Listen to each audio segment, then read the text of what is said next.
1, 2, check Chuffy 1, 2. Hi, you're with Scott. I'm Super Chuffer. I'm Ganji Kid. I'm battery exhausted. I'm Scott. I'm Scotty Sterling. I'm MC Strafe. Which way did you say was safe to behave in public? Which fork should I stick your eye with? I'm on a traffic island. Can't cross the road without somebody's hand to hold, so I can't find my own way home. Angry Alan. It's midnight. It's always midnight. This is your right ear and your left ear. We're in mono. Let me check you can hear me. Hand to hold, so I can't find my own way home. Angry Alan. Why are they doing the talking? That's me. It's midnight. It's me. It's always. It's you in chat. Slinky Socks, Martin, Mean Green, the obsoletist. Big ups the obsoletist. Big ups Martin. Big ups Slinky Socks. All of you content creators. Katie Kitten, Vicky, John, all tickety boo. Manuela. I can see you're in chat. You hearing this? You getting this? Yeah, Deanne. Yeah, good to see you back. Kurt and Lisa. Joanne, Mr. Shannonite, I'm not the Messiah.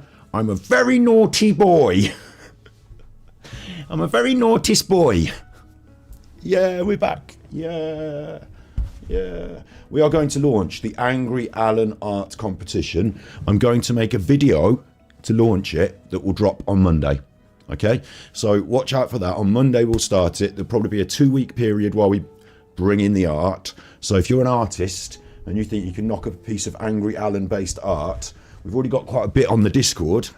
There's already quite a bit. On the video, I'll explain how to enter. You've got to be on the Discord. You have to be able to receive the prize in PayPal monies. I will email you £100 PayPal monies if you win the competition. How about that? We're going to think about a couple of second prize places and we will launch it on... Who is this Cleve? Who is this man with the... shaved his face? So I'll let you into a little secret. Having been a former hairdresser, I currently shave my own face with the dog's hair clippers. Got the dog clippers out the other, went on my face. Just did that. Worst shave ever. Yeah, just using the old dog clippers. There's so much Angry Alan to get through. He's had a bad week, right? Let me get into this quickly. He's had a bad week. The pinnacle of today's episode, what I'm hoping to build towards, is my chin to Britney. I'm a slave to the music industry and all the people who tell me what to do, and I'm going to spend all my life fighting it, and then at the end I'll be a kind of shell of myself. I'm a slave, although I did quite good in the early days. I'm toxic, slipping under, toxic. I quite like Britney's. Live poker, I should do, I grew up with. Anyway, look, I think later on we've got some poker stuff. Poker, I don't even know her, and I've got some really cool stuff. I think it might even make its own video, so I think what I might do is put it at the end, edit it off, upload it as a separate video as well. Ooh, double dipping. So I've got some stuff about Angry Alan, how he spends his monies to come, how he spends his monies. But we're going to see how he spends his monies as well, because his week of terrible content. I would also like to point out before we quickly get started that Alan is still rocking my thumbnail. You can't quite see it on the corner there. And Val and me in this video section. There's still 6 hours of torture. Scott said I was a pedus. And there's still him saying that I sexually abused his daughter on his channel. So that's bad. He thinks he can just walk away. No apology. Just like, oh, right, I won't talk about Chris Watts or the Chuffer anymore. That's it. They can just shut up. He thinks he just walk away. No apology. I said if he stops doing it, we'll stop. He's not stopped. He's still making live streams. He's not still having a direct pop in all the live streams, but his latest community post, that is. So he's not just able to just walk away, get off scot-free, walk away. Like, he does want to apologise and he does want to delete that shit, but you know, maybe I'd rather be here. Couldn't be happier. Where's my coffee? Louise Brown sent tippies. Where's my tippies thing? Super Chuffer owes 3 hugs. There it is. Thank you, Louise. I forgot to set up the coffee thing. We've got a dolphin having a... That'll do. Aliens. And post it into chat. I forgot that. Obviously, that's quite an important aspect of the stream. The financials. I'm backed up with Alan crap. You're right. I've got Alan Stipation. I've got the Vinnicombe bottom stopper. So we've got Alien Nation, right? I just want to quickly, you know, I thought what I'd do is I'd look through these, watch the whole thing, pick out the funny bits, maybe do it as a little edit, But in the end, I can't be asked, so we're going to just do our best on a live stream. AD's Alien Nation live study group is actually crap. Like, you can't even wipe your bum with it because it's a live stream. But if it was newspaper, you wouldn't even, because it would be so bad. Laurie Vallow sentencing live with AD. Like, this one made me laugh so much because the stream was called Ghost Stories, and then maybe at the last minute he realised there was some true crime shit going down that he could steal the content of, and so he just edited off the Ghost Stories at the start and left it as Laurie Vallow sentencing, but left the Ghost Stories background in. So as part of her sentencing there was a Ghost Stories background which made no contextual sense. The Vinny runs, we're getting the Vinny runs now. Yes, big ups Nigel. Now the Vinny runs are I've had my medicines and the Vinny runs are about to start. Has Nancy done a runner on the rocks? No, she's changed her name to something different and he's now giving him £50 integers because it's probably money laundering. And when the new account was set up that gave him £50 integers, this is just off the top of my head, but they didn't realise that the new account on whatever phone they're using won't be able to do it in 200s. So they've had to do it in $50 integers instead, but they did 3 or 4 of them in one go. So and it was a picture of a new account with a picture of a dog on it and somebody that's not tipped before really. So Alan was like, oh, I don't know who you are, but thank you for the $200. Like, fucking hell. So Laurie Vallow sentencing is awful. Then AD looks at the paranormal spooky stories. This is what I've got to get through all of this today, bear in mind, and I want to do some special stuff that I've researched to finish off, like build towards the good bit, or what I consider to be the good bit. AD looks at the paranormal spooky stories. That's terrible. Jennifer Nibby, police break her down interview. This is even funnier because I'll show you for why in a little bit. And then he's even done us the good grace of a 25-minute stress relaxation episode. The idiot. He is doing some other strange things this week. It's a terrible week for him in terms of content creation because his standards have been plummeting. Now, he's obviously listened to us and what we've been saying. And obviously what's happened is that someone in his life, his daughters, have said, stop talking about Super Chuffer. He's kicking you all over the internet. If you mention him, it gets worse. Stop talking about it. And so he's taken that advice. All right, I won't talk about them anymore. I won't give them the airtime. Thank you, Arabella Willow, for the $4.99 super chat. Celebrate the first super chat, it says in chat there. Celebrate. It would be so fine if you took a holidays. Ooh, oh, just a couple of days sitting in the garden. Ooh, oh, but the weather's crap. Oh, just look. All right, we'll sit in the lounge. Ooh, oh, ooh, oh. If you took a holidays. Ooh, oh, ooh, oh, I'm a Barbie girl. Ooh, oh, holidays. Oh, it's all the same in my brain. Oh, no. So I think he's been trying to improve his rig. I think he's been trying to improve his setup in terms of visual output and audio output, as we will see when we move through these. He's not done a very good job. There's a couple of things Alan really doesn't understand, and I don't want to tell him what they are. But let's just say he doesn't understand what streaming to the internet involves, encoding. He doesn't understand how encoding works, and he doesn't understand the settings for his encoding, let's just say that. So even though he's tried to improve his setup, it's actually been a downgrade. Even worse than that is he doesn't understand how to use the equipment that he's bought. So that, and I've got to have a pop at him in a bit, but that'll come a bit later. Let's start on AD's fucking awful alien. 25 million views, 100,000 supporters strong. You're an idiot. I'm going to put it on fast because primed and ready to investigate any crime. And I'm going to skip through a bit. Why not subscribe and become a member of our study group? Don't subscribe, it's we don't awful. look at drama. Shut up, Alan. Please. Shut up, Alan. Shut up, Alan. Shut up, Alan. Oh. There he is. Hello there, the Armchair Detective. That's a face to start with. Hello there, the Armchair Detective. He's been putting these faces a little bit recently.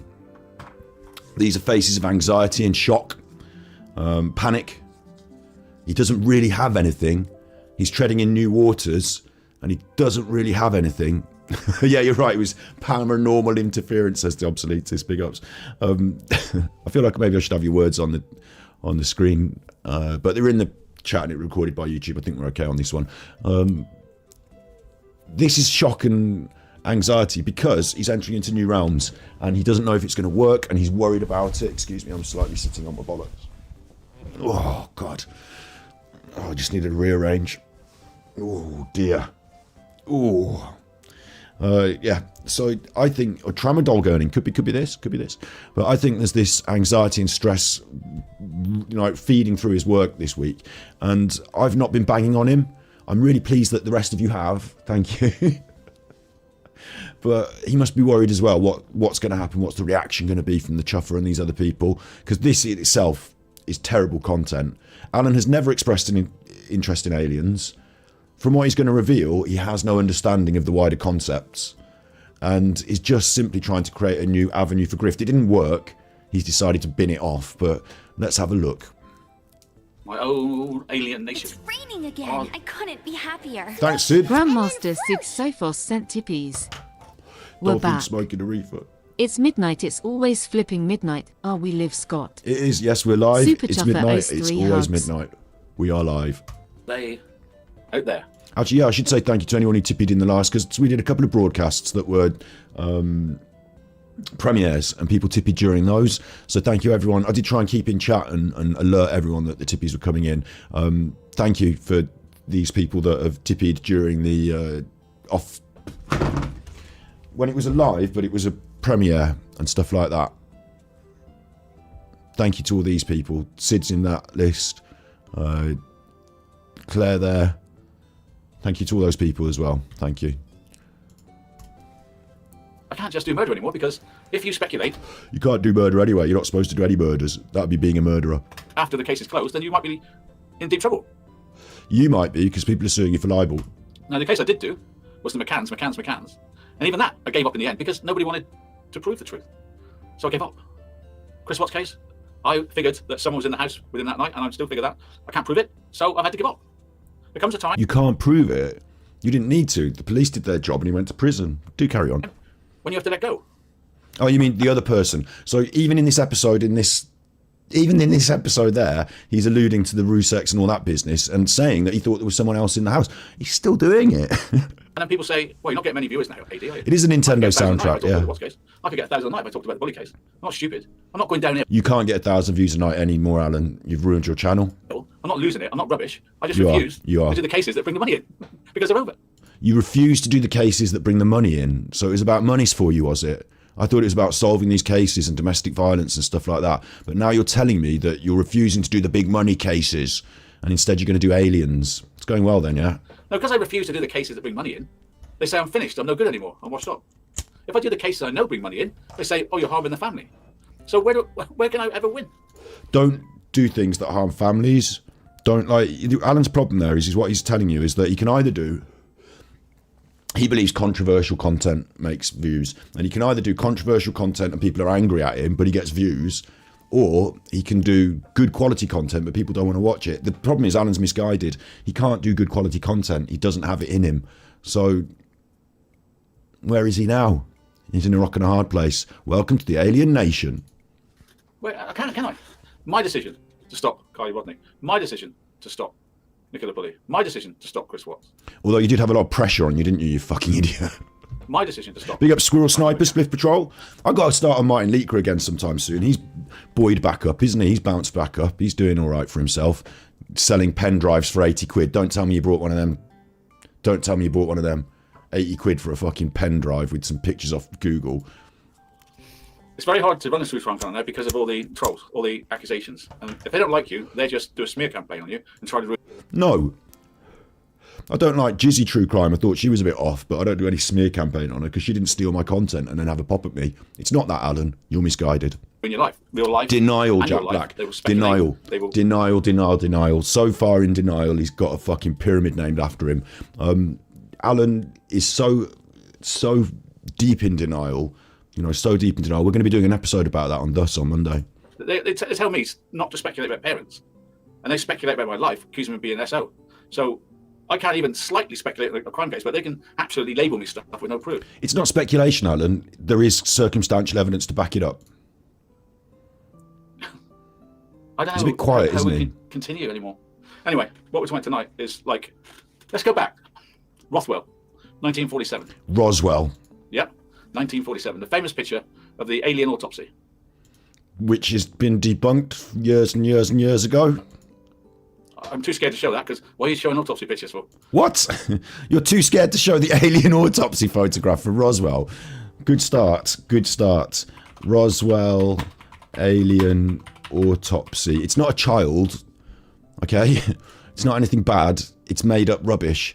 So, like, don't worry about showing it. Look, there's no sex in it or anything like that. Oh, it's an alien. Or it's definitely an alien from Roswell. It might not be. Let's just say it might not be. Oh, that was a film frame. Oh, that's a frame from the as available as an NFT. Look, it might not be. There's Ant and Dec. This will do it. Ant and Dec with the alien from Alien Autopsy. So it might not be.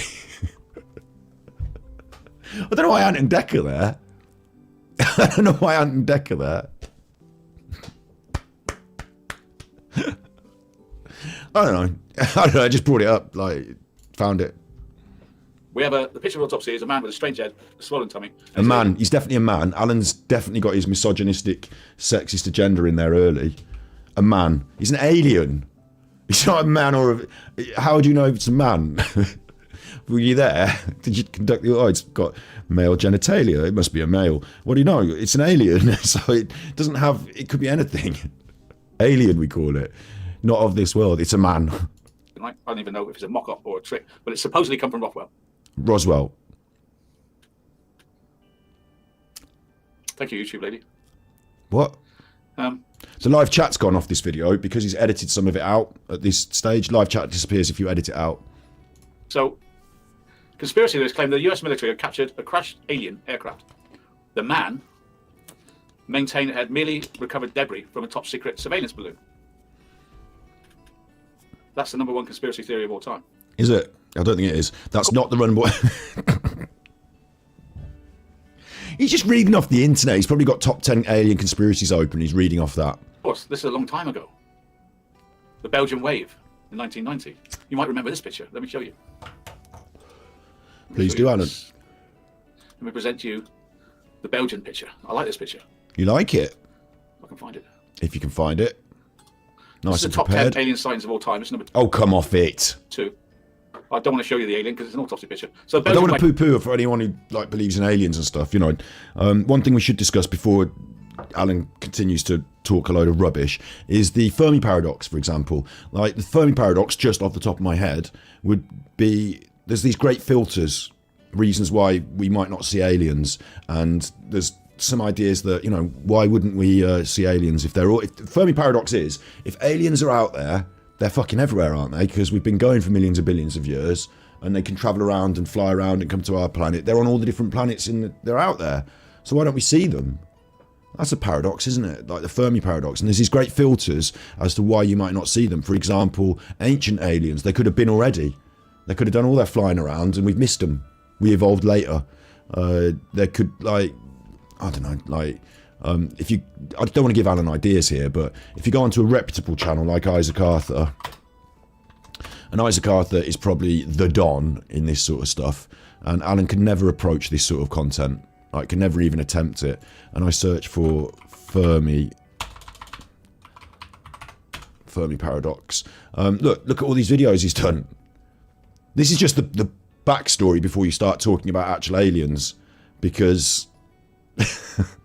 if you don't talk about this, then talking about whether there are aliens and what's going on, you're kind of missing the point. Like, lots of people have done a lot of clever thinking about it already, Alan. So you've got absent megastructures, multiverse, great filters, like I mentioned. There's Dyson spheres, the idea that they would enclose a sun in some sort of energy harvesting device. The galactic habitable zones, the phosphorus problem, in that phosphorus might be quite important for the evolution of life, and not every planet has it. Imprisoned planets, hidden alien civilizations, technological time bombs, great filters space and time, filters rare earth, are we the only one? Galactic humanity in the Fermi paradox part 1, extinction, late filters, rare technology, galactic disasters, the prime directive, Drake's equation, the Dyson dilemma version 2, firstborn, digital empires and miniaturization, stay-at-home civilizations. I couldn't be happier. There's a Louise dolphin having a Brown spliffy. sent chippies. Thank you, Louise. Super Chuffer owes 5 hugs. The zoo hypothesis, even. The zoo hypothesis. And some of these ideas Alan doesn't even understand or know about, so how dare he get into this? Like, the zoo hypothesis, for example, is that they are out there. They found us. We're in their zoo, and we don't know about it. I've summed it up. 20-minute episode there from somebody else, but I summed it up. Drake's equation's interesting, isn't it? Alan wouldn't know. Carry on, Alan. Over a 5-month period, 13,000 people claimed to have witnessed a large, silent, low-flying black triangles around 2,600 of them.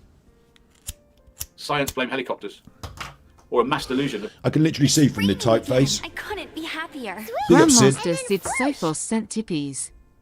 Grosvenor UK Poker Tour Leg 6 London 17 to 27 August 2023. I think so. My friend owns a Lebanese restaurant across from the casino. She will check for me. Yeah. Beautiful restaurant, gorgeous food and good belly dancers. I ate Lebanese. Super Chuffer owes 3 hugs. I ate Lebanese in Sweden, of all places. Really good, yeah. Good food. I do think Alan will be playing some poker soon. We're going to look at his poker in a little bit. I've done a little presentation. I've prepared a presentation. This is Alan reading from the Guardian newspaper, and it's a list of alien conspiracies that he knows nothing about. By eating, the people eating chips. What do you think it is? Trouble is, it was real because so many people saw it. Now, of course, it could have been a Russian spy plane, couldn't it? Could it? Maybe. I don't know what that one is. Number 4. Kenneth I don't know what that one is. So you didn't read this beforehand? Flying saucer. This Idaho pilot claimed he'd seen a string of knives. Alan, it's bad. I'm going to skip on a bit. Object. Do you remember the Minnesota one? Minnesota's mysterious, much publicised site. Let's have a look at that one first. This one interests me for a long time now. Most things happen in America. Is this the one where he said about his new camera? Because I believe he mentioned that he had a new camera in one of these episodes, and it doesn't look like he has. And the reason it doesn't look like he has is, as I was saying, he doesn't understand how to set it up, how to encode at the right setting, and how to send HD through to the YouTube. But most abductions happen in America. And also his internet isn't capable. Normally a farmer on a ranch who's taken away and then comes back and tells us all about how he was laid on a table. So most abductions happen in America is true, or most reported alien encounters happen in America, and that can be explained by the Americans' fascination with alien culture in the media and the vastness of the country and the diversity of the population, and especially in these rural areas. People, I'm not going to say they're idiots, right? I'm not saying that, but what I'm saying is, like, they don't have the extensive education. They're not well, they can have extensive education, but in more rural areas they're more likely to work in more rural pursuits, have less formal education, and they will also potentially believe more folklorish stuff, you know, hand-me-down stories. Whereas if you live in a big city, you're technologically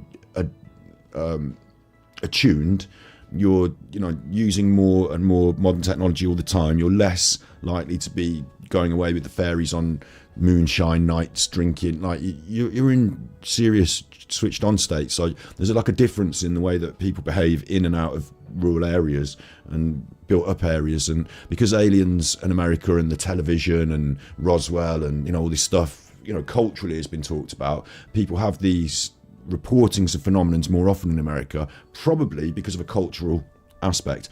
It doesn't necessarily mean that there are more aliens in America than anywhere else in the world, but And looked at. But this one here, Minnesota. Decades of secrecy. The federal government now admits there's stuff flying in the sky that they cannot explain. okay, so what's happened recently is that a whistleblower, and there was a document drop, wasn't there, about basically, so over the years they've been building up documents. Yes, there are things in the sky they do not explain. Recently there was a weather balloon thing from China, like a spy balloon. Like, because it goes down as unexplained, it goes into the documents. It's there in the documents, and they published a lot of documents, and people are like, oh my god, it's definitely aliens. Like, some of this in those papers could be interesting things that we could talk about in terms of I don't want to say paranormal, do I? I don't know what I want to say. Like alien encounters, but Alan doesn't know. I don't know. You've got to really read through it, and I think a lot of it is just military stuff, unidentified, because China, Russia, you know, spy technologists. I think a lot of it is that. My feeling is that... And there was a whistleblower from, I think he was the CIA, who has basically been coming forward and talking in the Senate, and you can get a bit excited about it, but a lot of it is hearsay. A lot of the things he said is, the man that I talked to was in the room and saw it.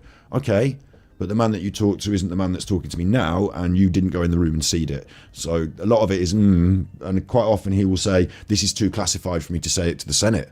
And then I'm like, well, but, you know, there are some murmurations of a more novel, a new, more modern approach to the conversation and topic of aliens. And that modern and new approach is that, for example, if an alien craft crashed in America, would they get it out and say, hello everyone world, we found an alien craft, look at it, ooh, it's interesting, isn't it? Would you like to have a look in Russia? No, they'd hide it. And then the idea is, if you found a technology, let's say for example a nuclear engine, we're looking at modern nuclear propulsion at the moment, like they're trying to develop it, they're trying to miniaturize it. So let's say a modern nuclear engine was found in the desert, crashed in a spacecraft. You would hide it in a facility, study it, and then reverse engineer it to create technologies. So Elon Musk was saying recently that a way to see, to point at, if any of our, because we would have it, America would have it, or if it crashed in China, they would have it and they wouldn't tell us. Or if it crashed in Russia, they would have it and they wouldn't tell us.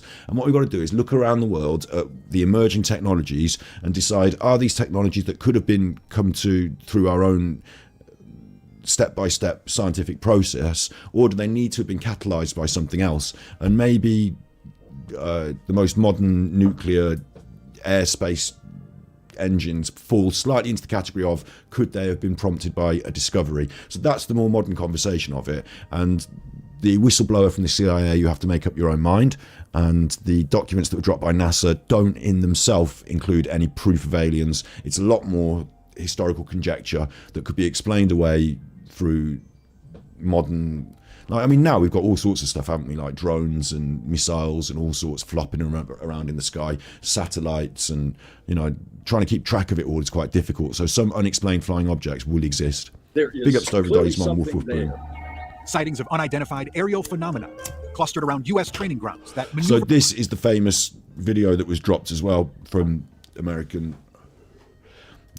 You know, it was top secret and now it's not. There's a couple of objects that come up on these. There's a Tic Tac. It was widely talked about a few years ago. It was on Joe Rogan and all that. Eventually discredited as artifacts on, like, the way you're watching this screen is something that's designed for pilots to use to navigate with. So it's not just like a Telus.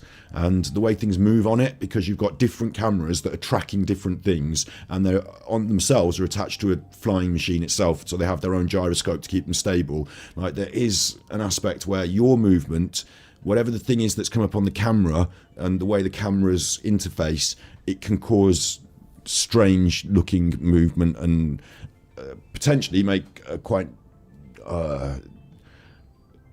innocent object, could be like an old balloon or I don't know, like, I'm not really sure what this is, but I would say it's more likely to be, and certainly with the Tic Tac, they decided that the way the movement looks on the screen into your human eye isn't exactly what's going on, because you're viewing it from a very fast moving object yourself. So it might be an aspect of the way the cameras lock on interface and stuff like that, and it might be some sort of, you know, that could be a fly on the camera really close up. That could be like you're flying through the air really fast and a little tiny fly has squashed itself onto the camera, and now it looks like an object in space, but again. I couldn't be happier. blotted on the camera. Grandmaster Sid Sophos Thanks, said Sid. tippies. Scott, say hello please to a little girl called Alia. Her dad is a legend and watches your channel. Alia. Super Chuffer owes 3 I hope I'm hugs. pronouncing it right. Alia. Hello, Alia. I don't know if little girls should be watching all of my stuff, but hello, Alia. Big ups. And also, if you believe in aliens and, you know, you want to view this in a different prism, that's fine. I just feel like we've had decent explanations from the world of science, and it's been talked about extensively over the last couple of years, even on places like Joe Rogan. So I wouldn't be necessarily launching my new paranormal episode like Alan is with this sort of stuff without understanding it fully first. at considerable speed without discernible There's means the of tic-tac. propulsion. It is. That's no longer a point of conjecture at this point. This admission gives new light to Minnesota's mothership of UFO stories. August 27th. And now we're watching someone else's media, so I'm going to skip through this because Alan's just watching the telly on his show. To watch with Alan. In NASA are taking, and I've got a sudden burst of faith in UFOs again, is because our friends in NASA are taking it seriously at last. They've always took I mean, it they are. seriously. They NASA, literally- the National Association for Space Exploration, or whatever it's called, they've always took Like, they're out there in space. They take it. Come on. Showing us the proof. Now, there's the famous one about 2 jets arriving at this location, the warship SS Princetown. Investigate suspicious flying object. Flying at 80,000 feet. See, he's just reading it. You can literally see he's literally just reading it. And we know that he's never read it before. The water seemed almost to be boiling. Moments later, Deirdre saw what seemed to be a whitish... And so he's got nothing to add. He'll read it, then there's the news. For a national debate about UFOs. For the first time, radar reports other Is this a reputable news source? I don't know. these cases. There is now. Okay, if you can write a general that long where we're at. The news. I just want to get to about half an hour in where he says a couple of things that I wanted to literally highlight, and then we'll skim through some of the rest. Created to prepare a report for Congress. Here he is, he's back. This is his live show recorded, you know, for YouTube. We are playing at the top quality that it was broadcast in, 720p, and somehow it's all turned into mush. So what Alan's having with the problem here is his computer is not handling the encoding. We're going to look later about his poker, and we will learn about his setup as well when we do that. So there's something wrong with his system here. I'm not going to tell him what it is, but he's got problems with his encoding. Well, do you know what I like about that? It ties testimony from years ago. Or maybe he's not uploading the right speed to YouTube. To what she said, to inside the ship and the radar, to the aeroplanes, spotting it, tic-tac. I think the bit he edited off at the start was he told a story about when he was a young boy and he's always loved aliens. I think he's edited that bit off, I don't know. What, I mean, what is it? You've got people with 30 years experience saying, well, we don't know what it is. It's not human. Aliens can't sue him, you're right, Asia, yeah. Is that not totally believable? First question, study group. Do you believe that you just saw an alien craft? Right there? Yes, no, or maybe. Did you just see? I mean, like, it's proper radar from a ship, US Navy ship, released by the Pentagon and that, so. Was that an alien? Yes, no, or maybe. Yes, no, or maybe. How are they going to know? Are they there? Are they where? Did you just see your first ever alien ship in your life? Documented. Not a hoax. Not a made-up story. But reality. Taking the jacket What off now. reality? Got the zip stuck. Kakao, let me know what the score is. It's looking like Kaka, can you 80% yes. read the things in chat and add them up Amazing. so that I don't have to? So, this was commanders telling us. Officers aboard the SS Princetown asking them to investigate Reading. incidents that happen around the world. What? Examined and put back down again. What? Right now. About it. It's just bad How about if I content, show isn't you it? one I think is a hoax first. It's possibly a hoax. Possibly. Let's have a look. Mermaid. Now, you know how much AD loves mermaids. Now this is... Let's look at the mermaid story. Obviously this is not a mermaid. The mermaid sighting video that's dividing opinion on TikTok, ITV News. This is not a mermaid. I am going to skip it. It's gruesome and it's just... What? Are you stupid? Definitely a hoax. Okay? Stupid. So why has he put that on his... I don't know. It's got nothing to do with anything. And that ruins the whole thing. Big up Stark See, as that's what we're well. up against. Hoaxes. And that ruins the whole thing. What about, let's get out of one of those ranches. Let's get out of those good Big old up boys, Snood. right? Yeah, I was in my chair and I saw this. Okay, this is what I wanted to highlight, so I'm going to slow this bit down a little bit because I wanted to pick this bit out because it's very revealing. But let's get out of one of those hoaxes. And that ruins the whole thing.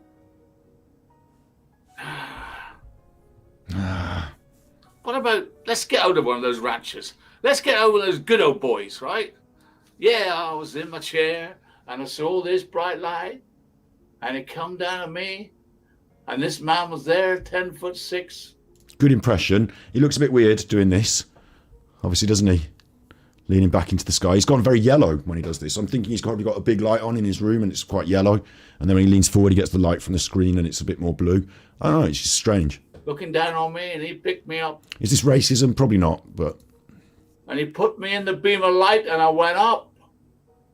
And the next thing I knew, someone was talking to me subliminally in my head and told me not to worry, just lie down. We just want to check you over. And he checked over my whole body. And I was there for a long time. And then I was just taken back. And it's true. Is it? Why are you going funny colours?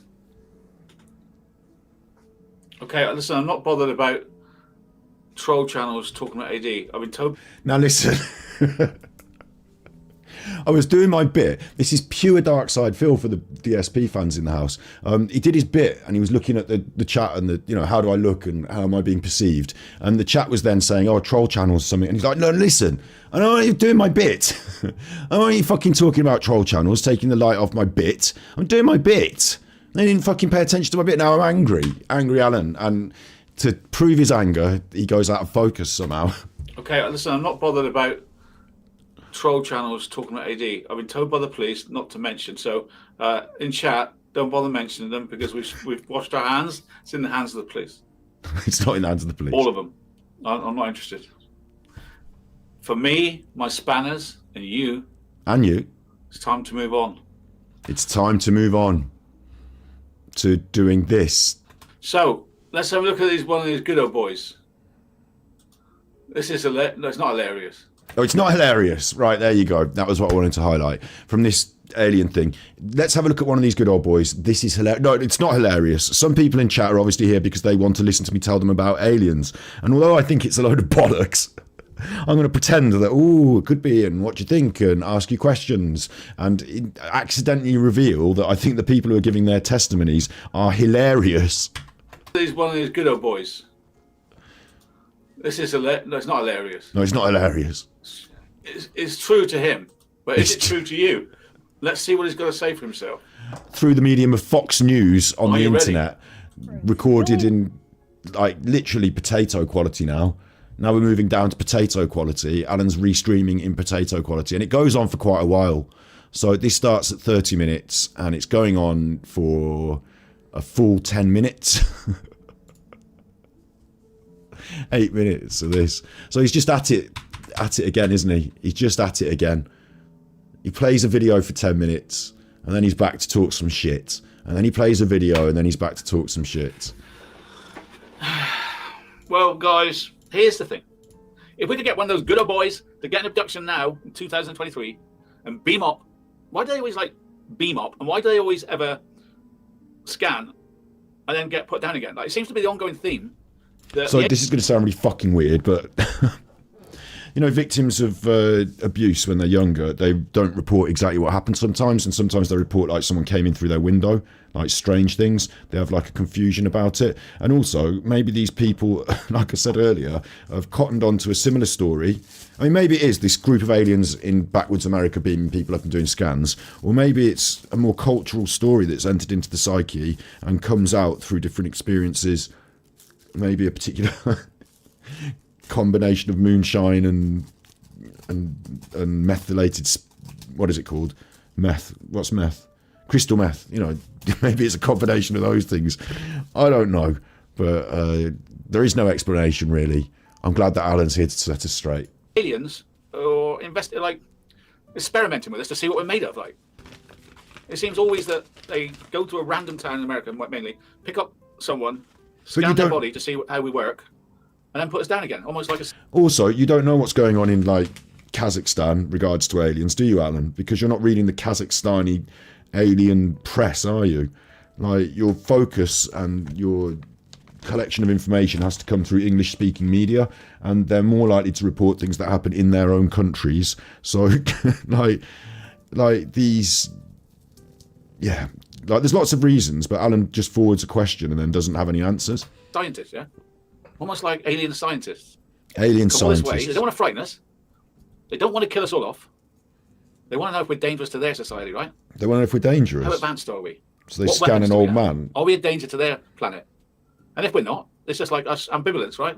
Like we're ambivalent to a snail. Why we want to kill the snails for? They're no harm to us, right? So Alan's got it sorted. He sees into the minds of aliens. They're ambivalent. Job done. Sorted. So that would be the Fermi paradox zoo theory, maybe? That seems to be the logical ongoing. It's gone on for 80 years, right? And it's always the same story. Small town, pick them up, some machine, put them back again. But not kill them. Oh no. Put them back alive. So are those two good old boys drunk? Big ups. Are you alright in chat? Decepticon deleted a message I saw. What's going on? Decepticon, are you in chat deleting messages? Hit the wrong thing on your phone. Okay, yeah. Sorry about that, yeah. Sorry, Gandalf, you're not being picked on. He's pressed the wrong thing on his phone. Don't worry. Don't worry. Or were they abducted? You decide. Drunk or abducted? There's only two choices. There's only two choices. Oh, there's three. Drunk, abducted, or just making it up to get, like, famous. Are they looking for fame? Are they drunk? Or was it real? That's it, Alan sorted it. There's only three choices. I love this aspect of narcissism where you can discuss something with a narcissist, and Steve brought this up a lot about somebody he knew that, like, for example, was big in bridge construction, and they know a lot about bridge construction, but strangely they know about everything else as well. And like Alan here is like on no psychological, no philosophical, no astronomical research, has just said basically they're either drunk or it's real or they want to be famous. It can only be those things. It can't be some deep-seated psychological problem. It can't be a cultural phenomenon. It can't be like, I don't know, like to actually delve into this world. It can't be that the government has been creating new weapons, weapons that work with manipulation of the mind, or it can't be that, like, there's so many other things that it could be, Alan, but Alan has put it in three boxes because he doesn't know. So he's telling you that's it now. Like, it reminds me of when, like, a narcissist wants to shut down, like, right, it's either this or it's this. And you're like, no, but what can't it be this as well? No, I don't want this or this. Like, thanks for dominating this conversation, Alan. The thing is, it's always the same story. I'd like it if they all told different stories, but it's always the same story. They're always look down, put that down again. Now, of course, this is the sort of one that divides the nation, isn't it? Because it's like, they could be drunk. They could be after 15 minutes of fame, or it could have happened. It's very much one of those. And I should imagine the result would be a three-way tie. Got all the stats? Oh, Joanne, they want to create cross-breeding. Possible. Supposing they had Now we're just on their planet, they had some Now we're just on a random tangent. sort of disease that was killing them all off. And they found if we could cross-breed with humans, we could survive. Our world would survive. If we cross-breed with humans, we could survive. And maybe they're abducting us to go to their planet for a cross-breeding experiment. Maybe. Maybe. It's all far-fetched, because it is. At least that involves sex. But something's coming here, right? At least you get You the can- sex. If you've been forced to go to an alien planet and be crossbred, at least you get the sex out of it. So it's not all bad. Be so arrogant to think that we're the only thinking beings in the universe, can you? You don't honestly think that, do you? I wish someone would abduct me and take me to Barbados. Good idea. They always drop me back in the same old hole, don't they? Drop me back in the same old hole. And I don't know what's all this reptilian stuff. I don't believe that either. Oh, you don't know what that is? What about some good English? Good English. Let's see what's happening in England then. Great Britain. What are we thinking of all this? Let's have a look. Let's have a look. And then what proceeds to happen in this episode, which I don't really want to go on the merry dance for, is Alan takes a video clip from all over, like he's got like one from England, one from Mexico, one from somewhere else. Look at this woman. Lean option doorway film it, and as soon as put the video on, we saw a disc with lots of coloured lights around it, and while it was being watched with the naked eye, it didn't move. As soon as I put the video recorder on it, Like, no offence to her, but she's out there in the field, confused. Great Britain news. This is not. That doesn't confirm it. Here, and to be honest, Ponsel has got a little bit of a reputation for it. So there's Cut a that UK hotspot. Do you know what's happened, right? Do you know what I believe? Quality. The more we know about them, the more we spot. The more we talk about it, the more we look for them. Almost as if it's a cultural phenomenon brought on by, like, the repeated drumming in of a message, so that when you have some sort of delusional break, it's the first thing that comes to mind. It's a little bit like when you buy. I want to buy a certain type of car. I want to buy a Triumph Bonneville, say, bike. And then I start seeing them. Oh, look, there's a Triumph Bonneville. Oh, there's another one. Now he's referring to something else completely different, which is a true phenomena in human psychology, that you see things all the time. This is how the numbers thing works with that Nicola Bullis case and all this. Oh, the number 23 and all this. Like, everything's out there all the time. Think of a number, right? Any number. You think of a number, any number. And all the numbers are out there all the time.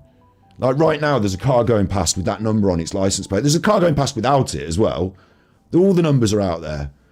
Like right now, if you look at the clock, I mean, this is another good one. Every time I look at the clock, it's all 1111. 111. I always look at the clock and it's 1111. It's like the ones are talking to me. No, you look at the clock about 50 times a day, and throughout the day it's all different numbers, and you don't pay much attention to it because they're not numbers that line up. So you see like 1325 and you don't think anything of it. It's just the numbers.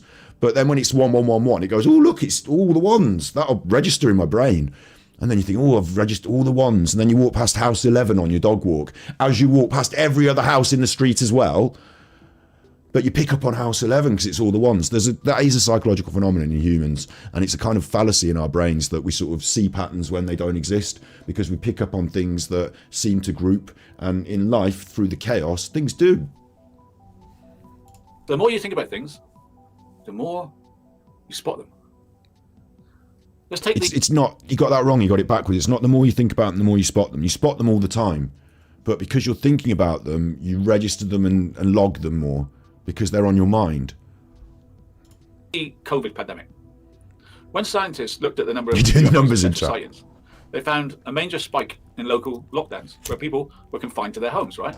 So people were spending more time outside at night, just simply gazing at the sky. It's raining again. I couldn't be happier. Big ups, Kurt and Lisa. Jet and Lisa sent tippies. If Alan was abducted by aliens, they wouldn't know which end to put the probe in. Big up fresh looking Scotty Hottie XX. Thanks. Super Chuffer owes 3 hugs. I'll remind everyone that's just joined as well, like Angry Alan Art competition will kick off. I'll drop a video on Monday on this channel and we'll do all the rules and get everything sorted. We'll have 2 weeks to put our art in. Through Discord, we'll give out £100 to the winner. Angry Alan Art competition is kicking off. Is that one of the reasons? Now, I don't want to come across as too sceptical. You know, all I'm doing really is countering Alan's bollocks. So I have got an open mind. There could be aliens out there. Like, there are lots of reasons why there might be. But, you know, where's this bit where he was talking about... Or are we devoting more time and attention to looking for them? Now the US Senate have said, yeah, there is some. Are we now hunting them? The idea is... Hang on, have I missed something? Has he edited it off? Where's the bit that he was saying about... what I wanted him to talk about is... It's gone out of my mind. Hang on. My own alien nation. Are they out there? Are they here? See what I did there? He says Mars is the furthest planet. Here. My dog and one of my famous subjects that I rarely get a chance to talk about. Did I miss it? After all the hate the last few weeks, I've contacted the police again today, and but not by me. So it says about galaxies and Mars. Don't watch them. Don't talk. So, ever since a little boy, I have thought there has been aliens. Now, you know I have a critical mind, right? You know I've got a critical mind, but ever since I've been a little boy, I thought there might be aliens. Do go on. Do go on. Why do you think there's aliens? Simple. When I discovered there was a universe. When I discovered there was a universe... What do you mean when you discovered there was a universe? You didn't discover there was a universe. It was discovered, and they told you. Alan wasn't in his back garden doing scientific experiments with like a telescope, and then he had to report back to his parents. I think there may be a universe out there. What do you mean a universe? What is this concept you speak of? Carry on. First of all, I discovered there was a sun and the moon. First of all, I discovered there was a sun and the moon. I'm going to slow this down a bit because it's kind of fun. You discovered there was the sun and the moon. Yeah, okay. First of all, you discovered that, yeah? Because you can see them in the sky. They're always there. Later on, I discovered there was Pluto, Mars. Big up Stover and Dolly's mum. We are going to have a look at his full catalogue of jargon jump for this week, yes. I'm the furthest one. So, Mars. Then later on, I discovered there was Pluto, Mars. I'm the furthest one, Mars. Pluto, Mars, the furthest one, Mars. Mars is not the furthest. It's actually the closest, isn't it? That's why we're trying to get there. And it's relatively temperate for universal standards because it's closer to the sun. It's not the furthest one. Yeah, carry on. I thought, well, what if there's another galaxy? What if there's another galaxy? Well, there are, because all the stars. Do you not understand? Does Alan think everything that he can see in the sky is our galaxy and that's it? No. You can see all the other galaxies as well. They're out there. There's fucking loads of them. That's what all the other stars are. Let me just check. I think our galaxy's the Milky Way, isn't it? Like, we're in this spiraling... Yeah, the Milky Way, right? We're in this spiraling Milky Way. It's two suns, or it's not two suns, it's two systems that are spinning, and we're part of this... There's the centre of the galaxy, and like we're part of all this cosmic tail. And there's our sun there. We're a little tiny... Open the image. Alan just does... it hasn't got the basics down. This is our sun. It's teeny tiniest, little there, and we're in this spinning like vortex that eventually will destroy us all. I think it's black. Is it black holes at the centre? I think. I don't know. I'm not that educated, am I? Maybe I should have learned a bit more before I started. But that's one galaxy, yeah? So, galaxies we can see. Now I want a fucking Galaxy Caramac. Galaxy Caramel. I'm vegan, so I can't eat them. Galaxies we can see. If you look at the stars, right? For example, open image in a new tab. There's another one. They're up there in the sky. There's fucking billions of them, aren't there? Isn't that what all that mess is up in the sky? I'm glad I skipped back for this. I'm glad I didn't miss this. Are they here? See what I did there? Are they out there or are they here? My dog and one of my famous subjects that I rarely get a chance to talk about. One of his favourite subjects that through 70 years of his life he has still not managed to grasp even the basics of. Does not understand the concept of galaxies, how many there are, what's going on in the sky, what the stars are. Doesn't have a clue. Mars is closest. After all the... Closest than the galaxy, because the galaxy's right up at the one stop, but I've got a Mars in the cupboard. These are all chocolate bars if you're from another country and you don't understand what I'm saying. Yeah, hate the last few weeks.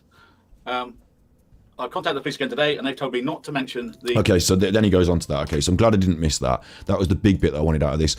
Big up Scandalf. Did I hear a 23-year-old starved herself being vegan? Some people have got dietary problems and, problems with connections with food, eating disorders. And veganism is not an eating disorder. You can be a big chuffer on vegan food. You can eat chips all the time. I think there's no correlation between the two other than something that someone might be, if they're having eating disorders, they might think about veganism as a way to, if they don't want to eat a load of stuff and they want to be like, oh, I can't eat that because I'm vegan, it gives them a reason to not eat it. But they should be eating other foods as well, like fruits and vegetables, so they don't have to starve themselves. Sorry to hear it for whoever did. Well, look, there's a tribe Bonneville. Oh, look, there's another one. So the more you think about things, the more it's all about aliens, wasn't it? It was. New World and all that, But how many of these sightings are truly abnormal? And in the roughly 800 sightings NASA are I investigating... love it, the way you can see him reading it. He's literally just reading someone else's content. Some of them in secret. Hang on, let's put some flashing lights on it so everybody goes, look, what's that? It's raining Oh, again. I couldn't be happier. Big up Sid. And then Grandmaster Sid Sophos sent tippies. With the facts. The Darish furthest facts. planet in our solar system is Neptune, is a 4.3 billion kilometers, 2.7 billion miles away. Well, I'm not going there then. Mars is 3,390 kilometers, 2,460 miles away. Seems more reasonable. Super Chuffer owes 3 hugs. Thanks. Seems more reasonable. Although I do ascribe to the idea that if we can't fix our problems on Earth, what the hell is the point going to Mars? Like, it's just going to be 10 times more difficult. We're all going to have big rows. Let's sort it out down here first. They come invisible. They're invisible So now. that's why 95% of these things are not paranormal at all. Look at this. When the Ukrainians are attacking Russian tanks, they're not going to put flashing lights on their drones, are they? Or on their military planes, are they? Just think about it. So why would aliens do it? An alien, to get here, is more intelligent than a Ukrainian bomber. So why do we see any... Aliens debunked on his own stream because they've got flashing lights on their drones. The Russian bombers don't have flashing lights because they want to go under the radar. So the fact that we see the aliens means they don't exist because they wouldn't want you to see them. Job done. lights at all? Deal with that. It's interesting, isn't it? Very damn interesting. And I'd love to be able to prove to you either way. Let's look at another possibility one. He's And of course I could do laughing. this all night, but He's laughing. Of course I could do this all night. Listen. let's look at another possibility one. And of course I could do this all night, but you won't want me to do it all night because the spanners will go to sleep. But I am interested in this. It's hard to watch because I've got it slightly sped up and also his internet's glitchy. But all he's doing, of course he can do it all night. He doesn't believe in any of this shit. And what he's doing is he's just bringing up videos off the internet and then having a bit of a chit chat about them. And the chit chat extends to, I don't fucking know.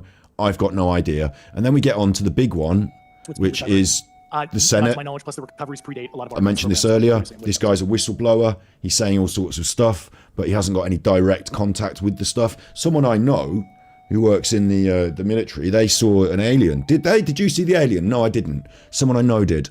Okay, can you tell us any more about that? No, it's controversial and classified. And then this guy who used to be a pilot, who observed the Tic Tac, who was not used to using all that high-tech visualizing machinery that came towards the end of his career, has got, you fucking aliens in my obs.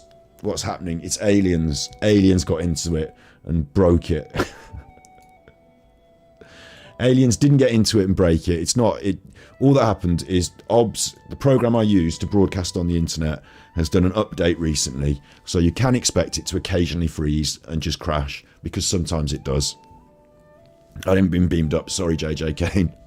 I've not been beamed up. And all I was saying was that for Alan, he does this bit about the Senate. They have their little word on it. You know, we talked about it earlier. And then Alan literally plays the news for an extended period, and it lasts. The news goes on for the rest of his show, and then he finishes off with this. I mean, you saw it there disappear before your very eyes.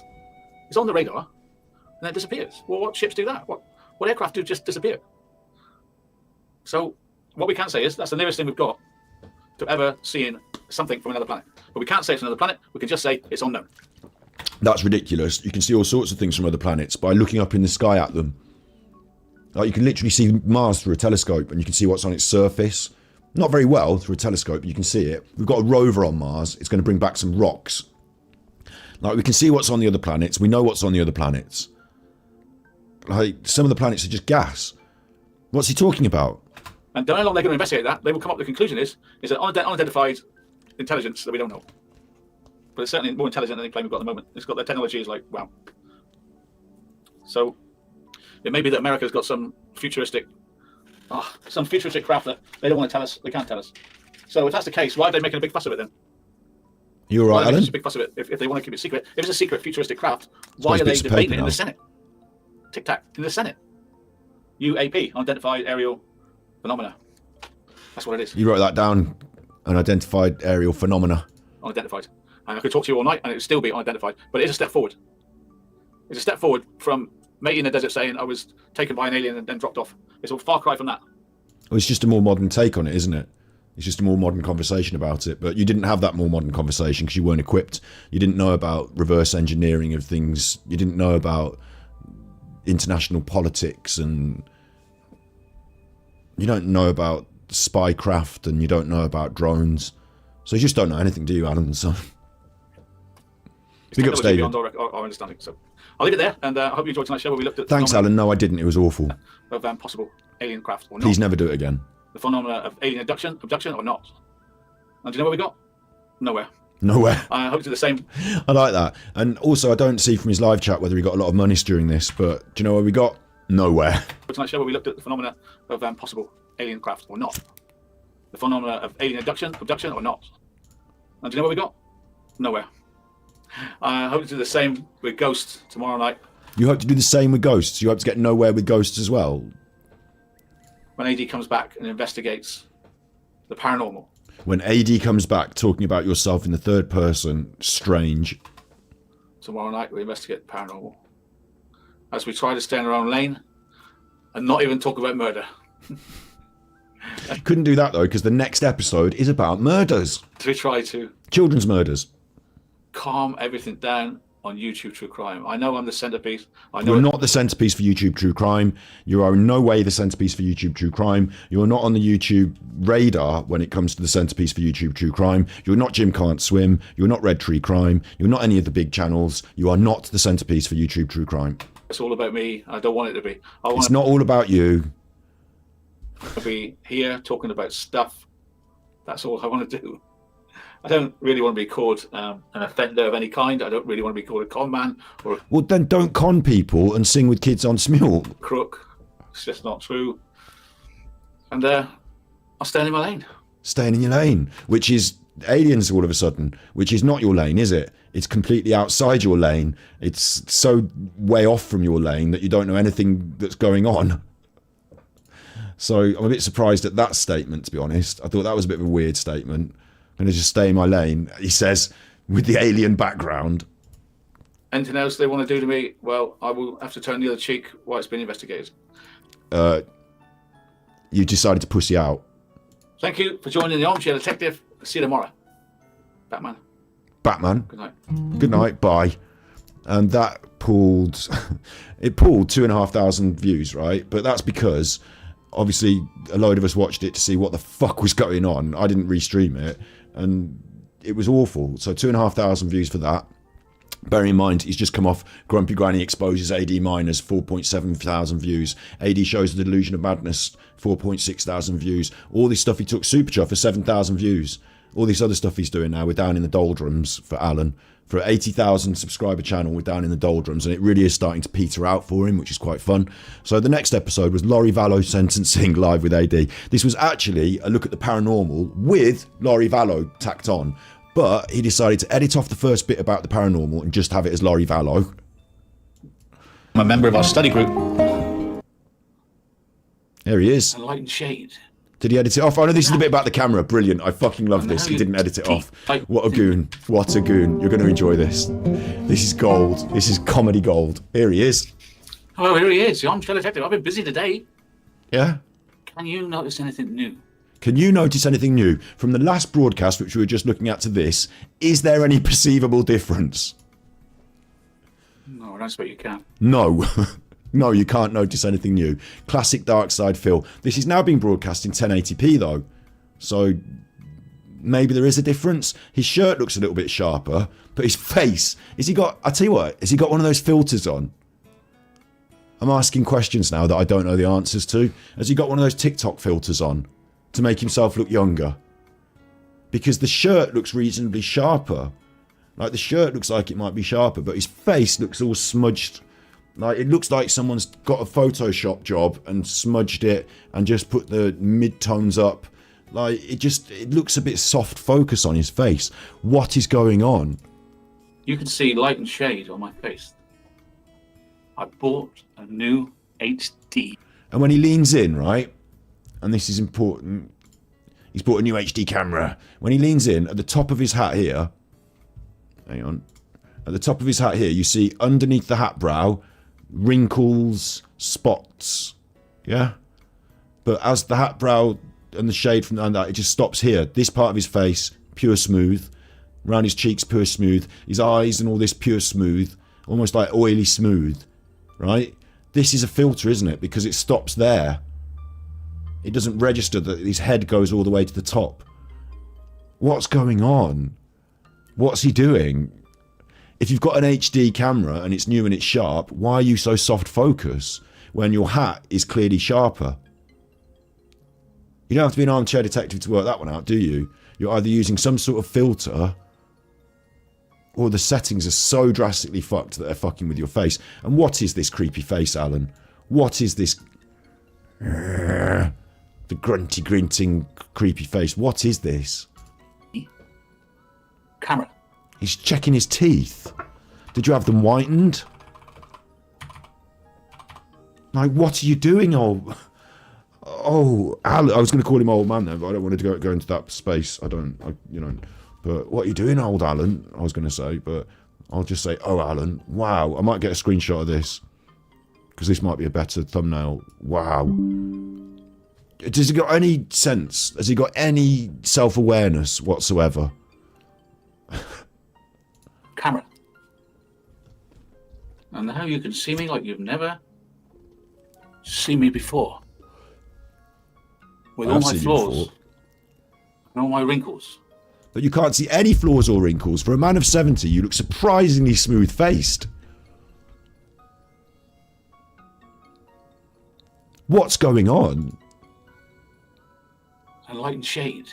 Light and shade. That, like, almost There like is no, it's the opposite. Like on my face, you can see different tones of light and shade because I've got a light and like my hand looks brighter in the light and there's shade on the other side. With Alan, it's like there is shade on one side of his face, but it's like mid-tone. It's like smooth tone. It's not high contrast, this. Like, and what's going on with his eyes? They're just like little eyes that exist in a flesh space. There is no longer any definition at all with the eyes. It's like it's all the contrast has been smoothed out. What's going on, Alan? Painting. You're I've like never a seen painting. myself so clear before. Not doing wonders for me, no. Not at my age. It is clearer, though. How are you? I am the Armchair Detective. This is a non-drama channel. No talk about trolls. No mention in trolls. Except for right now. The police are dealing with it. It's out of my hands, as I said. And we're talking about ghosts tonight, so don't be much worried. Ghosts. You can always see me in your room. Anybody got me on a big television at home? You would Must know be. because you can check your YouTube statistics. Like I'm sat with you now. I've never seen me so clear. Right, so if you've got me on a big telly, I'm like in your room. I'm in your room. Right? That's my real complexion and my real skin. Is it? That sounds strange to say, doesn't it? To lean into camera and check how you look on the monitor and to state clearly, that's my real complexion, my real skin. That sounds weird. What's he doing? What's he doing? You can see at the top of his hat that he's got wrinkles and spots, like liver spots on top of his head or some shit. Like, but under it, at the point here where his brow starts, when has he had Botox? Is this what's going on? Why is there absolutely no definition in any of the eyebrows? How can the like detail on the cap be sharp, but you not have any definition in any of your eyebrows or anything? Where's all your skin tone? Like, why is it all smooth? Are you wearing foundation? Like, what's happened? I had a shave and everything. Look. I've got big nostrils. Yeah, no. Oh. Look, I can't do anything about it now. Oh. You can't do anything about your nostrils. Well, you could set your camera so it's not pointing up them. Or stop tilting your head back like a nutter. Did the mash? I did the monster mash. I love ghosts. I love ghosts. But first of all, tonight, bloody hell, I didn't know this was going to happen. Talking about ghosts, right? Daybell, Laurie Daybell, whatever she's called, bitch, murderer, child killer, smiler, clown woman, monster. Goes well with the ghosts. She's been sentenced, and I'm going to show you her sentences. This was just a few hours ago. So I don't really know about this stuff because I don't follow true crime in America, but some of his mods have obviously pointed him towards it and said, you should cover this, it's a crime thing. And what he's going to do is this entire episode is going to be somebody else's broadcast of her sentencing. So instead of doing his ghost stories, he's going to do that. But we do get a little preamble for just a couple more minutes. But what I really want to highlight is the complete disrespect for the dead children, because this woman murdered her family. She's a Chris Watts. She's one of them, from what I can ascertain, right? And he's got ghosts up in the background. And he says, it kind of ties in, doesn't it? He says, it kind of ties in with murdered kids. And he's got like this spiritual figure depicted, ghost. How dare he?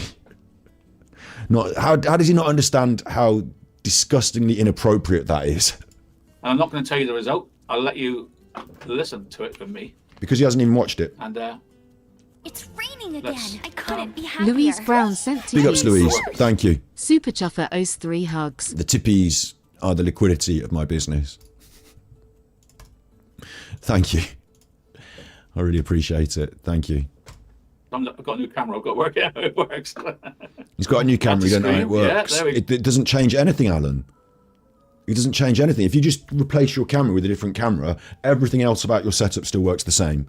So maybe you've got some sort of filter on your desktop, some sort of app that you've opened and you don't want to close that, but you want to close it. You're now confused. Maybe it's that. Go, there's the judge. I am the judge. There's the judge. Laurie Vallow. Let him take over and do the entire show for, what is it?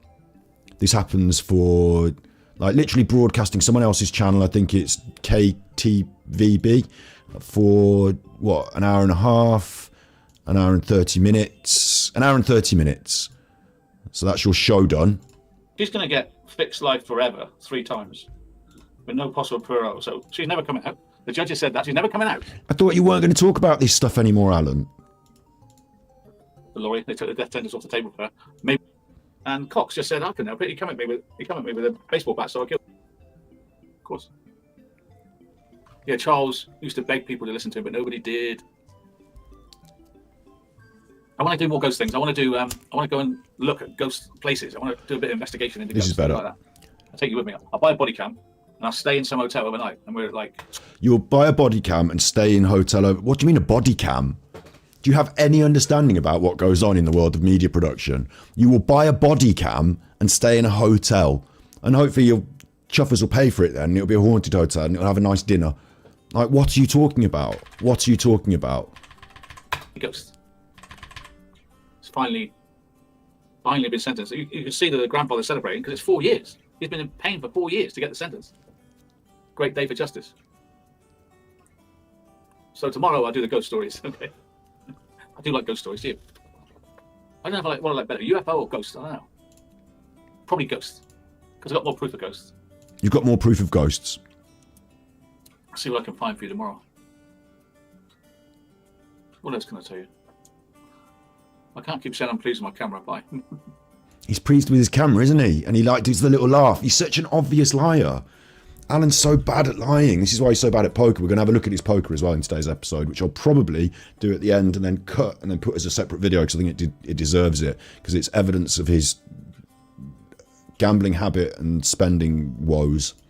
You've never seen. Oh, we're going to look at that new ASMR as well, yeah. I feel like I'm from MASH or something. And I've got the old ASMR in the can. We've always got that to look back on one of these days. You know, the first one he did on the Red Channel.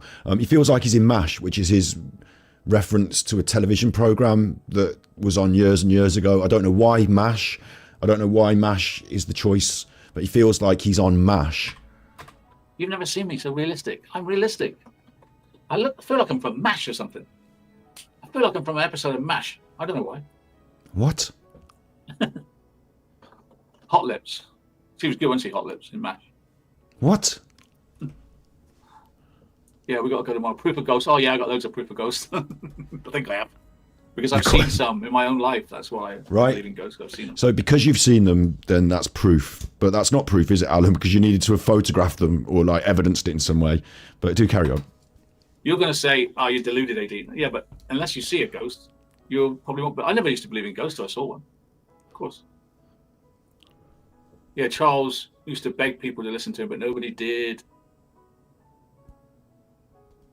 I want to do more ghost things. I want to go and look at ghost places. I want to do a bit of investigation into ghosts, things like that.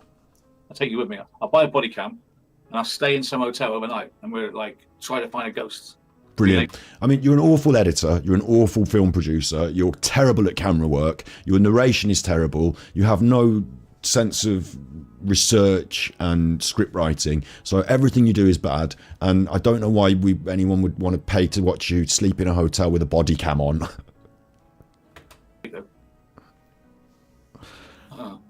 Spiders always get the fly. Right, I'm done. I'm done. But you're not, because you won't go away. What would you do if you owned a haunted house, right? If you owned a haunted house and you didn't like it, and you said, I'm going to sell it and move, would you tell the new owners it's haunted? Would you tell the new No, you'd probably keep that down, wouldn't you? Because you're trying to sell the fucking house. So you're not going to list it as fucking 2 bedrooms, bathroom, ensuite, nice garden, comes with scary ghost. You're definitely not going to do that. It's not common, is it? It's not common to see that in estate agents. Discount due to ghost. If you're going to put your house on the market and you know it's haunted, would you tell the new owners or the estate agents? You should, you know. You should. You should. Or stay in a haunted church and stream it. Stay in a haunted church and stream it. Well, ignored that. I think I'll have to have a partner in crime to do haunting things. A partner in crime? You're on about doing crimes again. What you mean is you think you'd need somebody else that can do the camera work and edit it and produce it, and you'll just turn up at a house and just go and have a sleepy or whatever. Like, you want someone else to do it for you, Alan, because you have no way of producing this content. And there are people out there on YouTube who are doing that 10 times better. And it's not even a nice pivot point for your channel and like where you should go. Like, it's such a bad move. I really hope he does it. Couldn't do it on my own, I don't think I could do it on my own. I have to take someone with me. Yeah. Loch Ness Monster. Loch Ness Monster. Price go down if it's haunted, right? The price would go down, wouldn't it? Oh, this is my house, it's haunted. And so I go, great, I love haunted houses. Other people go, I'm not living in a haunted house. So, pay your money, take your choice. Price will go up, price will be down. Whoa.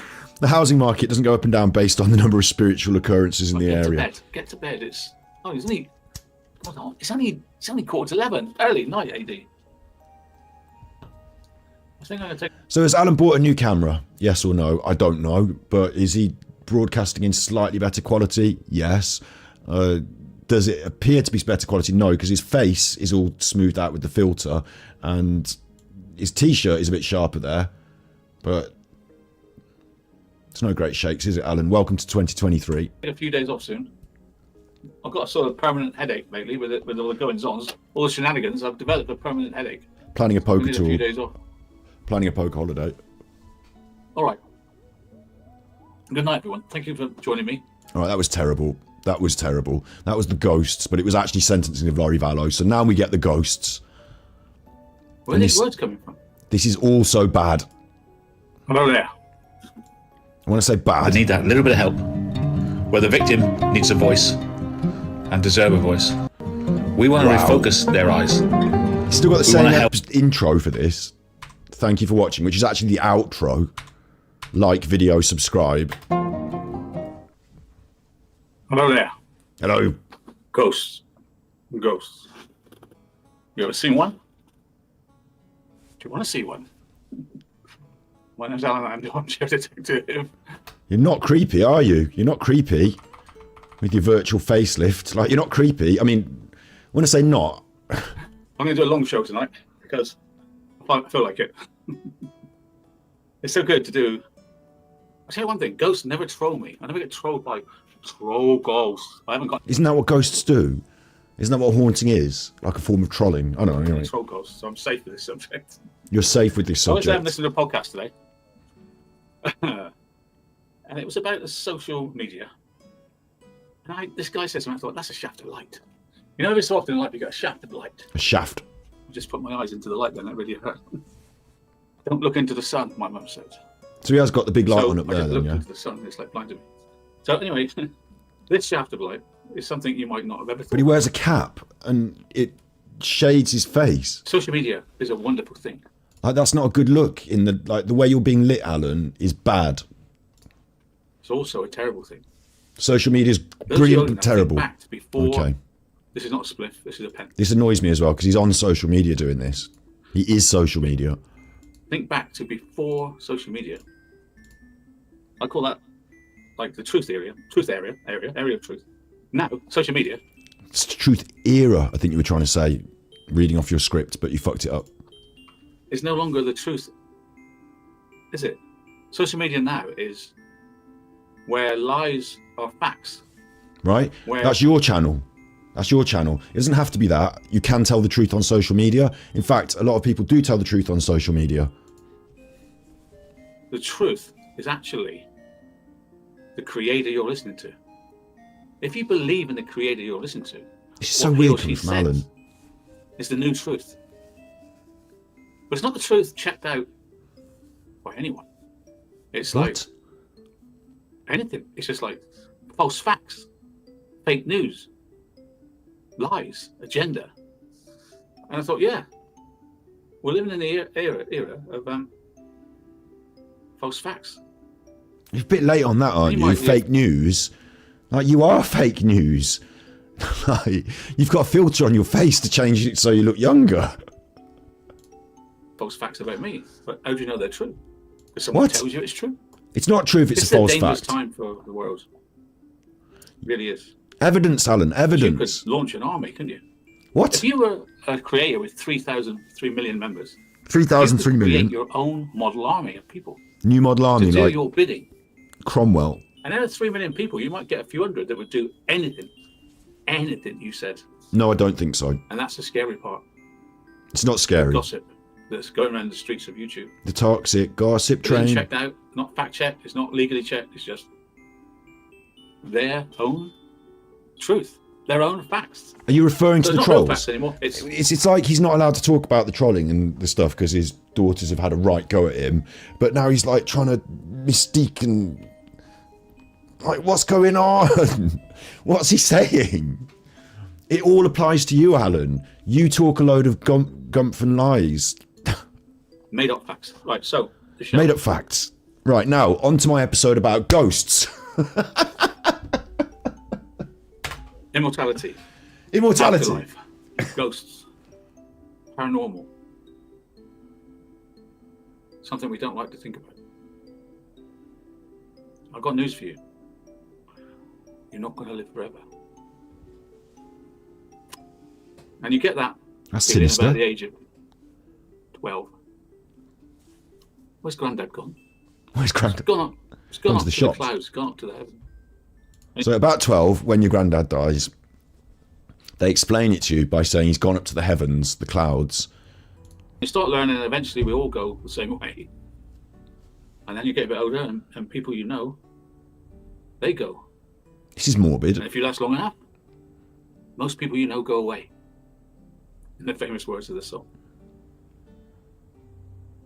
Cheerful, When I Alan. see a 90-year-old shuffling down the street, I don't see an old person. No? It's Don't see- raining again. I couldn't be happier. Thanks, Sid. Grandmaster Sid Sophos sent tippies. Scott, our chat is brilliant today, hilarious. Good. We are on fire. Super Chuffer owes 3 hugs. I have to concentrate on what Alan's saying as well as what chat's saying, but it's good that you're on fire. It's all recorded. It'll be there as the live chat afterwards. A really old person. I see a survivor. Someone that survived the slings and arrows of life. Slings and arrows of outrageous fortune, Alan. They're still on the planet for 90 years. And then I thought, well, 90 years is not very long, is it? In the great scheme of things, 90 years is not very long. Where do you go to, my lovely, after? Where do you go to, my lovely, when you're alone in your bed? Isn't that Cat Stevens? Like, what the hell? Where the hell did that come from? Do you go on? Or is it just, that's it? Like stepping on an ant? Gone. Gone. So ants don't have a soul. We've decided that then. You ever think about those things? Do you ever think You about ever those think- things? Well, you're thinking about them now, aren't you? Welcome to Alan's show. If it's possible, there could be ghosts. Alan's got no answers for you, but here's Fox News. Fox News, the most reputable news source in America, to talk from a very, very evangelical right-wing position on this exact topic, Is it possible? Or is it impossible? Is the which will eternal question. appeal to a certain Michigan couple getting the niche shock of of their Alan's- lives when they got an alert from their security camera in the Alan's driveway. supporters. Look, So Pastor Don Piper, who Pastor Don is going to explain it for us, and Pastor Don's going to think that this photograph is probably definitely an angel then, and it can't be a moth on the lens. It's probably unlikely to be a moth on the lens, and he's likely to be an angel, and we're going to talk about that for several minutes on the news, which wouldn't count as news in most places. And then we've got problems. Alan's got problems. I'm going to take a quick bathroom break while you get the joy, the true joy of Alan's technical problems, which is he doesn't know how to reload things on the internet. Why have you gone? Wow. Come back.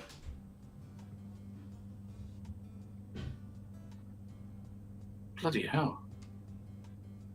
Look at the words underneath, man.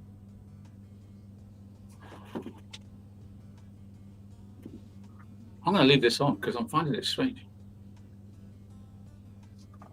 Probably treat each other better. As humans, it also says that talking to this way is emotion of the angel that they feel. This is weird, guys. Where are these words coming from? They're creative captions, Alan. Able to trap it on this video. They're what you call it, closed captions. It's all very stunningly beautiful. YouTube are providing the Where are words. these words coming from? YouTube, it's that you put them. There's a button. Honestly, I didn't plan this. You've pressed the button. You can see on the screen that you've pressed the Your button on you. experience. One of the things that happens if you're prepared to go At the bottom, he's pressed the It button, was the ready. CC and it button. was transported by angels. Just there, look, you can see he's pressed it. He's pressed the CC button. But this is what's or heaven going on. itself. Alan's doing a reading. Precede me. Now in there's a death. fly in the room. Bad fly. What is this? Please leave. I'm broadcasting. There's a spider over there that will get you if you don't. So flies aren't that Can you smart. see me? That'll shit it up. Can you see me? Can you hear me? Yeah, yeah, Alan, I can see you. Can you hear me? Yeah. Yeah. Humans, but they were all angels. So Alan's broadcast at this point. Bear in mind, right? Bear in mind, this is Armchair Detective having a bad week. This is so glorious. We left him alone for a week. We didn't even pop at him for a week, yeah? I didn't. And his Aliens episode was terrible. He tried to do ghosts, but there was a piece of content that he couldn't help but steal. So just rebroadcast someone else's content. 2.4k views. This paranormal episode, 2,000 views, hovering at around 2,000 views here, Alan. And this was particularly bad because of technical difficulties. Because Alan can't. He's been doing this for 5 years, like, and he can't run a stream. Technical difficulties. Can't work YouTube, and then it goes worse. It gets worse. The next episode is even worse content than all the rest put together in a way. But it is a bit of a joy, isn't it? There's the fly. Go on, out you go, because there's a spider. It's going to eat you. Flies aren't that smart. They will fall for that. Out you go. And you're a cat. Can you chase the fly out? angels. Meow.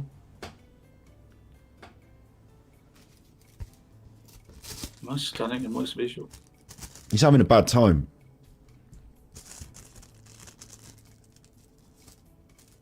What might be happening, though, of course, is that his internet is... Like, I don't know what he's done with his camera settings and this new app. I don't know exactly how he's working his setup. We'll have a little look at it in a minute when we get onto the poker. But what's very interesting is that he... Big ups, Mark. This is his Tony Hare's Ideas meeting, yeah. Youth hostling with Chris Eubank, monkey tennis. A partridge among the pigeons. That's just the title, really. Around the world with Alan in a bullnose on the left. And I drive in all the countries that drive on the left-hand side of the road in an old bullnose Morris. He's having trouble technically. It might be what happens with the internet is you have download speed and upload speed, and Alan is uploading. I look different. I've had a shave. Alan is uploading. So I went out with my It's raining again. family I couldn't yesterday. Be happier. Damien sent tippies. Time flies, lols. Super Chuffer owes 3 hugs. Thank you, Damien. Time does fly. It certainly does. It certainly does. Alan's time has flown. He might be having problems with his uploads and downloads. You know, he's trying to do... Alan's having problems. I'm having problems. It might be that my OBS is going to keep doing this to us. It might be that it's going to keep doing this to us, so don't worry. Every time it glitches like that, I'll be back. I should be back now. Should be back now. So I'm back now. Don't worry, I'm back now. Alan, that's a feature of the reason I stopped and started like that is as a feature of the program I'm using to stream with. But for Alan, it's a feature of his internet not being able to handle his lots and lots of downloads. He's obviously playing poker as well in the other window. You know, potentially. You know, I can't say that. It's slander and libel. Well, I think he is, right? So I think he might be playing poker in the other window. And all those... Like, we're going to look at his poker playing in a little bit. It's going to be a finale of today's episode. It's going to be quite good. So Alan's technical problems are probably based on the fact that his system just probably can't handle what he's doing. And it occasionally is going to cause these problems. Someone that you knew. Because his camera's all glitchy as well.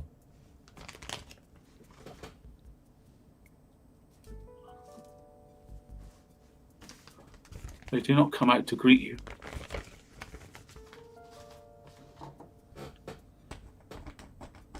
They're I've never ghosts. known this paranormal experience like.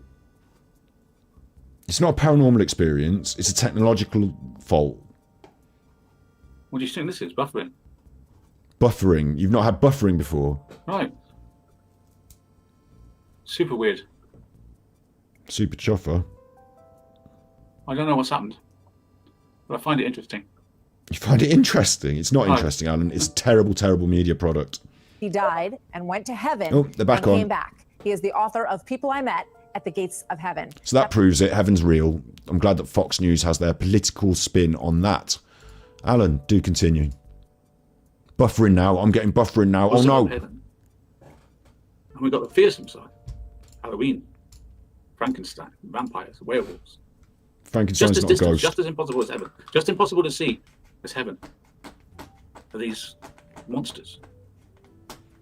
So he's got confused there because a lot of those things would.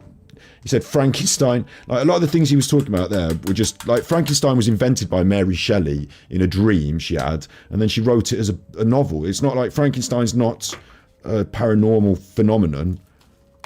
Frankenstein's a story. Frankenstein was the. Not Frankenstein was not the monster. It was the doctor.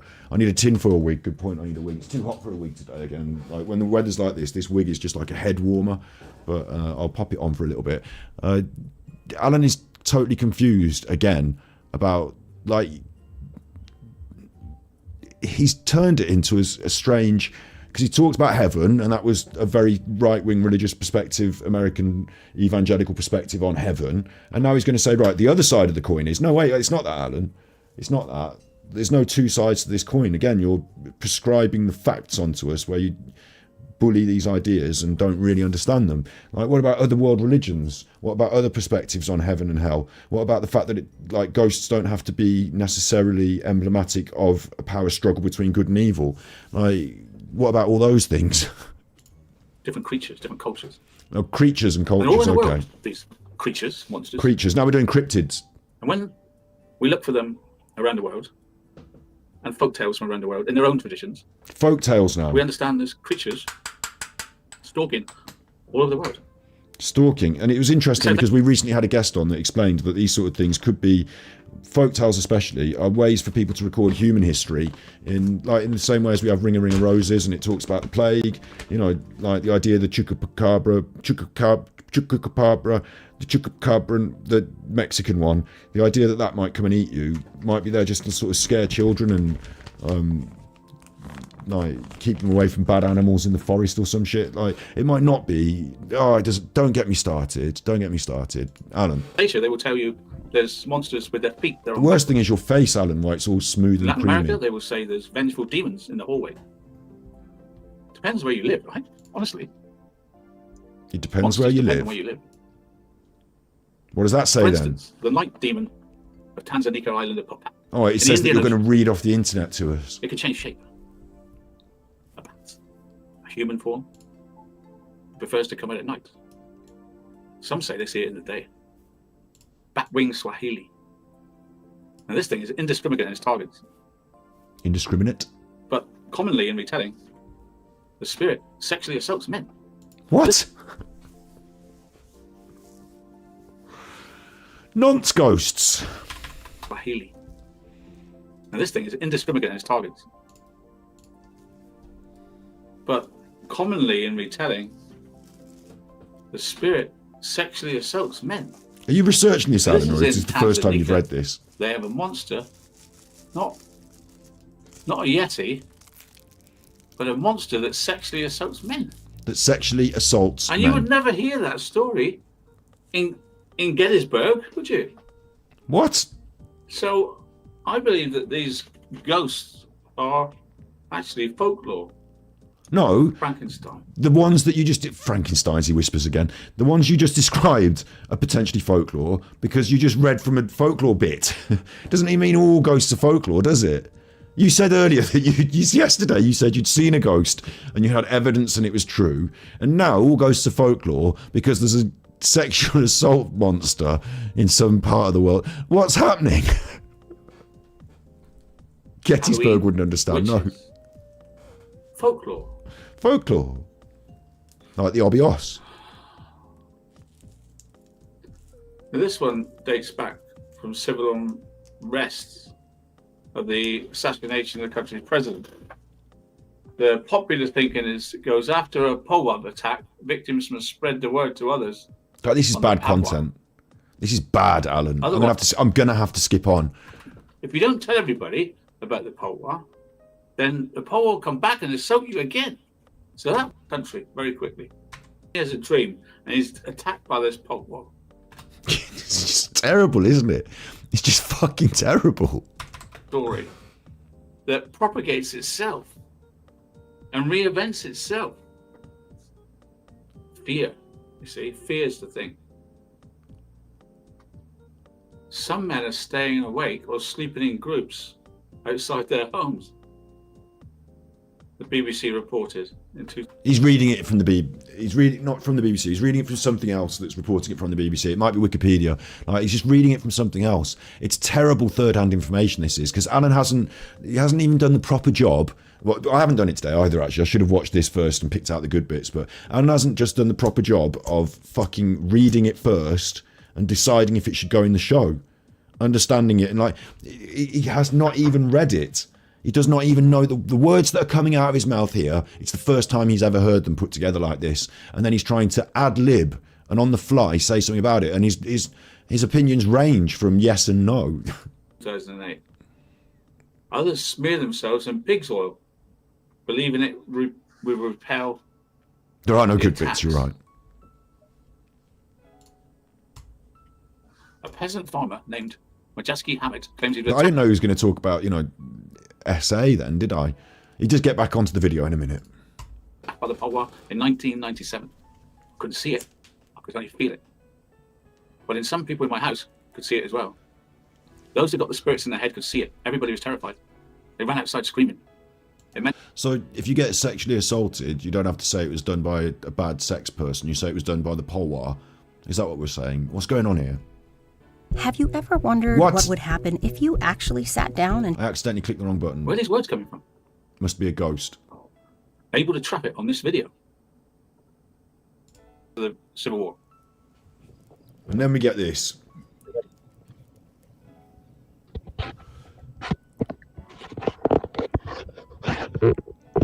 I'll tell you what's quite problematic is that we're seeing it in very bad quality through Alan's re-uploading, and his stream is not in very good quality. It might be now broadcasting 1080p, but the quality that he's uploading at is not 1080p. So what is this? There we go. There we go. Right. What?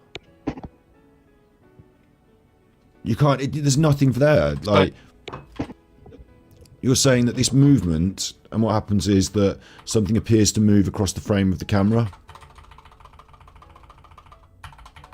I'm just going to stop it when it's there in the middle of the. It's in the middle of the two guns there, and as I move back and forward, it moves like that.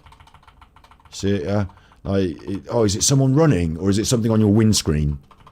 Could it be something on your windscreen, like a bit of water on your windscreen or something? Like,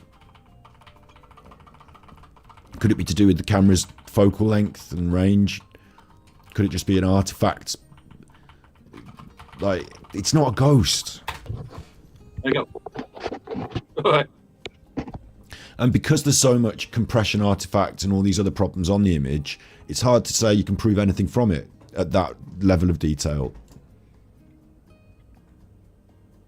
Big up, Sweet Storm. See that?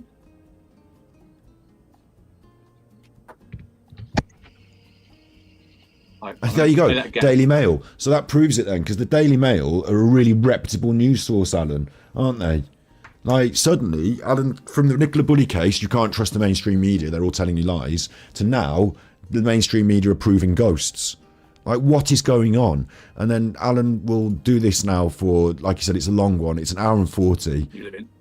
You may have a bloody hand. Reading something. Or be a lizard that devours you. She might turn into a lizard and devour you. Off the internet. Showing a video, reading something. Right. He doesn't react to the videos, he doesn't add anything to it. He doesn't, the other content that he's reading is someone else's content verbatim. So plagiarizing, they say if you plagiarize from one person, then you're a thief. And if you plagiarize from 100, then you can create something original. Alan plagiarizes from about 10 and just calls it a day. What else have I got for you? What about some Australian ghosts? What about some Australian ghosts? Fucking hell. What? Here's a YouTube video that's somebody else's video and they're in the woods. And it's buffering. I just saw it as well. Saw it with my own eyes. This is really bad content, I'll Alan. never see it again. I don't have to rip him on all these other pretending levels today. I can just say, like, this is terrible. You can see weird. it. I can see it. We can all see it. I'll have to come back to that again. So for today's drink,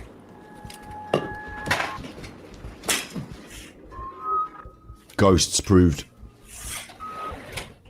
You saw something. There's that video again. Ghost. Here he goes. Baby ghost. Kids now. That's a kid in its crib. I don't want to see videos of kids in their cribs on Alan's show. It feels... there's something wrong about that. This is the woods. Doesn't like me. His computer doesn't work. I'm spooked. You're not a ghost, are you? You're not a ghost, are you? Well, it's a group of people, Spice Lady. It's not from one person. It's from a group of people who put the money together. Thank you. I appreciate it. They're sort of people that don't like me and they've been blocked. There's someone in the woods. Behavior that's trying to eliminate AD from the internet. Right, where's this damn ghost? He talked then briefly about the trolls, a group of people who are trying to eliminate him from the internet. He's doing a good job himself with this content. So we lost contact with whatever it is. We can't see it, can't hear it. Finally stopped snowing. The sky's starting to clear up a little bit. We were hoping to... I think this is terrible from Alan. Like, if he was sympathetic to it, right? If he'd spent his life, you know, investigating this stuff, researching it, had got some interesting takes on it. Instead, he's just scratching the surface and he doesn't know anything about it. So it comes across as being really disingenuous and trite. And people who are into this sort of stuff will see through it immediately as just some crappy rubbish grift. And people who aren't into it will think, why do I want to watch this? It's rubbish. He's ruining his channel with this rubbish. Absolutely ruining it, which is great. Actually, which is great. I still like the main thing, the filter. That's gone well, hasn't it? That's gone well. He looks a bit like a tortoise. That was very good. Ooh. Ooh. That could be easily somebody dressed up, but it spooked me, see? That's what it does. Right. Next. Worldwide horror story. The woman of your worst dreams. In Brazil, they have their own monsters. In Brazil, there's a tall, skinny woman. Well, it would be a tall woman, wouldn't it? Why? Okay, I've been looking up who... it was a channel that sent me this. What? Scary. The woman of your worst dreams, as opposed to the Brazilian woman of your best dreams.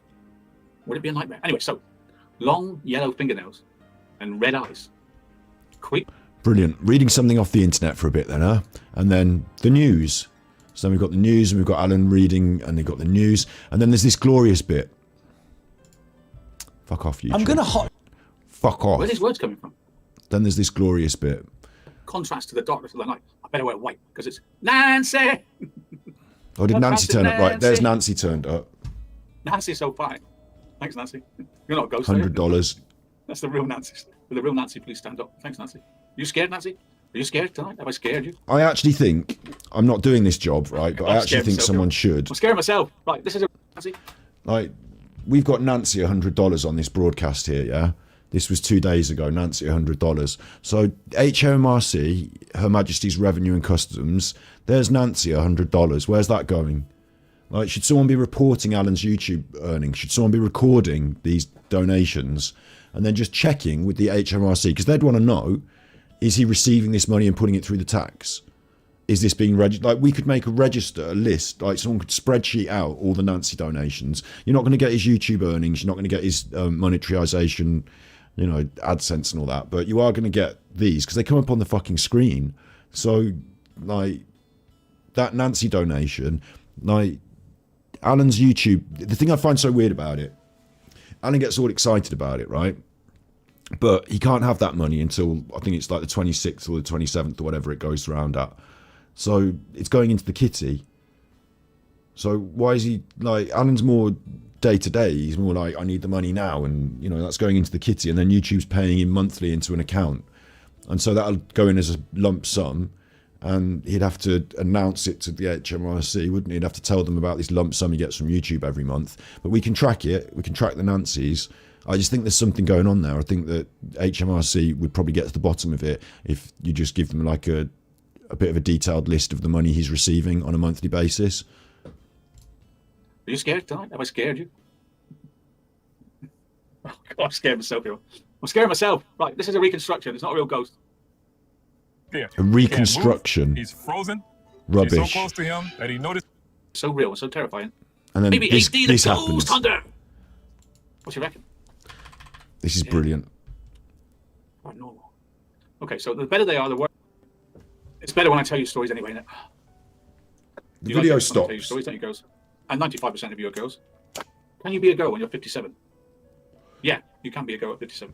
If you're condescending enough to them, Alan, they The can. best scary stories feel so real, so believable, and utterly chilling, right? That they virtually guarantee you at least one night, if not more, spent tossing and turning while listening to the creaking floors and the sound of ghostly moaning. Of course, that's the paradox inherently in ghost story. The better they are, the worse you'll sleep at night. This is true, even if you're dead-eyed, dyed-in-the-wool supernatural believer. I will be telling you my own real ghost story later. I have my own Brilliant. presentation with a ghost. I will tell you later. That sounds fun. I'm not scared of ghosts. Doesn't matter how dark it gets. Doesn't matter how creaky it gets. I'm scared of someone creeping around my house with a hammer. I need to run down the stairs and hit them with my own hammer, don't I? But a ghost, there's no hitting anyone with a hammer. They're a ghost. So they might be looking at me and that's it. So I'm not scared of it in any way. Just, I'm not scared. And it doesn't matter if you're a dyed-in-the-wool paranormal investigator or whatever. I'm not scared of it. Just not scared. So what he said was bang wrong. That's the But he was just reading it off the I'll tell you internet what, I'll be anyway. good at this, won't I? Hey, AD be good at this ghost stuff. Won't I? If I went doing haunted houses, I'd have 1,000 people in chat, wouldn't I? Maybe that. Would you? If you would have, do you think you would have 1,000 people in your chat if you went doing haunted houses? No, you'd be just as bad as you are at everything else. That's the way forward. Maybe AD the ghost hunter. What do you reckon? What do you reckon? I reckon we're going to look at your poker in a bit towards the end because we're getting through your week's content and I've got a special presentation on your poker, but I don't think this would go well. In fact, I'd love to see it. Again, I'd love to see it, but I don't think it'd go well. Quite normal. Okay, so the better they are, the worse you sleep. You know that. You all know a person who's memorized horror stories. It's not some creepy-eyed photos. It's a backstory. The best stories have a backstory that make it more believable, don't they? I know they do. So I'm going to tell you some spooky stories based on true events. You're going to read They're them off the guaranteed to haunt internet? you. So turn off the lights and light a candle. And get ready. Hang on. A backstory that make you all know a person who's memorized horror stories. You all know a person who's memorized horror stories. You all know a person who has memorized horror stories, but the best ones have a backstory.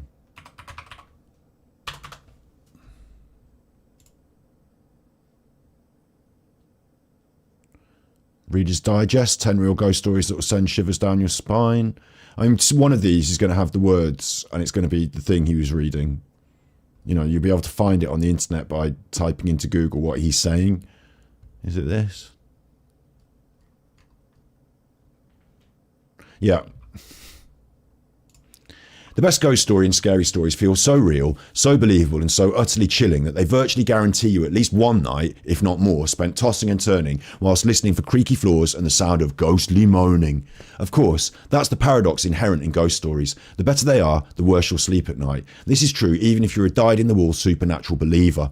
The type of person who's memorised details about Halloween's origins, isn't scared to eye some creepy photos, knows the backstory behind Halloween monsters, and spends Friday the 13th reading Ouija board stories. In the spirit of the season, we've rounded up some spooky stories, all of them based on true events that are guaranteed to haunt you. So turn off the lights, if you're brave enough, and get ready for the ghost stories so real and so terrifying you won't sleep through the night. Little Hands is the first one. The Little Hands. Little Hands. I never lived in a haunted house, but my mother did as a teen, says Reddit user. So Alan is reading from Reader's Digest, who have compiled their stories from Reddit, right? So it's like second-hand, third-hand, fourth-hand re-reporting at this point, and he's just reading it from Reader's Digest. Now, you just heard me read that. You can see the words on the screen.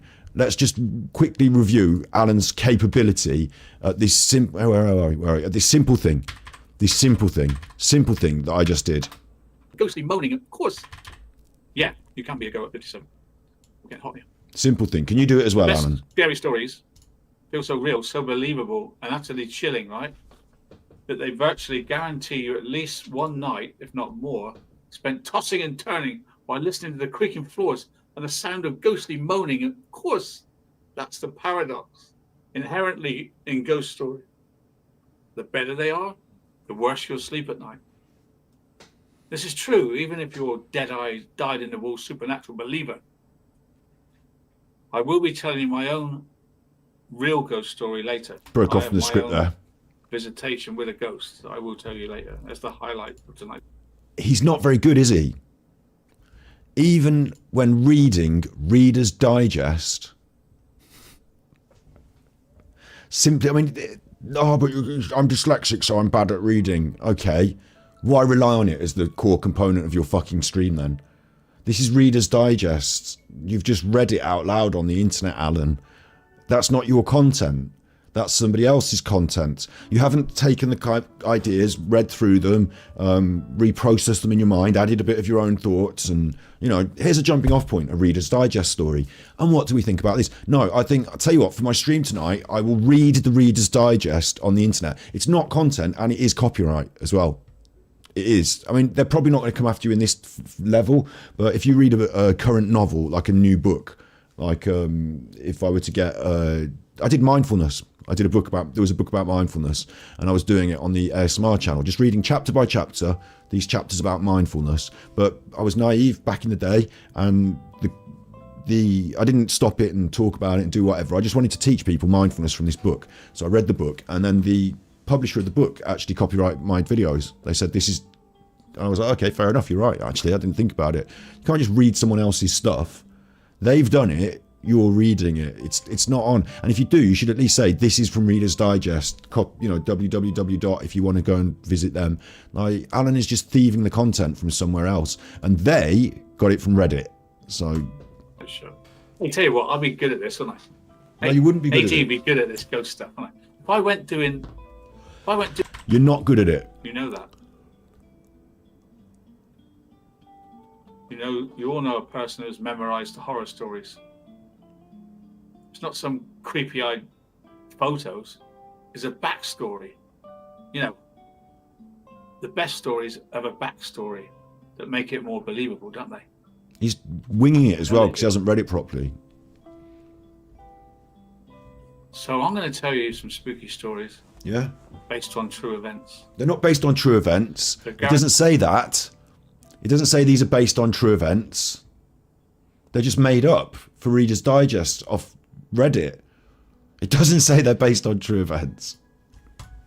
Guaranteed to haunt you.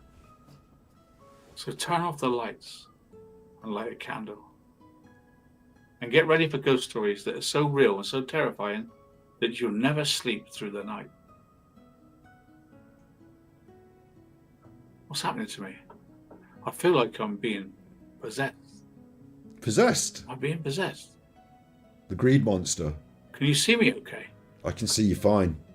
Can you see me? I feel like something's coming over me. What are you doing with your green screen settings? What's going on? I'm feeling a bit strange. You look like you've got a beard. I'm going into the TV screen. You're not going into the TV screen. How can I be? How am I in the monitor? You're normally in the How did I get monitor. in here? It's a projection Let of me the... out. Let me out. What do you mean? Can you see me? Oh, I can see your mouth. It looks I creepy. feel like I'm in the machine. What? You know the song, Ghost in the Machine, right? No. I feel like I'm in the machine. What? I mean, let's be fair, right? Everyone who's watching all of this, you're watching it through a machine, a machine. You know, through a device. I am in your device. I am forever trapped in the internet. This content that you're watching, like, I'm here at home. This is my real physical flesh. But if you tap the screen, it's the screen. I'm in the machine. And once this is finished and I'm gone long, like, you know, way off in Ghost Town, you'll still be able to come back and watch the video, and I'll still be here in your machine. Like, it's same with my ASMR. I'm always there on demand at midnight, always midnight. But that's a more philosophical aspect to talk about the way we exist in the media space. I mean, me, really, I'm not in the computer like a little man in the radio playing the songs. Tuned to a different channel, I have to put down the instruments and pick up the classical instruments and play the songs. Alan's just messing with his green screen is all. Well, why I'm here, I might as well tell you a story. I feel like a poltergeist. What? I hope I'll be alright. I have the feeling that I'm in... This is like in the 1980s when they first created these video effects. People used to use them in music videos and stuff, didn't they? And now when you look back, it looks a bit cheap and a bit what, but you know, back in the 1980s when they first discovered these video effects, Alan has clearly got some sort of new filter program on his computer that he's messing with, or some shit like that, hasn't he? Like, he's done a new filter for his face. He said he had a new camera. I don't believe he's bought a new camera. I think he's just opened a program that's put a filter on him. Inside the screen. He's messing with settings. I think I'm here, but I feel I'm only partially here. It's not content. In the screen. It's terrible. The little hands. I never lived in a haunted house. Now we're going to hear about the little hands. But my mother did as a teen.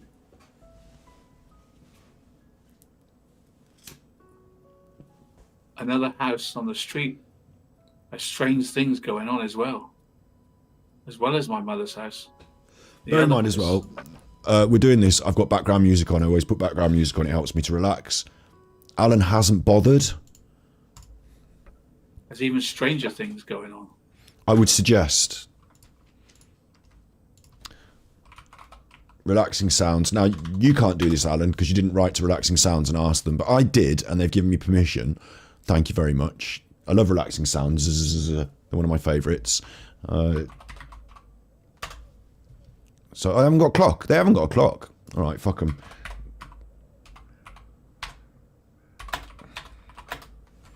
I would suggest for not 10-hour timer, something like this. You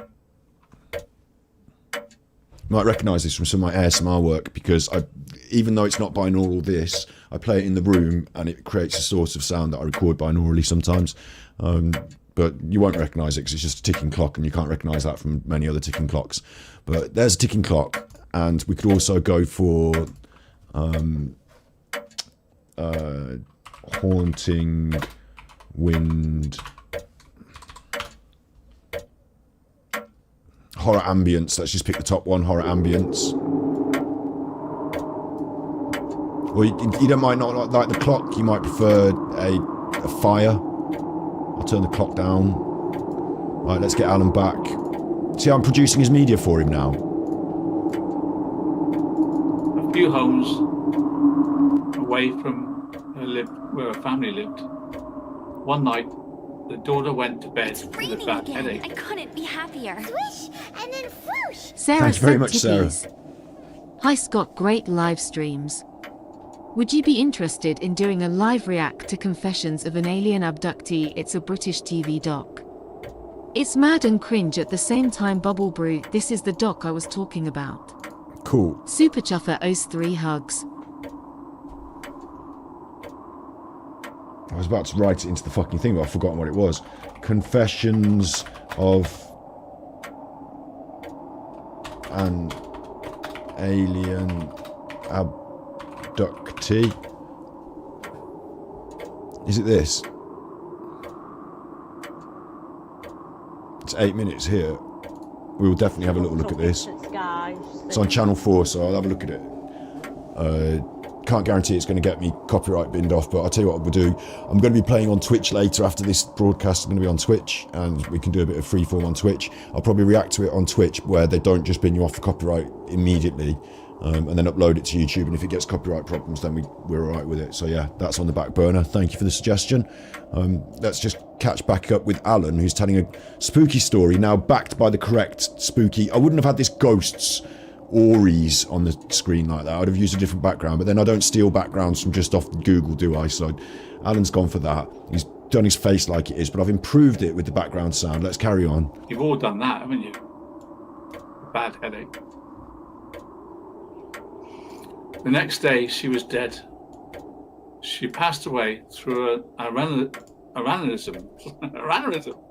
I better spell it. ANEURYSM.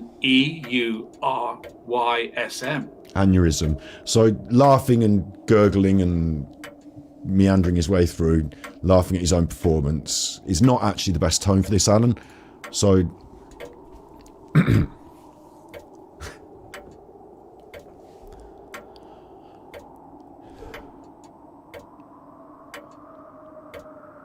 I've never lived in a haunted house, but my mother did as a teen.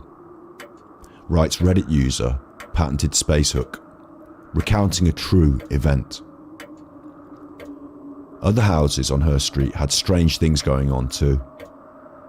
A few homes away from her lived a family. One night the daughter went to bed with a bad headache. The next day she was dead. Sarah sent tippies. Thanks, Scottikins LOL. Thanks, Sarah. Super Chuffer owes 10 Thank hugs. you for the 10 hugs. Thank you for the 10 hugs. It's ruined my horror story, but that's fine. It's fine. The next day she was dead with an aneurysm. Hey! Sorry. But yeah, like, there's a tone to it, isn't there? There's a meter and tone. Thank you very much for the 10 hugs. Thank you. I really appreciate it. So there's a tone and a way of doing it, and Alan simply doesn't have it. He hasn't gone for the background sound. He hasn't gone for the, the method of talking. He hasn't prepared himself and centered himself. He's not focused. He's malarking about on his rubbish channel. Aneurysm. Ghost in the machine. After the funeral, the family went away to get their minds off the tragedy. And the father asked my uncle, my mum's brother, to check on their pets. My mum and dad, who were dating at the time, went with him. My mother had heard there was a grand piano that she wanted to play. Well done, Alan. Keep your finger on the line and just keep moving along. You'll get it. I'm not going to listen to him read Reddit stories from Reader's Digest. I'm simply not anymore. We've done that now. It was terrible. We have to get back to our stream. So let's skip on a bit, Alan. Obviously, get the news back on, don't we? We get this back on. No one was there. Where do we get Alan's ghost story? Neither was open. Reading another story from Reddit. Then it's the news. Recreation on the news. And the whole time, the lady sat there, said nothing, and was looking down. Herky jerky. She was driving down, she went through the tunnels, and she just felt this overwhelming peace. Bad, isn't it? It's bad. It's not good, it's bad. And then she... Okay, not much more. Not much more pain, guys. Not much. Don't have to drag you through this much more. You got another 100 from Nancy. I don't know when that came up. I don't know if you put it on the screen. Or is that the same 100? No, I think you got another 100 from Nancy during this broadcast. So we don't have to endure anymore. He's had his $200 now. He can fucking shut up. The impish ghost. Now he's going to read the impish ghost. My neighbour Diane had a playful poltergeist for years. We called it Billy. We called it Billy! Is it on this list? Before I go there, I want to talk to Babs. Babs, how are you? I just had dinner at the Jamaica Inn at Bodmin Moor. It's super haunted. I've been to Jamaica Inn. I spend a lot of time in Cornwall. It's scary there, isn't it? Did you feel in the presence of ghosts? Could you feel the spirits around you? Because ham hands. The Jamaica Inn is full of pirates and stuff. Is Babs all right?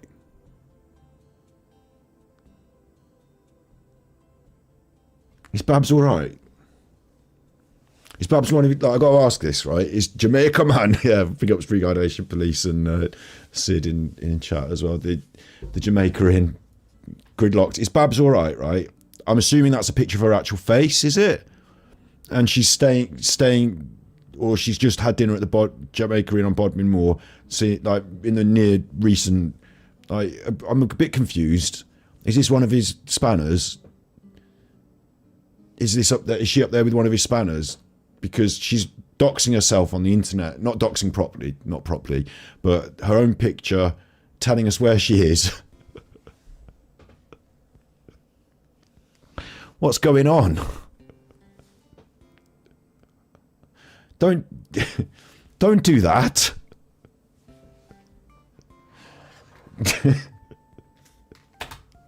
Babs was in the most haunted place in the southwest. I wonder if she felt the ghosts. I guess we'll never know.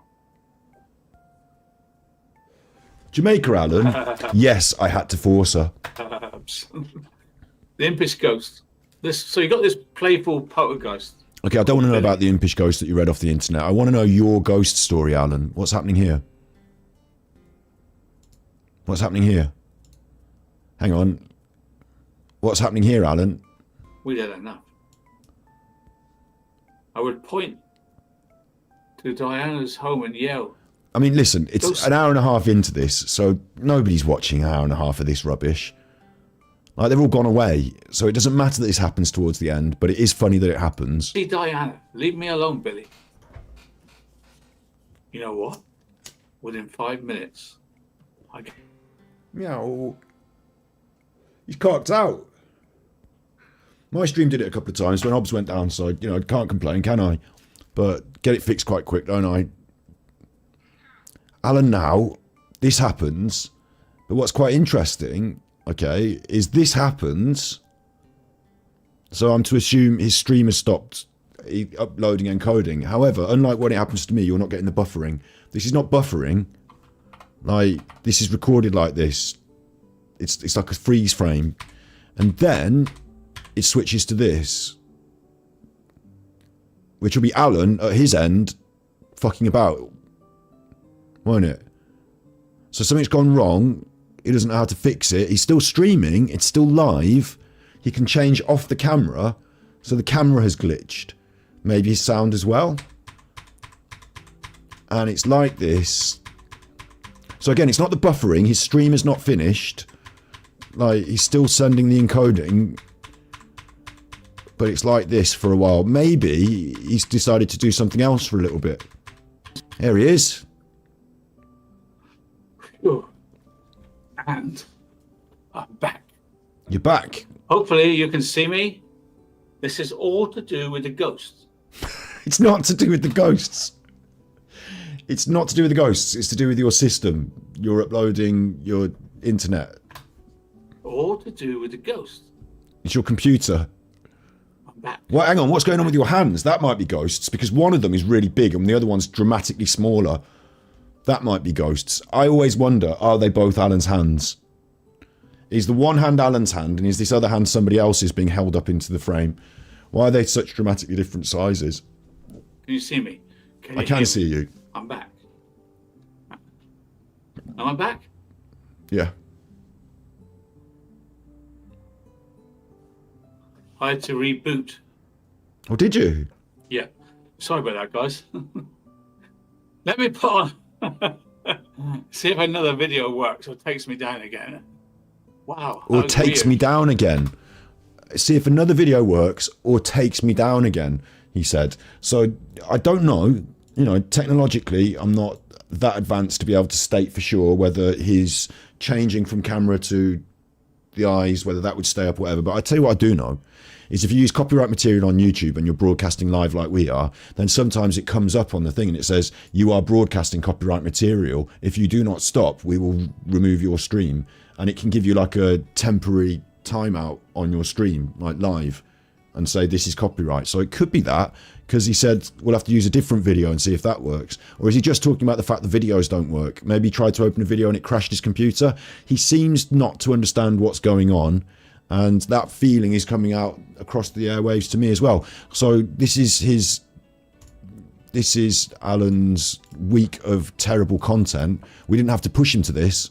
This is Alan doing it himself, without talking about us, without getting involved in the drama, talking about this, because his viewers want to see that, or at least people want to see what he said, right? So he gets those views, but without doing that, he's gone 2,000 views dropping. This episode was a diabolical mess. that we're watching now, the spooky one. And next we've got Jennifer Nibb, and I'll take that, dismantle it in seconds. And then we've got Relax Do It Now. That's going to be fun. And finally, in today's episode, we're going to look at his poker playing and his gambling commitments. And then we're going to move on. I'll be playing games on Twitch later, but this is Angry Alan now. This is Alan Watch for the week, essentially. Alan Watch. So it's been going pretty fucking badly. We're going to watch this on Twitch later as well. It's been going pretty fucking badly. Let's have a look at some UFOs before we go. Let's test out. See if we do something that's not ghosts. See if it likes things like UFOs. What about Australian UFOs? Aliens? What? To set up a body to investigate. Why on earth would you possibly play this at the end of an hour and a half talking about ghosts? And bear in mind, you know, again, he's just going to play the news now for a bit, for about Australia. I want to hear your ghost story. You promised me there was going to be a ghost story, that you'd seen a ghost and we were going to hear it. Don't tell me I missed it by skipping in the middle, because I skipped the bits where you were talking shit that you were reading out of Reddit. Come on, where's your ghost story? If anyone else has seen this and I've missed it, I will come back to this at another point if I've missed his ghost story. But for now, I'm assuming he just hasn't told it. So there we are. I just wanted to do that because are aliens connected to some ghost stories? Oh my God. Getting aliens mixed up with ghosts even. Do they sort of... We're getting confused, that's what I'm saying. You're confused? Finally, one more scary story before we all go to bed. Come on then. You saw a ghost. It's not even late. It's only 10 past 10. The boy with no eyes. What? One night, when I was 10, I was woken by my bedroom door opening. The impish one was on there. Sitting on my bed. This happens a lot, right? You're in bed, and the door opens, and someone sits on your bed, right? But you're half asleep. Childhood brush with a very persistent ghostly apparition. Apparition? I felt my leg. Okay, so what he's describing, this is fucking weird, right? I don't know if you know about this, but people who suffer childhood trauma, yeah, like, you know, bad people doing things to them, that sort of stuff, yeah, people who suffer that, they repress it, and they don't want to, like, it's not they don't want to deal with it, it's like such a trauma, they repress it, and then when they talk about it later in life, they might report that something sat on my bed, or someone came in through the window, and stuff like that. It's actually sometimes, like, in seriousness now, not being, like, I mean, it's a horrible thing to think about, isn't it? But in serious now, it could be latent trauma from childhood abuse that people report in this way. Reader's Digest haven't done their due diligence and have just picked it off Reddit. Alan's reading it from Reader's Digest. So Alan hasn't got a ghost story to finish that happened to him. He promised us one and then he lied to us. I don't want to hear about this boy with no eyes. It's fucking horrible. And it's just off Reddit. So, like, well done someone for writing a creepypasta on Reddit. So we've done out 1 hour 45 minutes, and we had some glitches, but we had some fun.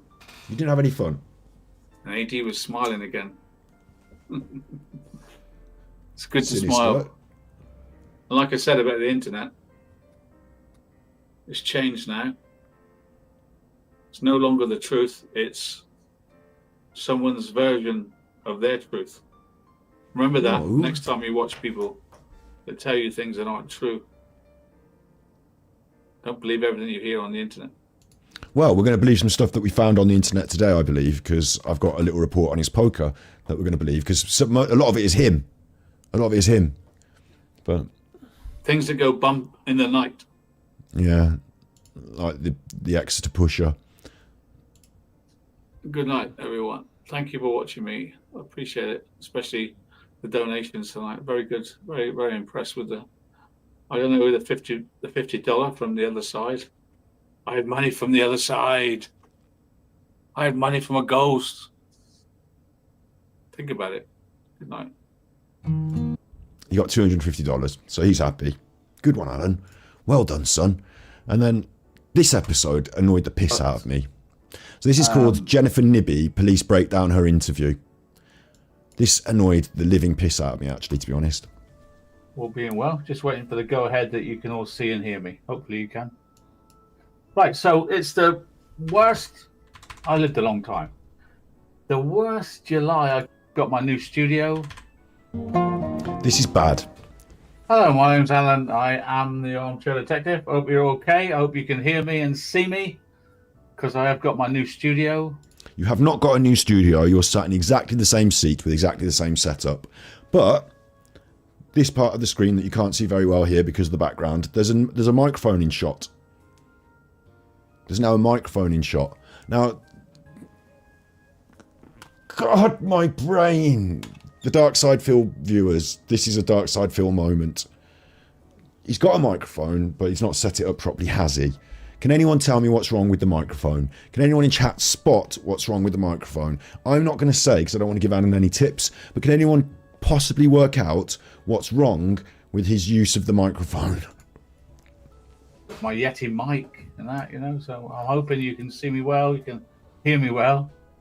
After last night glitches. I can't hear you well. Tonight. I can hear you worse. All being well. Just waiting for the go-ahead that you can all see and hear me. Hopefully you can. Anyone spot what's going on? Yes, Sinky Socks. It's the position, isn't it? It's not in the right position. He's not talking into it. Also, I will say, a lot of people will buy a Yeti as their first mic. Fair enough. Okay? It's a USB mic. So Alan is not doing the right 5 years into his content creation journey here, bear in mind. I don't diss anyone for getting their first microphone. My first microphone was a USB mic for my streams. I bought a cheap one off the internet. Then you go through and you progress. And what I'm using today is an NTG, I think it's an NTG3. So I'm using a £500 NTG3. My microphone is £500. In order to put that into the computer, I've got an audio interface, which was also some monies. I recently bought Steve an SMB, what is it? Shure, let's just put Shure mic. I can't remember which one I got him. The XLR version I got him, but a Shure microphone, like a podcast mic, condenser mic.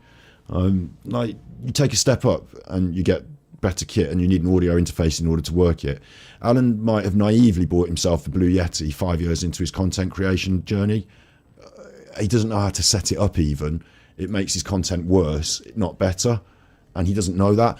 The USB function means that, great, it just plugs in as a USB, but negative, your computer is now having to handle the microphone as well as all the other shit that you're trying to pump through it, and unless you've got a big powerful computer, it's better to run it through an audio interface and the audio interface to do that job, to give it a preamp and then send it into the computer that way. It's still through USB, but all the work has been done by my audio interface instead of my computer, maybe. I'm not an expert on tech, so maybe that doesn't ring quite right with some people. But Alan is definitely not an expert on tech because he's bought a Blue Yeti USB mic and positioned it behind him. Right, so it's the worst. I lived a long time. The worst July I can remember weather-wise. Absolutely worst weather I've ever known for July. So this has made it really difficult because now you can't hear him very well. And now August the same way. It's not like for you Americans. We wait all year for July and August, right? The kids are off school. The poor parents don't know what to do with the kids because it's raining all the time. Fed up with it. He's doing a little bit at the start. I'm fed up with it. Bring the summer back.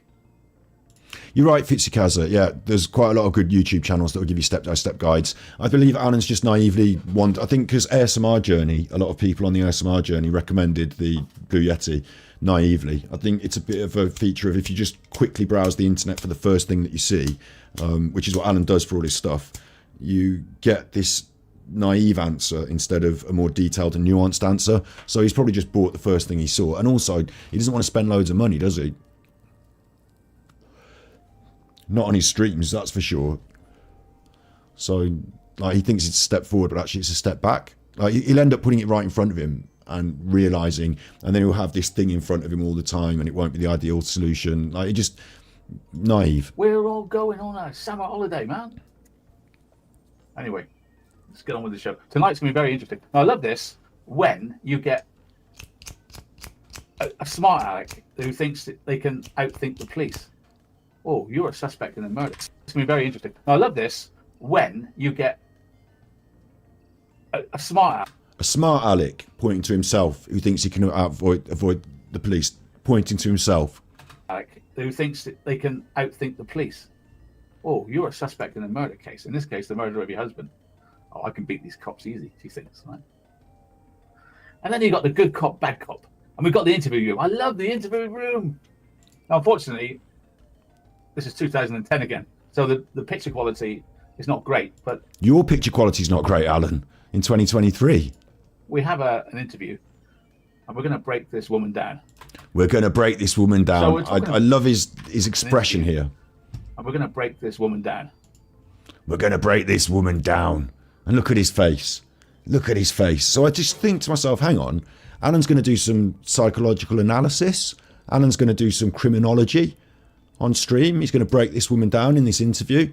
And I skim on and I see that he's not doing that. He talks for a little bit at the start. And then he plays this long, extended police interview. Much like a Jim Can't Swim or a Red Tree Crime, you've got this long interview with this woman. And the police do their job. They use the read technique, if you know what that is. Alan doesn't. And then at the end, he talks a little bit at the end, right? So I was like, what's going on here? Hang on. So then we go, YouTube. Let's have YouTube. And let's just type in Jennifer Nib, which is the case that he's talking about. And see what's the first thing on YouTube. Jennifer Nib interrogation 2 days ago. So 2 days ago, someone uploaded this.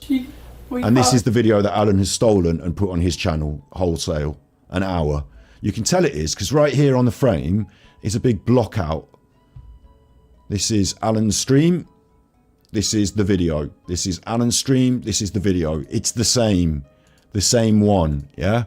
Alan has stolen that off that channel. Now, it might be in the public domain, so maybe he can't be, you can't steal it, but we can really clearly see what Alan's done, because this has got this block out on it. So this person, Susan Barnes, who uploaded that, has took it from somewhere else, haven't they? Where have they taken it from? And if you scroll down, Crimetastic has a month ago, 120,000 views, has done the full interrogation and confession. So they've uploaded it. The Thatcher's Crimetastic has uploaded it. So they're the ones that have got it. They put a watermark on it, look. Crimetastic. So Crimetastic has uploaded it. It's watermarked. And then this other person, Susan Barnes, has taken it, removed the watermark and uploaded it. Yeah? And then Alan's taken that and uploaded it on his stream as the episode. He loves this sort of thing, doesn't he? He loves this sort of thing. It's like Alan's Jim Can't Swim all of a sudden. So he's taking, again, third hand now, right? And I thought, well, what's he going to say about breaking it down? And he said he loves breaking these people down and getting into their minds, sort of thing. I'm paraphrasing, he didn't say getting into their minds. But I was like, where's he going to get that from? How's he going to do that? Well, thankfully, Crimetastic, if you search Jennifer Nib, they've done a 20-minute video breaking it down for you when the victim becomes the suspect. They've done the same month ago, like it goes in parallel. They've, in the same way as when I uploaded the Paul Ansell interview and then did a body language analysis of it, they've done their video on it here, 20 minutes of it. So recently purchased a shotgun as a gift for her, and then For hunting and stuff, and so I grabbed that. significantly less than Jennifer. Statements, or you really should go. Someone else has done a 20-minute video. So Alan was able to talk for 20 minutes before playing their video that somebody else stole, because he's watched their video. You might call it a journal in America. In this journal, she described having an affair with an older man. He's just got the transcript of their video.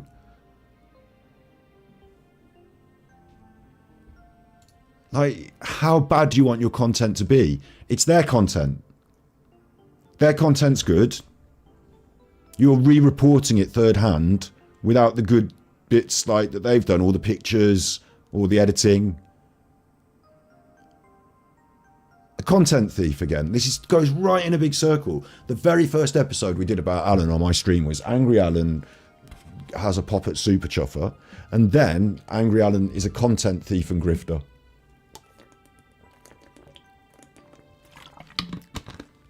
Crimetastic, a month ago, 260,000 views. Alan Vinnicombe today, 1.5 thousand views.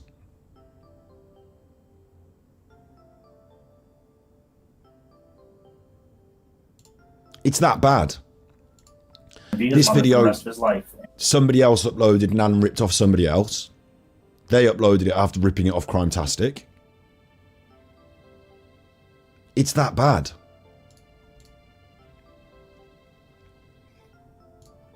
So you know a bit more. You didn't see her face, did you? So this year's today. This year's for the mugshot. Mugshot then. Mugshot now. Wedding day. HIV, then he tested positive in the autopsy. I don't believe in the courtroom was. I understand that Jim's family have not forgiven me. I understand that. Book of the funeral. They finally gave it to him last year. Should be 50 years old. Yeah, that's there you go. Wives that murder their husbands. Wow. Should be out in August 2027. Should be 50 years old. Getting out. Enough time. 7. It seems she's due for release. Whatever happens. Is he drunk? 2027. I don't think she has to. Listen to the quality of it. To anyone. The microphone, the picture quality, the content plagiarism. It's garbage. But then again, I don't need to scream about it, do I? Because there'll be more people watching this today, this summing up of his week's garbage, than watched any of his garbage all through the week. So I don't really need to bang on about it in that way. I really feel that like Alan has, like, we're going to relax with his relax video, and then we're going to finish with his poker, which is going to be in itself an editable video. You have the option to block anyone downloading it from YouTube when you load up your video. No, it's different to that. I set everything to clippable. You can clip my stuff and make a little short of it and do stuff like that. YouTube allows this social media context clipping within the context of the YouTube parameters. But somebody has, like, we're watching it on YouTube now, and I'm recording it on my computer essentially, aren't I, and streaming it to you. Like, I could just record a YouTube video just by watching it and recording it. So there's no way of like really preventing people from downloading it, yeah, but re-recording it and re-uploading it, not possible. And some of those videos, like the crime, the problem with what Alan's ripping off here, the bad thing he's doing is that you don't just have these videos fall in your lap. Like, the interrogation videos are public domain once they're provided to the public, I guess. I don't know about the rules in America, but the dog's going, somebody has to go and somebody has to petition for that video, somebody has to receive it and upload it. Like, somebody has to go through the work of obtaining it and being the one that puts it up there. And those people, in my opinion, if they're watermarking that work, like, deserve at least the credit. Like, even if it is public domain stuff that you can then use and make your own episode out of, at least leave the watermark up and say this video was originally uploaded by Crime, whatever they're called, and go and watch them. Like, the ripping it and taking off the watermark, meaning that you're ripping somebody else's upload and you're taking off the watermark so that you can then blag it that it's your upload. Like, it just feels a bit wrong, doesn't it? You have a troll. Who is it? We've got a couple of mods in chat. They can deal with it. Yeah, I didn't even notice. Thanks.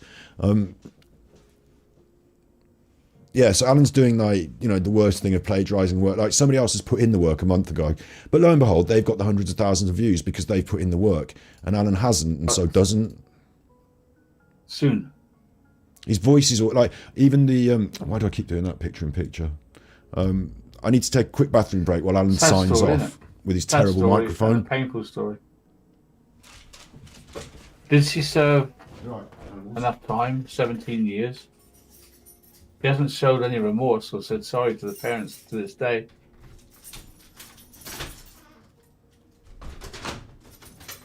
It seems she's due for release. Whatever happens in 2027, I don't think she has to apologize to anyone.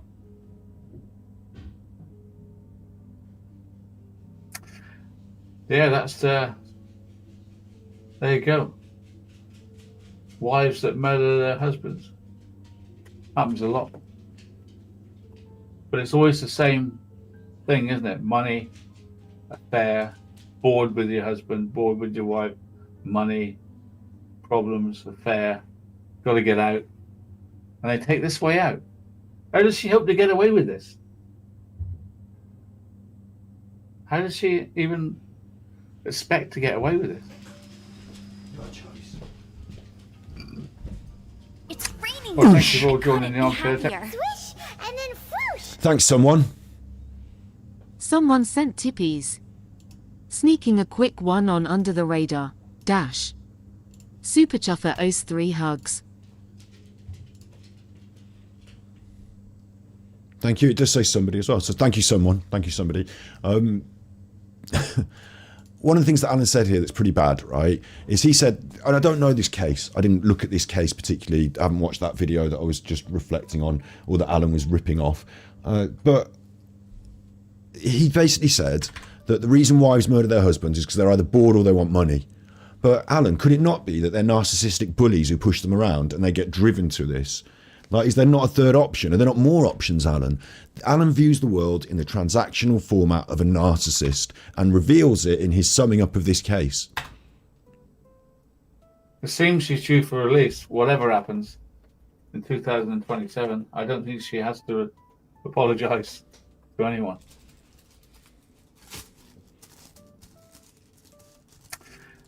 Yeah, that's there you go. Wives that murder their husbands. Happens a lot. But it's always the same thing, isn't it? Money, affair, bored with your husband, bored with your wife, money, problems, affair. Money, affair, bored. That's it. That's it for Alan. Money, affair, bored. And that, like, you know, I'm not some super psychologist here, although I think I can spot classic narcissism traits when I see them. That's how Alan views the world, isn't it? Money, bored. Money, bored. Transactional, bored. Can you give me something? Affair. Doesn't realise that wives might murder their husbands for many other reasons. It's raining again. And this is the champion of domestic violence. Thanks, Sid. Scott, be honest, please. Did you miss us? Yeah. Super Chuffer owes 3 hugs. Yeah. I had some bad news in my family this week, and, you know, also done a couple of days of seeing some other members of my family, which has been nice. Someone even said to me, "Are you not going to be doing your stream tonight?" And I just thought, well, like, I was watching Tipping Point with Mom, and I just thought, well, I don't have to do it every night, do I? Should we just watch Tipping Point? And then Coronation Street came on, and I thought, fucking hell, I should have done the stream. But, you know, I just spent a bit of time as things happen. I'm quite lucky in what we do here. Of course, I need to sustain myself, don't I? I need to keep the tippies coming in, keep the YouTube videos coming, keep the numbers growing, keep the AdSense money coming in. You know, but I need to sustain my business. But at the same time, I need to sustain my mental health and my family relationships, I guess. I don't know. Yeah, it's been an interesting week. But I did miss everybody here. Yes, that's true. Bored with your husband, bored with your wife, money, problems, affair, got to get out. And they take this way out. How does she hope to get away with this? Alan cannot empathise with the woman who's murdered. I don't know the situation. I don't know what happened, okay? So I don't know exactly what that particular crime is, but Alan has summed it up there for us. It was money or she was bored. How did she get away with it? You expect to. She can't. Anyway. Detective tonight. It's time for my bed. I've not been sleeping much lately. We're not having family troubles necessarily. It's just a member of my family is poreless, so, you know, I don't really want to go into it too much on the internet, like, especially not in Alan episodes, because they'll all be like, oh, let's find out which member of his family is poreless and let's fucking send them some fucking bad messages or some weird shit. Like, there's a lot of fucking nutters connected to this guy and circling around him, like flies around bullshit. It's just a horrible world. So, you know, no worries though. We're all good. Thank you, Bubble and Brew, for the $4.99. Thank you. Side, I can snuggle up in my new black bed with white sheets and white duvet. Sorry, Alan? In my house. Side, I can snuggle up in my new black bed with white sheets and white duvet. It's hard to hear you with that microphone setup, but you cannot fucking let it rest, can you? On my own. You're definitely on your own. Alan, you cannot let it rest, can you? It's raining again. I couldn't be happier. AUD bod sent to Thanks, Bod. Lovely to see you back, Scott. Big loves to the family too, Red Heart Hash. Yeah, all good in the hood. Super Chuffer owes 3 hugs. We're doing Alan now. We're going to do his ASMR next, and then I'm going to do my presentation about his poker. But then later on, I'm just going to be playing games on Twitch as well, hopefully. That's going to be a feature. Don't you get too snuggly over there, because you're going for a walkies. Yeah, you heard me say it. After I've done this, I'm just telling them now, after I've done this, walkies, and then I'm coming back to be on. Okay. With my dog. And a cup of cocoa. No dog. Thanks for joining me, guys. Appreciate your continued support. And remember, don't believe what they say. Don't believe what they say. So just, seeding this in the minds there. People are going to say bad things about Alan. Don't believe them in general. That's fine. And also, the Black Room came up again. He cannot let it lie. And of course, he caught himself out in a number of ways in his explanation of it. It didn't all add up. It didn't all tie in exactly. There were a number of little anomalies that we didn't bother to really drag over the coals. They exist. The black bed thing. Thank you, Silver Missed Moon. you so much. Looked for you every day. Black Heart Hash. Bless, Black Heart thanks. Hash. Black Heart Hash. Black Heart Hash. Hopefully there's a lot Super of Chuffer content owes 3 hugs. on all the different channels for you to, if I'm not here, there's a lot to watch. And yeah, big up Sid, the Groves on the UK Poker Tour. I'm keeping an eye on these poker things. I definitely feel there's like something in the water, whether he goes to poker or not. We're going to look at the poker at like the end of the episode, like I said. So not all of his jaunts and trips, but a little interesting thing I found. It was pointed towards by Martin Dean, of all people. Thank you very much, Martin. No one knows me. Alan's going to love that now, isn't he? Alan's going to love that. Oh, Martin made a video and I watched it. And no one knows Alan, he says, after 5 years of being himself on the internet. Nobody knows him. Say. No one knows me. No one knows me. No one knows you, Alan. No one knows you. Yeah, what are you up to then, you fucking weirdo? This black bed thing has never been settled properly. It's never been completely explained. Thank you, Asia, Save Horses, for the €5. Thank you very much. It's never been completely explained. We're not completely happy with it. It's not satisfactory, but we do move on. The information is out there for people to make their own minds up. We do move on. Not here on YouTube. Few people know a bit about me. But the people that know me know me. The people that don't make things up about me. Right? Is that what it is, Alan? I just don't know anything about you and I just make it all up. Or is it that I'm judging you based on your actions? Thank you for joining me.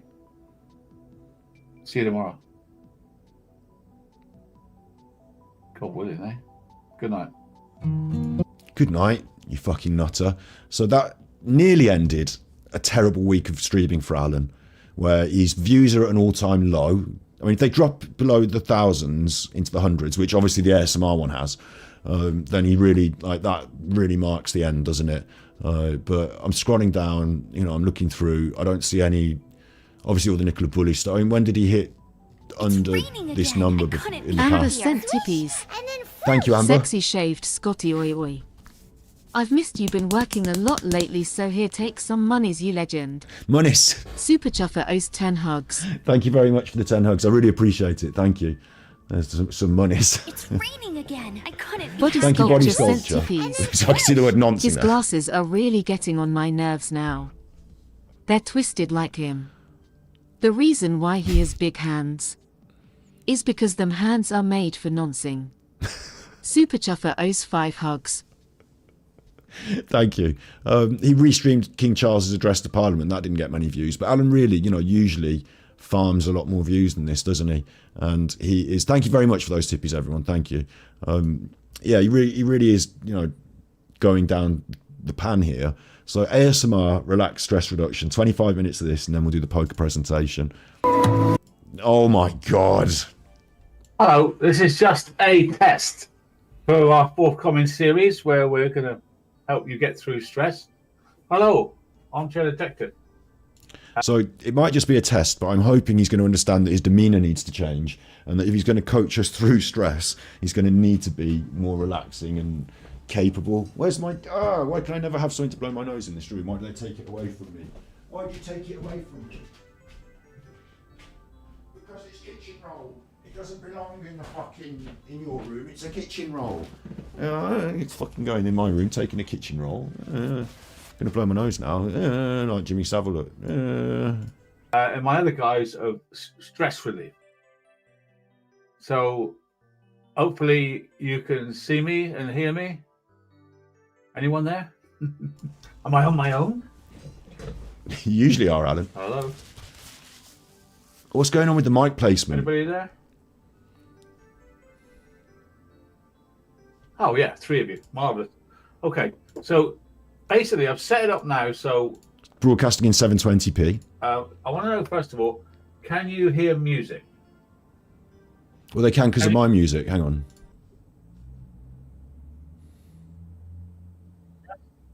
No? Can you hear music? Alan, why don't you have your headphones on and monitor it? Yes or no? Music? Yes or no? Why are you doing this online? No. So I'm just going to pause in briefly. Why are you doing this online, Alan? If this is a test stream and you've got members and you've got unlisted and you've got all this, why not make this just a little cheeky members only one? Just a test. You only need one person in the stream to test it with you, or just do it offline. Like, I don't know what your setup is. Maybe it doesn't work in that way, but you can test your setup offline and then go live. I mean, we do have, I will admit, you know, I've got technical issues on my own end at times as well. But this is, don't help him. It's too late for this. He's done it as a broadcast now. The YouTube algorithm has seen this and judged it to be shit. It just seems like a really weird choice. It's very dark side Phil again. It's very narcissistic to think that instead of doing the work behind the scenes and then bringing the product to the people, that you would sit on the stream and get the people to help you fix the product first.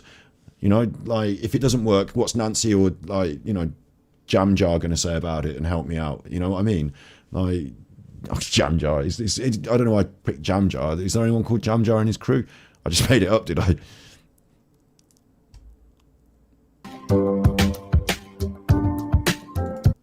What's this? Alan, what's this?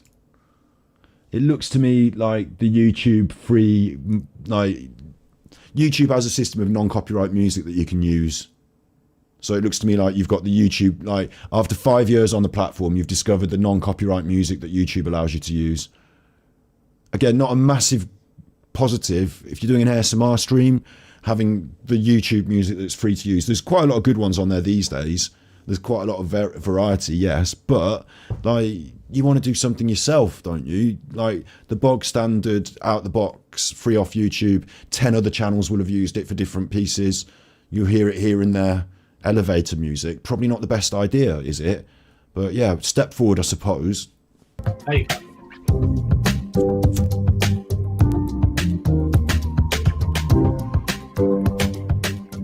This is going well. Now you can hear music.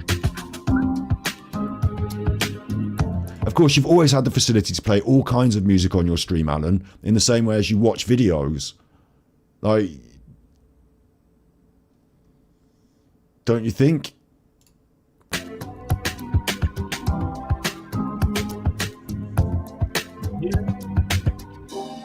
Relax. And relax. You can't hear Alan above the music. And the music sounds terrible. Okay, that's odd sensibility, right? Hang on, just quickly. Google me up.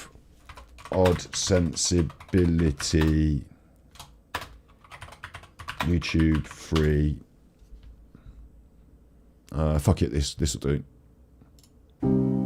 This is what it actually sounds like. And you'll hear it properly through my computer that can stream and encode at the quality that you need to be able to hear it. Hear the bass tones.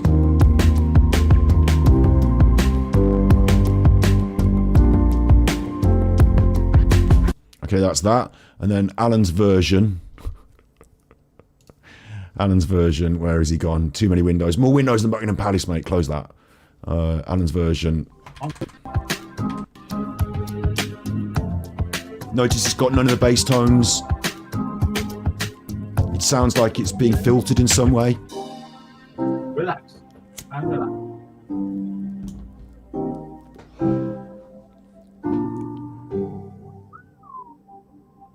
Armchair Detective Relaxation Unit. What are you doing? What are you doing, Alan? Now can you still hear me? No. Can you still hear me? No. Can you hear the music? I can hear the music. As if it's being played through someone's phone. Okay to have music, and it's This is not relaxing. Can you still hear it? What's this playlist? Can you still hear it? Yes or no? Come on, yes or no? What's he doing? This caps the week for him. He intends, right? Right, so we're sorted. I mean, after watching me say this, he's probably going to take this off the stream, like delete it. But this caps the week because when you finish and you leave, he's going to take a weekend off, he says later. When you take a break, then the last piece of content is going to stand there and be the last piece of content, and people are going to see that, and it's going to be there. So this caps the week, so to speak, doesn't it? And when people turn up to his channel and see, oh, Alan's not here for a couple of days, what's going on his channel? This is what they see, and they think, well, he's taken a break, not just from the channel, but from, he's taken a fucking mental break, hasn't he? Look. He's a total goofus. A lot of the time this is an issue though, right? People mistake this sort of naivety and buffoonery, okay? Inspector Buffoon. People mistake this kind of buffoonery and naivety and say, right, well, he's just a simple buffoon. He's harmless because he's a buffoon in this way. But he's not. He's malicious and nasty and vindictive and planning and scheming and con man and all that, isn't he? But when he presents himself as a buffoon, it gives him that, it's like clown makeup, but it's not makeup because he actually is also a clown. So we now have music. Brilliant. We now have any type of music. You've always had access to a massive library of copyright-free music since you've been on YouTube, Alan. Music, string music, relaxation music. And if you didn't want kind to, of music. if you wanted to pay for a license, you could have an access to any other kind of music, Alan. Welcome to the world of media production. So we've got that. And then we've got our stress relief situation. What's this? What's this? Oh, I need to change the background. But anyway, this is another stress relief thing here. I love this one. I love this one. Whoa. You're bouncing around and bouncing around as you relax and relax and relax and relax. Yeah, baby.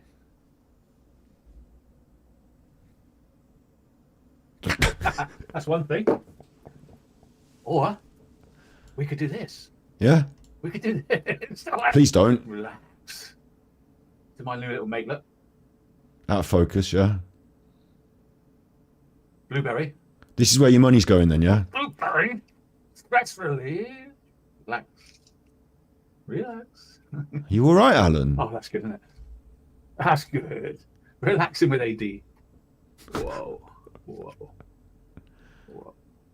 I've got some sort of bad news for you. I'm going to take a few days off. That's why I've come on here to make the announcement. The announcement. Alan, please, it's going to really annoy me if all your broadcasts are going to be with the microphone behind you. It's really going to fucking annoy me because I can't really hear you properly. And you squeezing that like a teenager's bollocks doesn't impress me either. Got some bad news. I'm going to be going away for the weekend to spend the money on poker. But I've been under severe stress for the last 4 weeks. 4 weeks, yeah? Although last week I took a week off giving you a load of battering all the time, didn't I, Alan? Although you've left up all the content about me, you chuffer. I took a week off, but here we are. Yeah, massive stress. Is it the stress of the content and the making the content? Is it the stress of us doing this? Is it the stress of like the other people, you know, the obsoletist, Regardation Police, new ones, Slinky Socks, Martin Dean, the classics, you know, is it the stress of all these people doing their content? I believe Val's going to be putting up old videos but re-uploaded. I would be really interested to see them, looking forward to it. You know, is it the stress of that, Alan? Or is it also the stress of your impending court case? Or is it also the stress of worrying whether Super Chuff is going to be launching a legal action against you? Or is it on top of all that, the stress of the money going down? Is it that Monis is going down, Alan? The Monis, is that going down? And are the people not coming to watch your rubbishy content? Is it that once you've been unveiled in YouTube terms as a lolcow instead of a detective, people no longer can take you seriously and new people will simply not gather on your channel? Are you dwindling down to the bare bones? Are things looking bleak? What's the stress, Alan? Is it the stress of all your daughters giving you loads of shit because you brought them into all this on the internet and went on and on about your daughters being sexually abused online? Is it that your daughter's upset because you said she was being sexually abused online? Is that part of it, Alan? I mean, see, we've got Saturday off anyway. Yeah, I'm gonna take the weekend off. that's squeezing the toys. Oh, whoops. That's squeezing the toys. Like, it's just, it's not. Stress relief.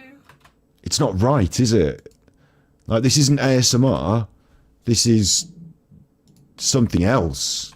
This is Alan. I really feel like this is more like Alan having a breakdown than, like, it's like Alan having an online breakdown. More like that than That's one ASMR. thing. Or we could do this. We could do this. Relax. To my new little matelet. What would you give a name to his little mate? What would you call his mate in chat? Blueberry. Comments in chat, please. What would you call his name? Blueberry. Blueberry. Stress relief. You've got a new name for that? Relax. Oh, that's good, isn't it? That's good. Relaxing with AD. Whoa. Whoa. Whoa. I've got some sort of bad news for you. I'm going to take a few days off. That's why I've come on here to make the announcement. That's actually I don't good know if news. you know it, but I've been under severe stress for the last 4 weeks. And we've seen we've got Saturday off anyway. I'm going to take the weekend off. So you won't be seeing me till Monday after this little thing here I'm doing. I've come on to tell you, because you're my friends, and to tell the Spanners, take a break. Take a Kit Kat. Didn't need to come on and announce this, Alan. You could have just taken the break, but it's interesting that he has, and he's chosen to do it over the weekend. I wonder if there's a short notice, little jaunt he's away on or something. It's an interesting choice to do this. Take the weekend off. I'm back Monday. I just need a break. I can't deal with it. I can't deal with that stress. Right, so there's our little blueberry, and then. And the fact that he can't deal with the stress and he needs a break is like he's laying the ground terms here. Sorry, I'm going to put on my relaxing music again because I hate not having it. And Alan said he was going to have music, but he didn't. He's like laying the ground terms for if someone said, "Oh, we caught you going on a little holiday." Yeah, I needed one because of stress. The doctor told me. So it's like almost like he's bargaining his way into his break. He doesn't have to do that if he is legit. You know, like if I earlier in chat, people said, you know, you weren't on this week. I said, yeah, I just took a little break. Like, I don't need to bargain with you as to like, you know, mention what I was doing. That's it. I don't have to like create. I've been under so much stress and I deserve this, and it's important that because Big AD, like, it's okay if you want to take a break. But Alan's bargaining his way into it, which makes me think there's something subtle, like, you know, behind the scenes that he's not telling us, that if it were to be found out, then he'd already laid the groundwork to say, you know. Tigger. Tigger. Oh, it feels so good. Is that Tigger? Oh, man. Oh, man. Man. Weird. Let's get another different emotion.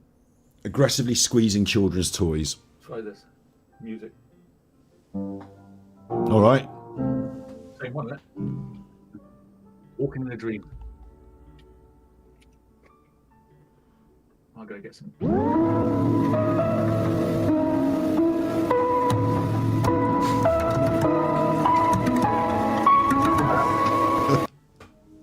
What was that? Imagine a week off, no stress. You can't hear him properly anymore.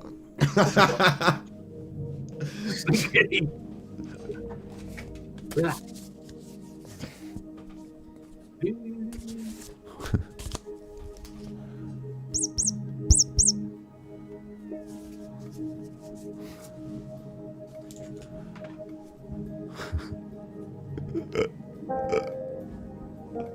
Today?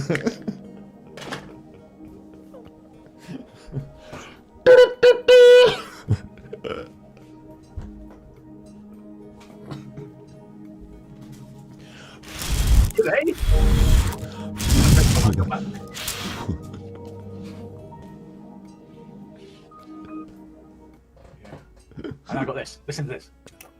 Oh, you like that, didn't you? Hey? No, because I can't hear it. 'Cause you did it in front of the camera, not the microphone. Like, there was a fatal flaw in your execution here. Like, have you not watched any of these ASMR people? Look, you're holding it out in front of you and the microphone's over there. I can't even hear it. You ass clown.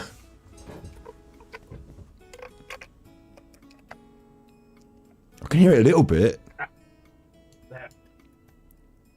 So that's my new toys. And that's my new music. Are you alright? Are you in the day room, Alan?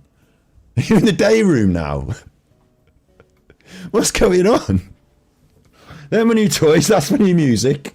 I bought some children's toys off the internet to relieve my stress. I've practically broken the bastards. And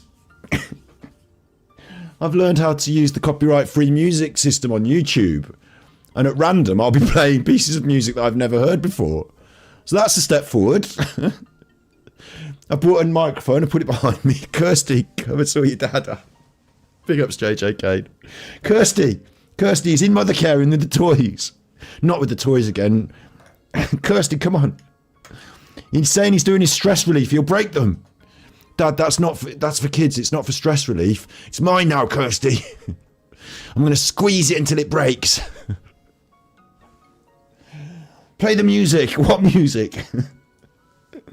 Play my favourite music. What music? I don't know what it's called. It was on YouTube. What do you mean it was on YouTube? It's one of the copyright-free ones on YouTube. Oh my God. Go through the different copyright-free songs on YouTube, Kirsty, and find the one that he likes.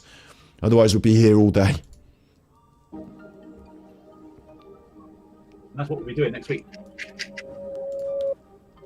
So, my friends.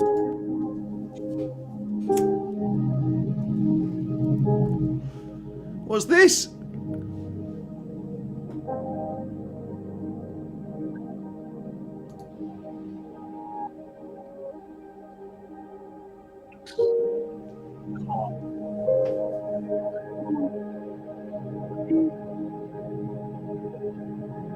What's this?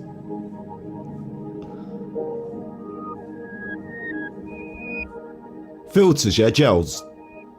Gels from the front of the lights. He's probably bought himself a light, a video light, and he's had these lying around next to the video light for as long as he's had the light, and now there's some use to them.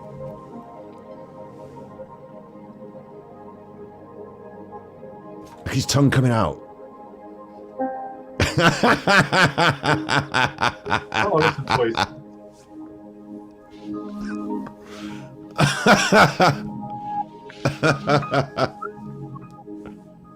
Whistling. Of course, I've got my favourite. Sorry about that in your ear.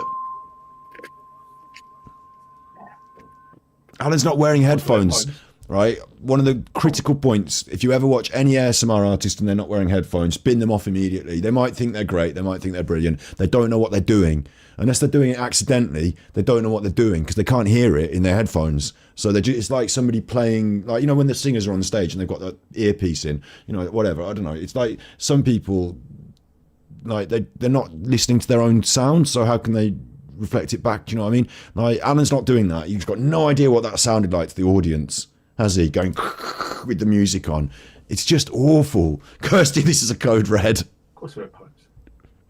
Poems. Let us overcome our problem.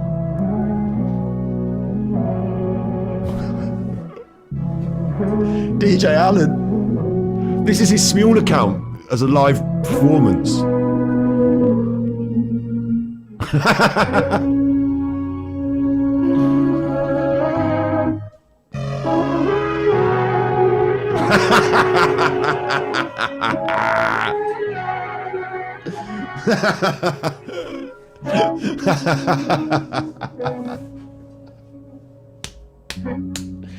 This is like what you would do, right? This is like, what would you do if you were left with a baby for 15 minutes and you had to entertain it because it was crying?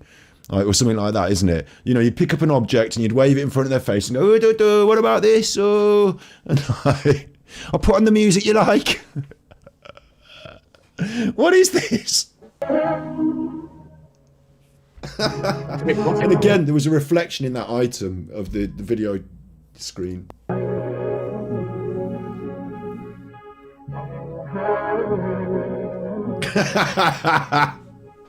His face. That face is, I hope they're not cottoning on to how shit this is. People are going to watch this and think I'm an idiot. Like, somewhere there is some self-awareness. He's like, I hope they don't notice that I'm a fucking idiot.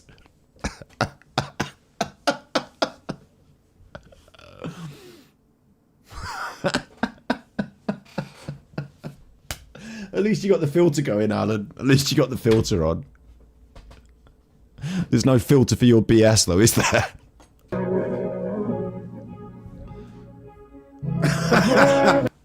Strange voices.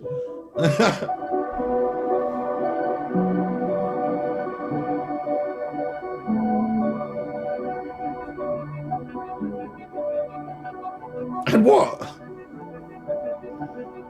Alan, please. Come on. What are you doing?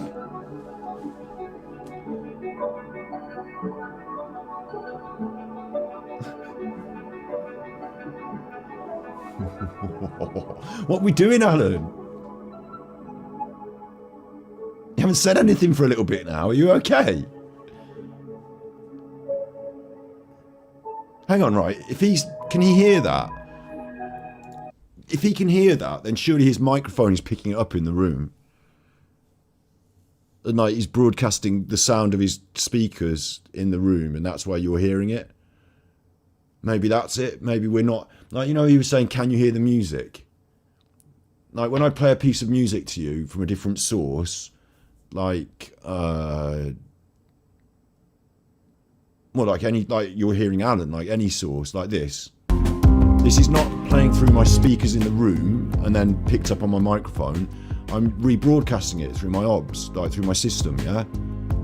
But if I just had this on in the speakers in the room, you'd hear it on the microphone, wouldn't you? And if I didn't have my headphones, I wouldn't be able to use... You'd have to use the speakers in the room, do you know what I mean? The reason that streamers wear headphones and monitor the sound this way is so we can broadcast the sound to you, pure like that, without it going through the speakers and the microphone. I'm a bit concerned that Alan might not understand this and might instead be just broadcasting the sound through the speakers and you can hear it. And he can hear it better in his room because he's not, like, his speakers are doing okay, they've got the bass and all that, but his microphone, he's not doing a good job of it. I'm a bit worried about that, really. I mean, I don't really know what's going on here. I'm a bit confused. I assume that because he plays all those other videos, that they do come through as an audio source. So then maybe it's just such an awful audio source. What's going on? Troubleshooting Alan's terrible stream 5 years into his career as a streamer.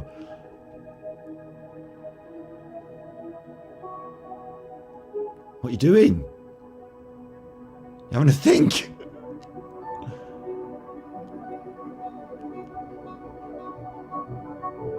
My guess is it's the first time he's heard this music, and so he's sort of, you know, deciding if he likes it. Which again should be something done offline. You alright? Don't look at me, you. Don't look at me, get back over there. Stop looking over here with your nostrils. Thank you, that's better. You're looking creepy.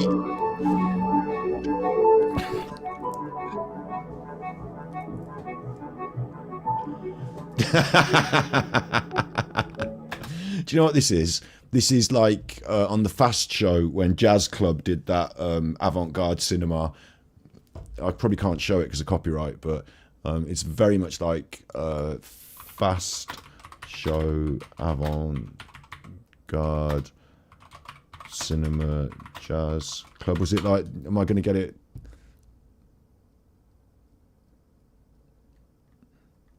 They were doing the little dance. You know what I'm talking about. I probably don't have to show it. Either you know it or you don't, but Either I find it or I don't, I suppose, is the other question. It's not really jazz club, so maybe I'll take jazz club out because it's bringing up jazz club. Oh, what was it called? What would it be called? It's raining again. I I couldn't be happier. Swish! Bad and then Gambler whoosh. sent tippies. Thank you, Bad Gambler. Ha ha ha ha ha ha ha. I think old Alan has been smashing the tramadors. Elmfowl. Ha ha ha ha. That's it, Super isn't it? Chuffer Tramadol owes 3 nights. hugs. Frankie Boyle's Tramadol nights. I'm speeding it up to 1.5 speed because...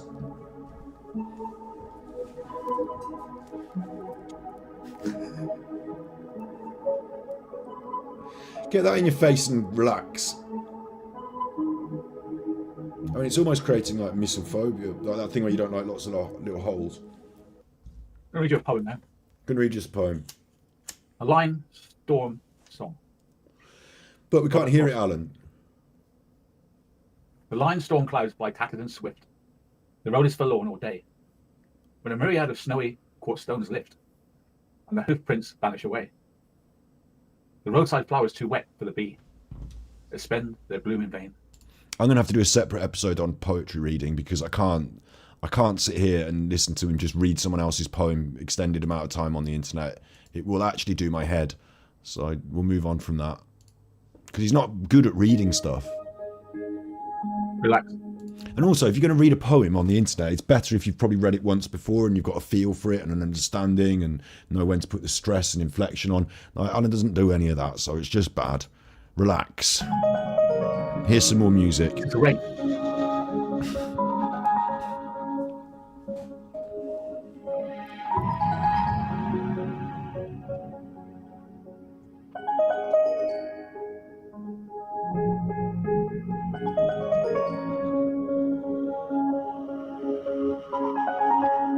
Is he just trying to fill time? Is that what's happening? Is he literally just trying to fill time?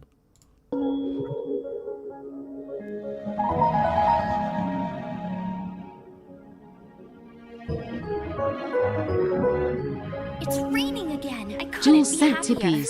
Thank you, Jules. Thanks, Scott. Super Chuffer owes 5 hugs. Thank you, Jules. It reminded me there that time is precious. Thank you for the 5 hugs. So with that in mind, I'm going to skip through now. The letter came, saying she could have him, and before. However, Alan. Not someone else's poem. they had given him back to her, but not to keep. Another poem. Some more music. This is a good choice.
Okay, I tested everything. And my favourite. It's my favourite. Which one is? Putting it back. Tested everything. Right, so now we're ready to go with the regular programme. But I'm going to take the weekend off. Because I can't face it. And I want to give my spanners a rest. We've been through hell and back for the last 4 weeks. I'm putting them all on double pay this weekend. They get nothing. Double pay? What's double nothing? Exactly. Double nothing is... I think it's nothing. I'm not sure. Okay. Thanks for joining me. Relax more. Most problems never live up to their expectations. Most worries never live up to their expectations. What? Alan's got it cracked for your mental health. Don't worry. Relax more. Most worries never live up to their expectations. I'll tell you what, Alan, I fucking will. Thanks a lot, guys. I'm going to be off asthma. I'm not going to be here now till Monday. And we all deserve a good rest, right? Asthma. Good rest. Please stop doing that. See you soon. Thank you very much. And Spanners, remember what I said? Go on holiday till Monday, okay? Holiday. Break. At short notice there, you're allowed to take a break for the weekend. What do these people think they're doing with their lives? Monday. Trio. Cheerio. Thank you, Alan. Particularly awful. So now we've covered the week in Alan. I'm glad that we didn't do that day by day as it went. I'm glad that we just packed it into this one episode because fucking hell. It was awful. The relax is terribly, terribly bad. I've got a little presentation for you. Got a little presentation about poker. It's only a game, so put up a damn good fight. No, that's the wrong game. Angry Alan has got his own poker channel. You wouldn't believe it. He has live poker with AD. Tips, banter, fun. That's the title of the channel. Live poker with AD, tips, banter, fun. Or it actually says live poker with ad. So you'd think, I don't want to watch poker with adverts. I'll probably not watch that. Tips, banter, fun. There, tips, banter, fun. Ad hobby is poker, live and online. Join him on the poker channel. It says, ad hobby is poker live and online. Join him on the poker channel. 91 subs, 7 videos. Although I can only see 2 here, 2 shorts, and 3 lives. So maybe that adds up to 7. Maybe that's how it works. And I've got some notes. We're going to be talking about this. We're going to be watching some of these poker videos. You're going to love this. This is going to be a good bit, right? I don't know which order to do this in. AD's hobby is poker. We've also got this. Now, this is a site that Martin Dean drew my attention to. Also, we were looking at it on Twitch the other day. Some subbies were talking to me about it, drawing my attention to some things. This is called Sharkscope, and it charts poker stuff. If you type all in Vin onto this, so player not founder has opted out. No way. Hang on. Since yesterday, since my stream. It's okay, I've got it on my stream, so we can just look at my stream. All in Vin, player not founder has opted out. Am I tripping? Who was the other one? Scarlet 7. Player not founder has opted out. Insane. Insane. Am I tripping now? Basic search. Oh no, it's because I'm on this one. All networks. Sorry, all networks. All in Vin. Is me just getting confused there. So this is all in Vin. This is Alan Vinnicombe, all in Vin. Now, you know he's called all in Vin for his poker playing. If you don't, go and check out our previous episodes about his poker playing, basically. He's called all in Vin. That's his nickname. And there are some people who have made accounts here on different poker apps on phones, on the computers, and they've called their account all in Vin. So this might not be Alan. It could be somebody else in the world who's decided to open a poker app and call it all in Vin, right? But we think it's Alan because Alan's poker name is all in Vin. So I'm going to say it's Alan, yeah? You're welcome to believe what you want. They're all different apps. Now, Sky Poker and Global Poker you have to opt in to show the stats. So they're not all there. This one, GG Network, their stats are there. This one's opt in, 888, a pretty big one.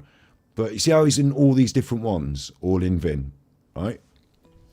And what it will allow you to do, for example, this one, I can click it and I can get the graph. So this is for the Revolution app. This is all in Vin on the Revolution app, Poker Revolution. So when was he playing on this? 2008. It's quite a way back. Of course, it's been his hobby for a long time. Quite a way back. And what's been happening? You start at 0, don't you? And they might give you free bets or something. I don't know how it works. But you put some money in. Thanks to Keely, who was tweeted me about this. I didn't respond to the tweet, sorry. But I have trouble understanding this completely. But, you know, you're welcome to reinterpret it however you want. I'll give everyone the link in chat so you can see these things for yourself if you're good at statistical analysis. I believe what's happening is you put the money in, so the money goes in, so you're at like minus whatever the money is, yeah? Like you're spending money on it and you're going into minus. That's happening, yeah? And then you might win a bit because it goes up sometimes as well. So the money goes up, like you might win some. But this tracks your cumulative, it's called, cumulative total. So from 0, how much money overall have you put in or made or whatever, cumulative, at the end, what's your profit? So this tracks that. And when you do a little win, like this one, won £50 in a tournament. Oh, that's nice. It tells you. Big ups, Keely. Big ups, Keely in chat. Big ups, Keely. Thank you for the $4.99. When it goes up, it's a win, yeah? But that win hasn't took us up above the 0, has it? We're still way down below 0. We're still losing monies. But we won some, so it went up. So this charts the progress of Alan's poker playing on this app. He's won another one there, look. £100. And we've gone up back to 0. We've managed to make it back to 0. So over the course of playing on this app, and this is 2008, and it literally has the dates on it. So 10th, 10th, 10th, 10th, 10th, 10th, 10th, 10th, 11th. There's small integer changes. So he's playing about 3 or 4 times a day. Now, we'll see his actual poker playing in a second. We've got the videos. So, but he's playing quite a bit in the day, and then he has a lot of losses, and then a little win, bringing him up, and then it goes down again, and then a little up, and then down again, a little up, and then down again. Till at the very end, after being on this app for, what was it? The 1st of the 4th to the 5th of the 6th. So for 2 months, Alan's been on this app, and he's ended up down. He's ended up down. All the wins taken into consideration, all the money he's put in, he's ended up £100 down, minus 100. And then he stopped on the app. So my feel is that he starts off with a 0 balance. He puts monies in, he plays the games, he puts the monies in. Over time, it goes down to a point where he's lost a load of monies on it. And like, bear in mind all the winnings he's got, that £100, this £40, this £50, this, they're dollars, sorry, dollars. But all that has gone in to the plus side and been lost. So you kind of add that up as well, don't you? Like, he's not just lost £100, which is what he's really, in real terms, lost on the game, but he's also lost all these ups that he's got as well. He got $100 back, but then he lost that, and then he got back, and then he lost that. So it charts the losses, essentially, of one poker account. So in a 2-month period, Alan was able to lose over £100 on this one app, all in Vin Revolution. So then what he does is he moves to a different app. So some of these are not all available for us to see, but for example, the GG network, this one, all in Vin on the GG network, very similar graph. So that's Revolution, that's Party Poker, this GG network, very similar graph, it goes down, right? But this is 2023 now. He put in £16 on the 5th of the 1st, 2023, and it goes down, and it goes down in little integers. I'm assuming each of these integers is another game, another bit of monies, and it goes down. He has a little win here.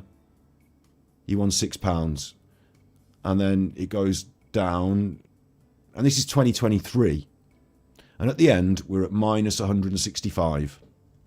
So there's a different app. It's like he's got lots of accounts on different apps there, isn't it? And each time he gets down to minus 200 or so, he bins it off and he opens a new one. Over the years since 2008, thanks Susie Jew. Susie Jew sent tippies. Hi Scott. I just wanted to see the dolphin with the joint. Is this the kind of music you hear coming out of a coma? Glad you're back, X. Super Chuffer owes 3 hugs.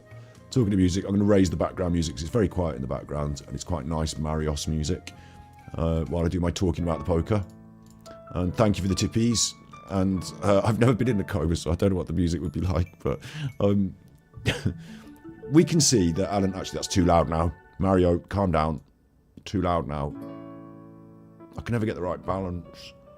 We can see that Alan has a pattern of choosing an app, and bear in mind, I was going to say, since 2008, there have been a lot of different poker companies on the internet. There's been lots of big companies, smaller companies. Some people will give you a free bet to open a new account, you know, all that business. But on these statistics, this is just for all in Vin here.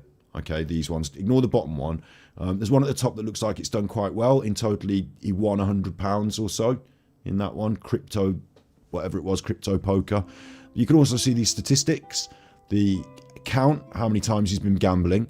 And for some of them, the count is very high, like 5,000. The average profit, the average stake, the average return on investment. So all of them are negative apart from the one at the top. Okay, and the profit from the one on the top was 127, but all these others were minus, into the minus. We don't see some of the big ones. They're opt-in. Some of the big companies like Sky Poker, Global Poker. We don't get to see those. So you might think, well, Alan has he's got a gambling addiction, and I will say gambling addiction is a very serious thing, and we've actually done an episode on this about gambling, gaming, and addiction. Thus, gambling, gaming, addiction. It's on Super Chuffer, and it should come up if I type in those things, but it didn't, so fuck you. Super Chuffer. Super Chuff. I can't even spell it. Super Chuffer. There it is. Thus, gambling, gaming, and addiction. Right. Come on. Now they can want to see it. There it is. It's got Hulk Hogan, and it's got the machine, and it's got Dark Side Phil. And we were talking about Dark Side Phil, really, but mobile gaming addiction, we called it. Mobile gaming addiction. Like, we've done an episode on it. It's a serious thing. So this is Alan's serious problem. Alan's going to describe it, remember, as his hobby, and he does so in his channel. AD Hobby is Poker, yeah? Because if you can describe that harmful addiction as a hobby, then you can sort of get away with it more in your own thinking. It's like a denial. But Alan's got a gambling addiction problem, and you can see it because the statistics bear out, okay? Now, you might think this is just one aspect of it. Let me show you some other stuff. We've got his channel, and we're going to watch these episodes of him playing some poker. I've made some notes. It's kind of fun. He started a poker channel. This was a massive naivety, and I wish he would do more of it, is to show the people that support him with money how he's pissing it away like this. That's a naive thing to do, isn't it, Alan? That's quite naive. Like, you know, if I started up my crack habit channel and you got to watch me smoking all the crack from all the tippies I got, right, you'd probably think less of giving me tippies, wouldn't you? Obviously, I'm laughing about that. Crack's pretty serious as well, and I'm not smoking any, so just listening to Mario music and playing computer games, thank you. But yeah, so on this, Alan's going to take you through a couple of games. We're going to watch them together with him. And in this one, Alan's character is Scarlet 7. So he's not called All in Vin on this one. He's called Scarlet 7. And on this one, meow. This one he's still Scarlet 7, and on this one, the live tournament, he renames himself again as Matt Monroe. So Alan's got 3 different... Remember, he always goes on about he's always himself and he's not hiding behind different fake accounts and all that. Alan's got 3 different accounts for these poker things that are not all in Vin.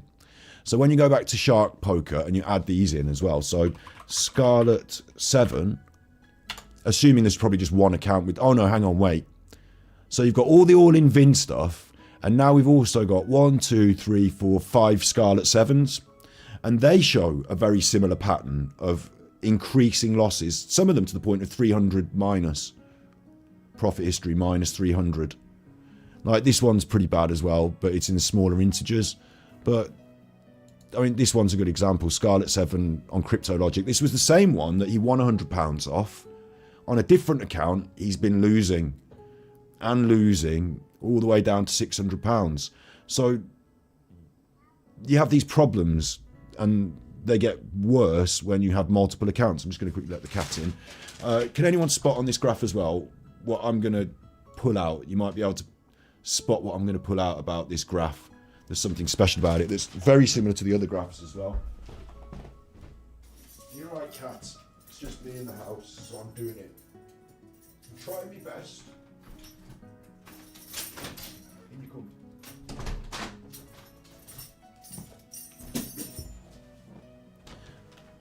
This graph shows if you were to run a gambling company on the internet. Now, I don't know about the rules, the regulations, and the coding, but if I was going to code a gambling game on the internet, what I would do is I would make sure that when you first started, you get a win, and then as you lose money, you then get another win, and then you lose a bit more and you get another win. I'd make sure you're always on the downward trajectory because we want to take your monies. But I'd make sure you felt like you were winning and that it's only another little bit of time before the next win. So this one's very interesting because initially there's a $45 win. It like goes well straight away. Oh, this is good. But then losing, chasing to the point where we've lost that 45 and we're now at minus 150. But you get a little 22 and then you lose and then you get a little 22 and then you lose and lose. It goes up, maybe because you put money into the account or maybe because you win some, although it records the wins and I'm not seeing the wins. It goes up here, maybe you got a win or maybe you put money into the account, but then eventually lose. A few little wins on the way down to keep you hooked, but lose until you've lost all this money. And a lot of these graphs have a very similar sort of, that's the only one where you got the wins. The crypto logic, that's the only one where he got the wins. So I'm going to bin that one off because it's the anomaly out of all the them. This one in Revolution is very similar. Initially we're losing a bit, but we get a win and we get a win. And then there's this sort of regular pattern of win, but lose, but win, but lose, but win, but lose, but win, but lose. And that's what gambling's all about. That's why people get addicted to it. It's why companies that run the bookies always win, the casino always wins, because you feel like you're going to get that next win just around the corner and it might just make up for those losses that you're chasing. But over a long period of time, everything goes into their pocket. And Alan falls victim to this exact pattern over and over. This one's a bit different. This is Matt Monroe, one of his other accounts, where he goes down, but he actually goes up into the positives. He's actually plus 100 here. He's had a $400 win, and he's now gambling with money that he's won. But sadly, it goes down into the losses. And just as he's down into the losses again, he gets a big win this time, $1,000. I don't know if you can take that out. I don't know if this drop here is where he takes the money out, whether he retrieves the money out of the system. But he continues to play, and his kitty continues to decrease until it eventually says minus 140, minus 200. So even the one where he won 1,000, he ended up minus 200. So somebody would have to explain if he can take money out and if you think he did. Maybe he was sensible and took the money out, but it does look like he lost it. Okay, so now we've got another problem, right, with Alan's gambling addiction, is that we've got Scarlett. She accounts for another set of accounts. So for every one account Alan has on an app over the years, since 2008 we've got here, he's driven it into the ground, had a second account on the same app, driven that into the ground, and a third account called Matt Monroe. Matt Monroe comes up with another bunch of accounts which tragically fall into loss. So what we're saying is this pattern of behaviour from Alan is he will find a new poker app. This is back in the day and it's changed over time. Now he's probably settled on one or two of the bigger poker apps like Sky Poker or 888 and probably just sticks with them now. But over the years he's found a new app and then he's opened an account and lost a lot of money. And then he's opened a second and third account and lost a lot of money. And then he's put the app away and opened a different app and then lost a lot of money. Then opened a second account and then a third account and lost a lot of money until he's put it away and then he's moved on to another. It's a pattern of behaviour and the amount of money that's being lost varies statistically and all this. But because there's 3 accounts, because each account roughly is £200 lost before he packs it in, and that takes 2 months, we're looking at £200. We're looking at £100 a month times 3. It's £300 a month minimum. And that's just in these statistics. We don't get to see some of these others that are opt-in. So there's some of them that I can't account for. Maybe there's other apps that aren't on this list. We don't know about the poker in live format that, when he goes on the holidays, he loses a lot of money as well. Do you know what I mean? So I don't know about all his poker playing, but on these apps, we've got a pattern and he's fucking losing it hand over fist. And he's doing it 3 times. He's opening up second accounts so that he can bet more and third accounts so he can get around the rules. And it's a terrible gambling addiction.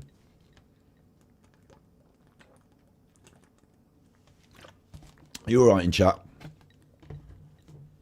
Is Ali? Who's Ali in chat? I don't know. I wasn't keeping up. Sorry.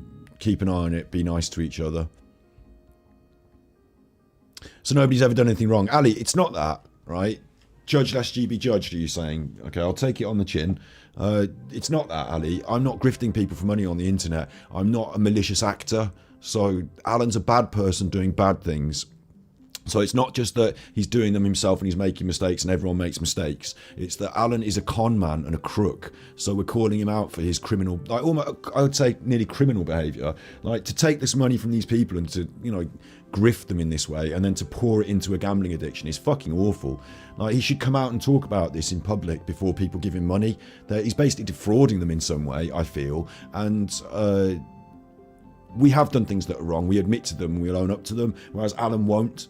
So there's different, it's not like, you know, it's a kind of strange double standard to say that you can't say anything about other people because you yourself have done bad things. I mean, we can't add up who's the best one here.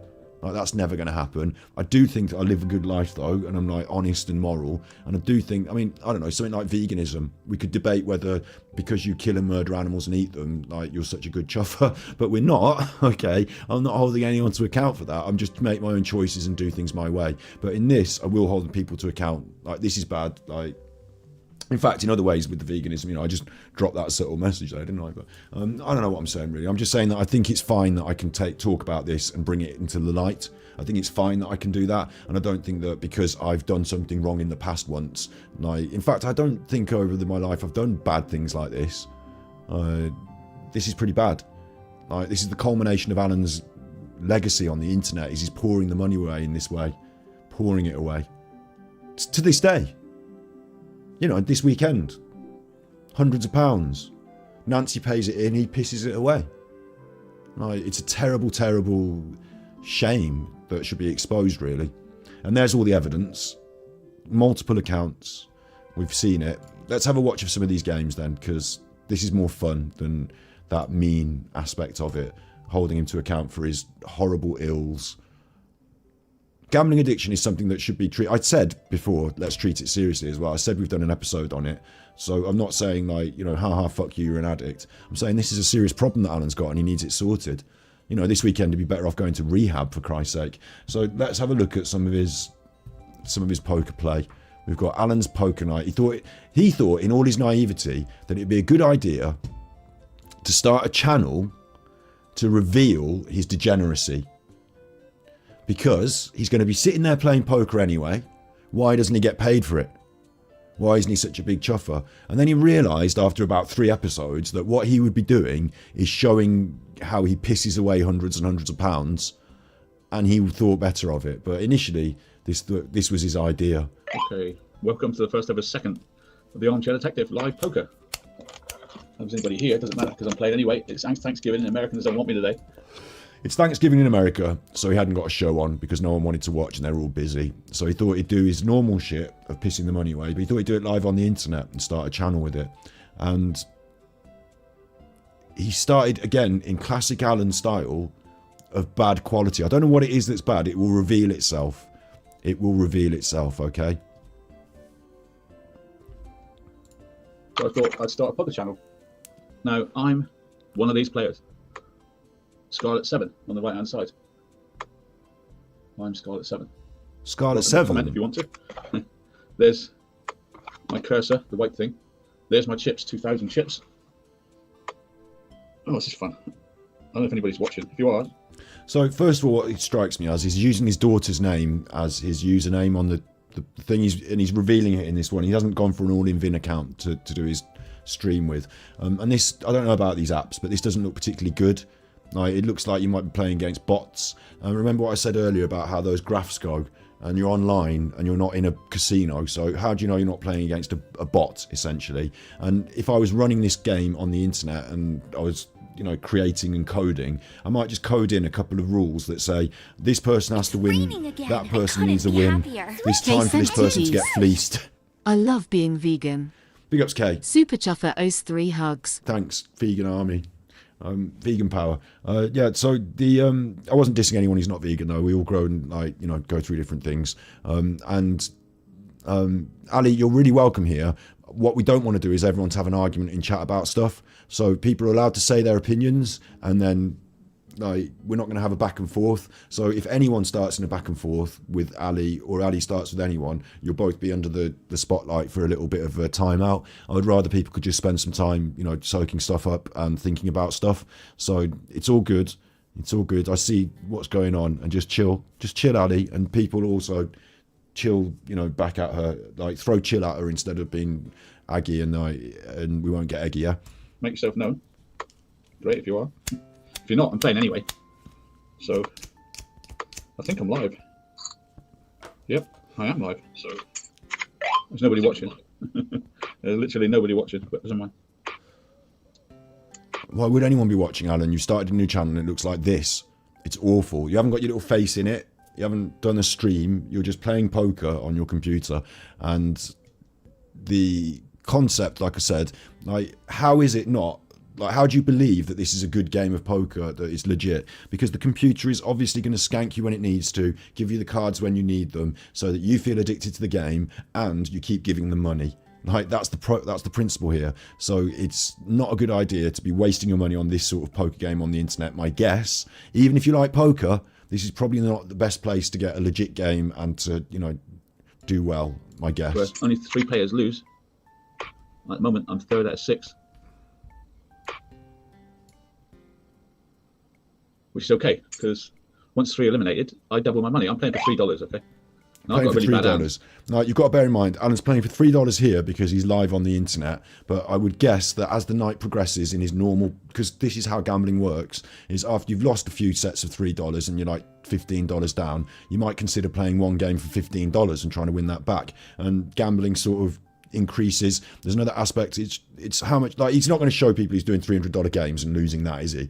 But gambling increases based on your means, because it's a never-ending hole. $3 could be $30, could be $300, could be $3,000, and if I've got $1 million, I better start playing for bigger money, because $3 doesn't matter to me. This is my time I'm spending, and I want a return on it. I'm a, you know, as a gambler, I'm putting myself in their minds now.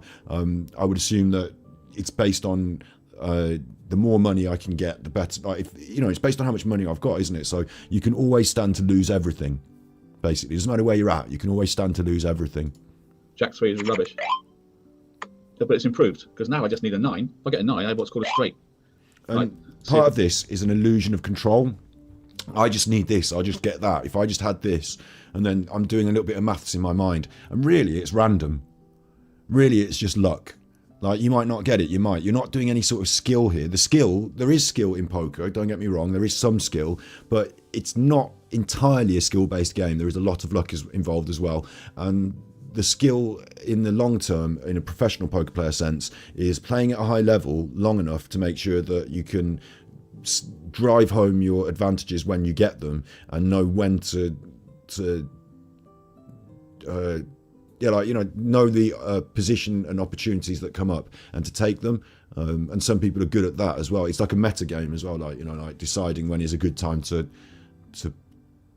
ride your luck, so to speak. But ultimately, there is a lot of luck involved, and this little game in the middle makes the player think that they're involved in a game of skill, and it's me, and I'm thinking, and I'm doing this, and I'm a great person if I win. And you can also then say, I was just unlucky if I lost. So every time I win, it's skill, and every time I lose, it's luck. And that helps me to keep playing and just be addicted to it in a way. Like, it's an illusion. Really what's happening is you put the money in, you roll the dice, and then you take the money if you get lucky. Isn't it, really? You can do a little bit of skill and a little bit of, like, you know, maybe I thought there was a greater percentage chance of me winning this one, so I bet a little more and stuff like that. But overall, you put the money in the machine and you roll the dice, and it's just a simulator on the computer anyway that could be faking it. So we get lucky. 9 or a spade. It's a spade. So now I have a flush draw. 1 spade. Oh, I've got a pair of 3s. I'm probably losing with a pair of 3s. I have 8s and 3s. I have to fold. So it's boring watching Alan play poker like this. Let's skip on a little bit to 6 minutes. I've made some notes. I've already watched this and made some notes.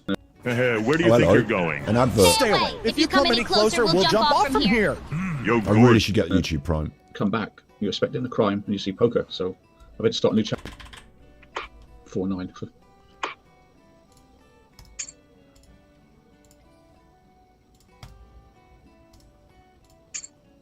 It's kind of chill in a way, though. This is better ASMR than his fucking ASMR. I can't play this on my big channel because if you don't like poker and you get a notification, then you're not going to come back. You're expecting the crime and you see poker. So I've had to start a new channel. I can't play this on my main channel because he understands the algorithm. You would expect to see crime and you get poker and you wouldn't come back. So with that admission, you set up this separate channel for it. Why on earth are you doing this on your main channel, Alan? Like totally destroying it with constant gibbering about. I mean, he's stopped talking about me now, hasn't he? But the ASMR stuff, your channel, the aliens, the ghost stories, you've done that now to your channel, but you seem to understand it back here in 8 months ago. So 8 months ago is not that long ago. Weird, isn't it? As you see here.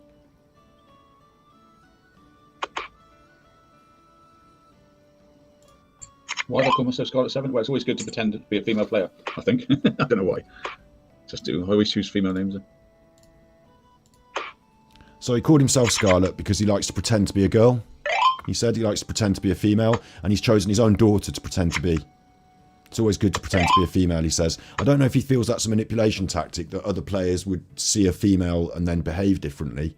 But Alan doesn't understand that some of these players might appear to be real players, but they might also just be bots run by the company that run the accounts of the game.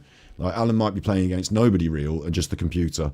He hasn't got any way of verifying this. Oh, you can send a note to somebody, somebody can send you a note back or something, and you can be poker friends on the app. But really, you've not really got any way of verifying who's a bot and who's a player.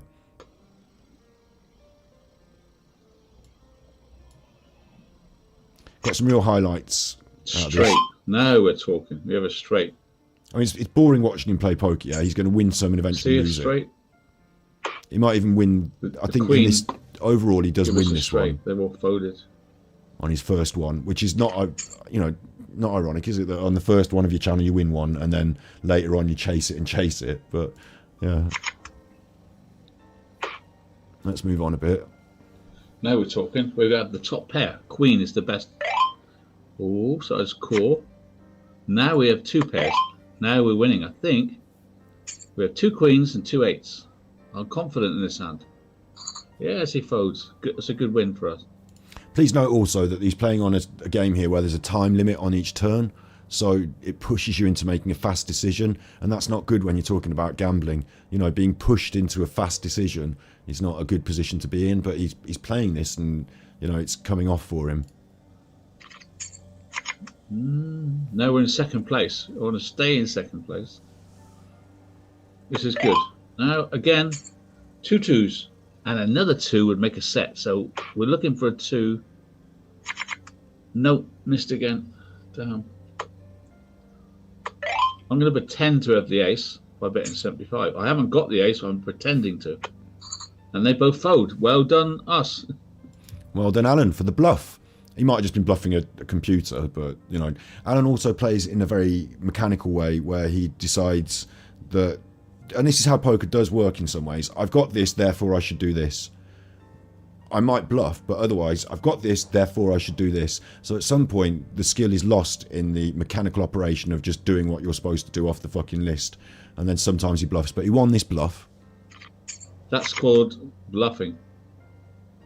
You've just seen the Armchair Detective bluffer. And naughty. And you hear him go, you've just seen the Armchair Detective bluffer. And because he realises that he's revealing himself on the internet to be a liar and a narcissist. He refers to himself as the Armchair Detective, and he reveals that he's quite prepared to lie. I know that you are in poker. It's part of the game. Is bluffing, isn't it? But he reveals himself to be a liar on his own show. Detective bluffer and naughty Armchair. Naughty.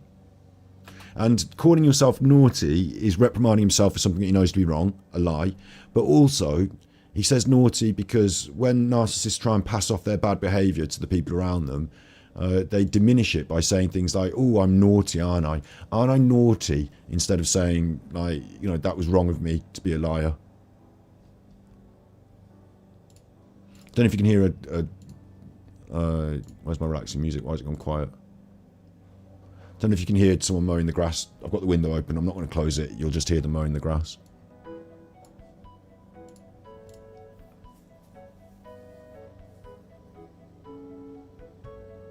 Is anybody watching? Is anybody watching? One person's watching. Hello, someone. One person. Digler, hello. How are you? But in other ways, right, there is something to this, is that you should really stream what you love in some ways. And if Alan loves playing poker, it shouldn't matter how many people are watching, as it doesn't to him in this one. It does a bit, it annoys him, but you know, he's doing it because he wants to play poker, so he's just better off doing poker streams, isn't he? He's always banging on about wanting to do crime, I suppose. But Nice that somebody's turned up to watch. Yeah, I just started this new poker channel. It's my hobby, as you know, and I'm only playing for £3. So mitigating as well. It's my hobby, as you know, not my addiction, not something that I'm pouring all Tippy's money into. You know, it's my hobby, as you know, and I'm only doing it for £3 on this one. This is just the £3. So you know, don't accuse me of anything with the monies here. As you know, and I'm only playing for £3. So the object of the exercise, Digger, is to be one of the last three standing, right? So at the moment there's 6 players and I'm second. We need to see 3 players get knocked out. Stay with me and see if I can win. I'm playing live. Yeah, this is live. Yeah. Skipping on. It's my hobby, and if I'm playing, I might as well share it with someone. I used to work 9 to 5. Oh, but what why is there me... so many adverts on this?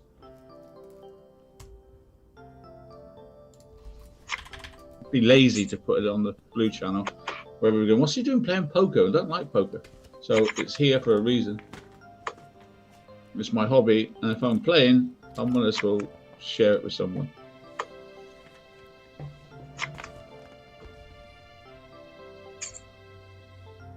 I'll play a tournament tonight.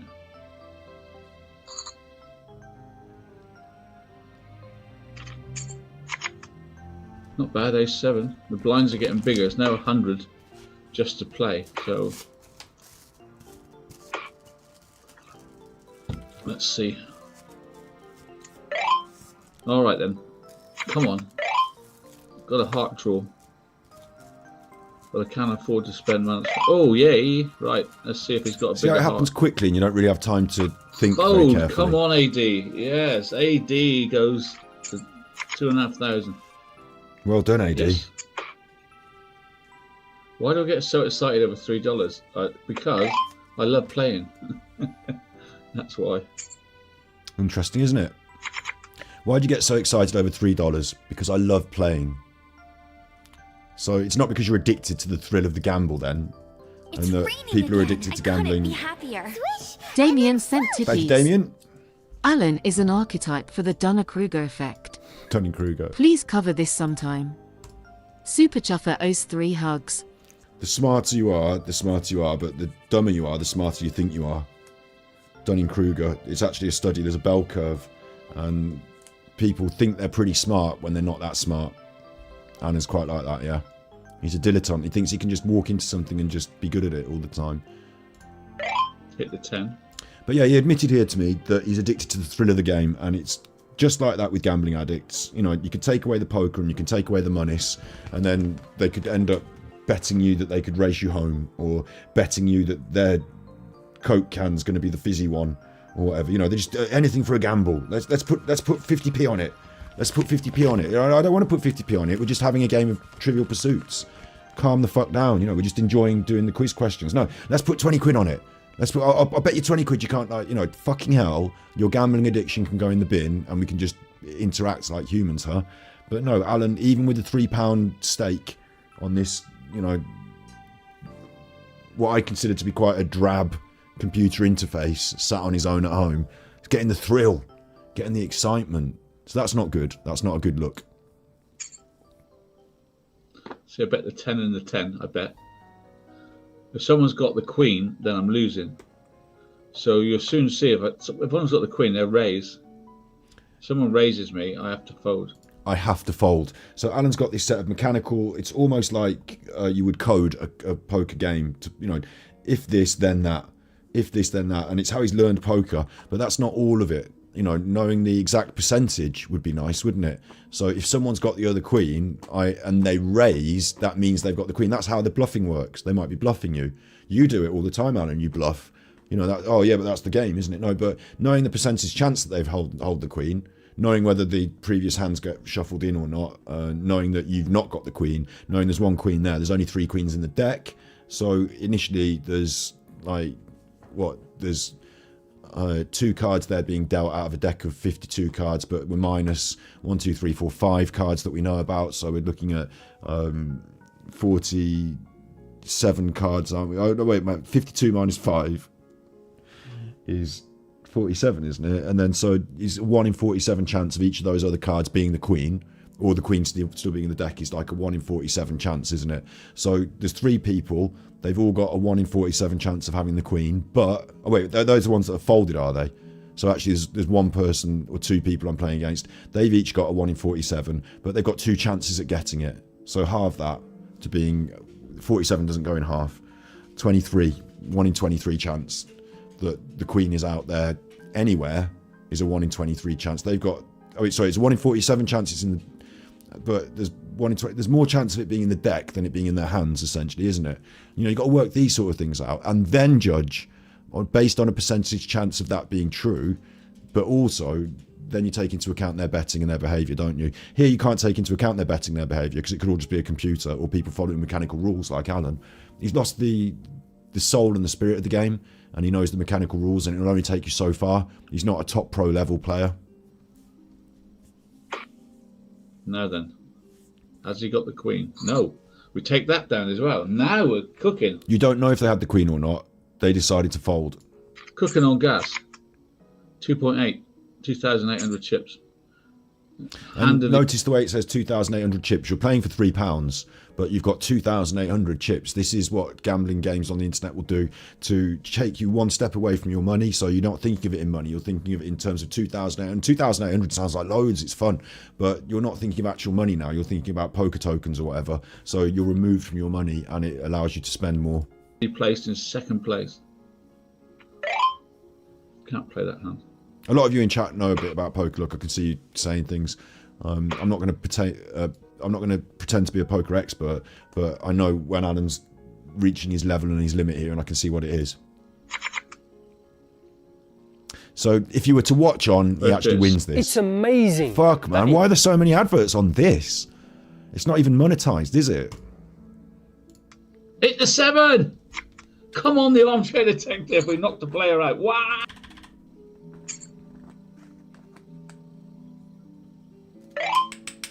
I'll let you see him win, and then we've got to move on to the next 2 videos. Yes, more let's try and points knock to the make. player out. Come on. I've been making Ace Jack, notes. I'm in big trouble. I have to hit 7. Hit the 7! Come on, the armchair detective. We knocked the player out. Wow! Goodbye! Ta-ta! 2 out. We're 1 away from the money, guys. This is great. At my first game, it's good for you guys to watch. Pulled off all sorts of bluffs. And there, Ace Jack versus Ace 7, and we hit the 7. You must bring me luck. We're just going to knock out 1 more player, and we're a winner. 1 more player, and we're a winner. Woohoo! I know, Digger. I put this on the end of a show to show people what we do. That's what I do. I don't have to do live. I will put this on the end of one of my shows, big shows, and then you will. Yeah, that's a great idea, Diggler. I won! I won! I won! I won! There, so I came first. You won £6. You earned 3 poker points. Would you like to play another one? No, because this is close the table, because we did it. And I want to thank everybody. I want to thank everybody for watching. Digger, just you. What I'll do, Digger, I'll go on live on Blue tonight, and I'll replay this for everyone. That sounds good. It will now that he's won. Interesting, I don't know if this is his first time playing on this app, but as I said, I think they will let you win some, especially if it's your first time playing. So then you're into it, aren't you? He's got an available balance of £65.86 though, so I'm guessing no. He's won £6 and his balance is £65. So I'm guessing he's put a load of money in before because he's got a £65 balance. So interesting. He won. He won. Let's move on to his second video. Worst card in the... It's raining again. I couldn't be happier. Swish! And Thanks, Bad Gambler. Bad Gambler sent tippies. You got to know when to hold them, know when to fold them, know when to throw them, and know when to run.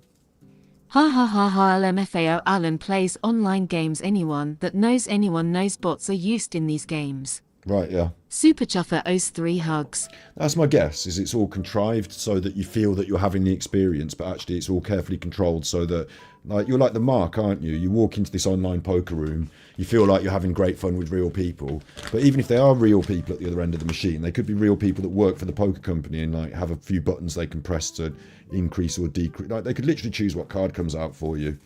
And because poker players like Alan play on a mechanical basis, you know, I've got this, therefore I have to fold, or I've got this, therefore I have to bet. Like, they know, and they know when you're going to bluff as well. Like, they know when you're feeling, like, they've got all the stats, haven't they? So they can easily predict your behaviour. So yeah, it feels like you're a massive mark if you're involved in this. Myself, like, that's my feeling on it. I don't mind if people want to go and sit down around a table and play poker with each other for monies. Like, that's up to them. But this sort of thing feels like a gambling machine on the internet that will just take your money over time. And it's proven by Alan's statistical results, which is that hundreds of pounds have been lost to this over the years. Hundreds, like, in multiple accounts. Like, I wonder how bad this gets for Alan and his addictions. So, this is the second video. Hello, so welcome, Sam. Can you hear me, Mother? Gold. Right, so this is Armchair Detective Poker Night Live. I'm going to play a tournament now. Hopefully go deep in it. Deep. It's a bounty.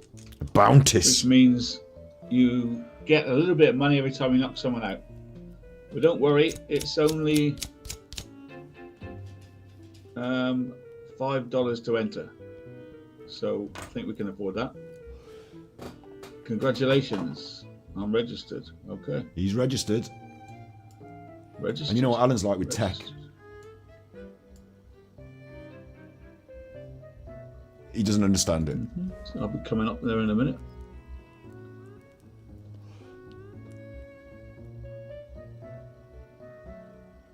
Seems a little confused. I mean, this looks confusing to me. This is Sky Poker, apparently. Takes and a it's while to fucking go confusing to me.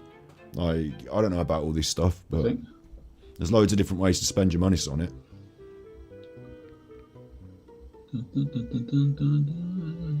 You're right, Alan.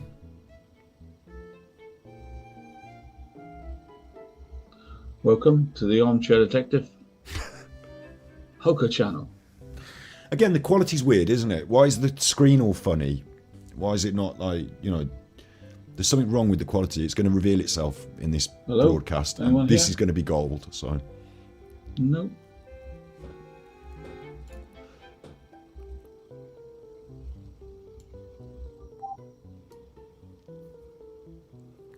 Just on my own? Okay.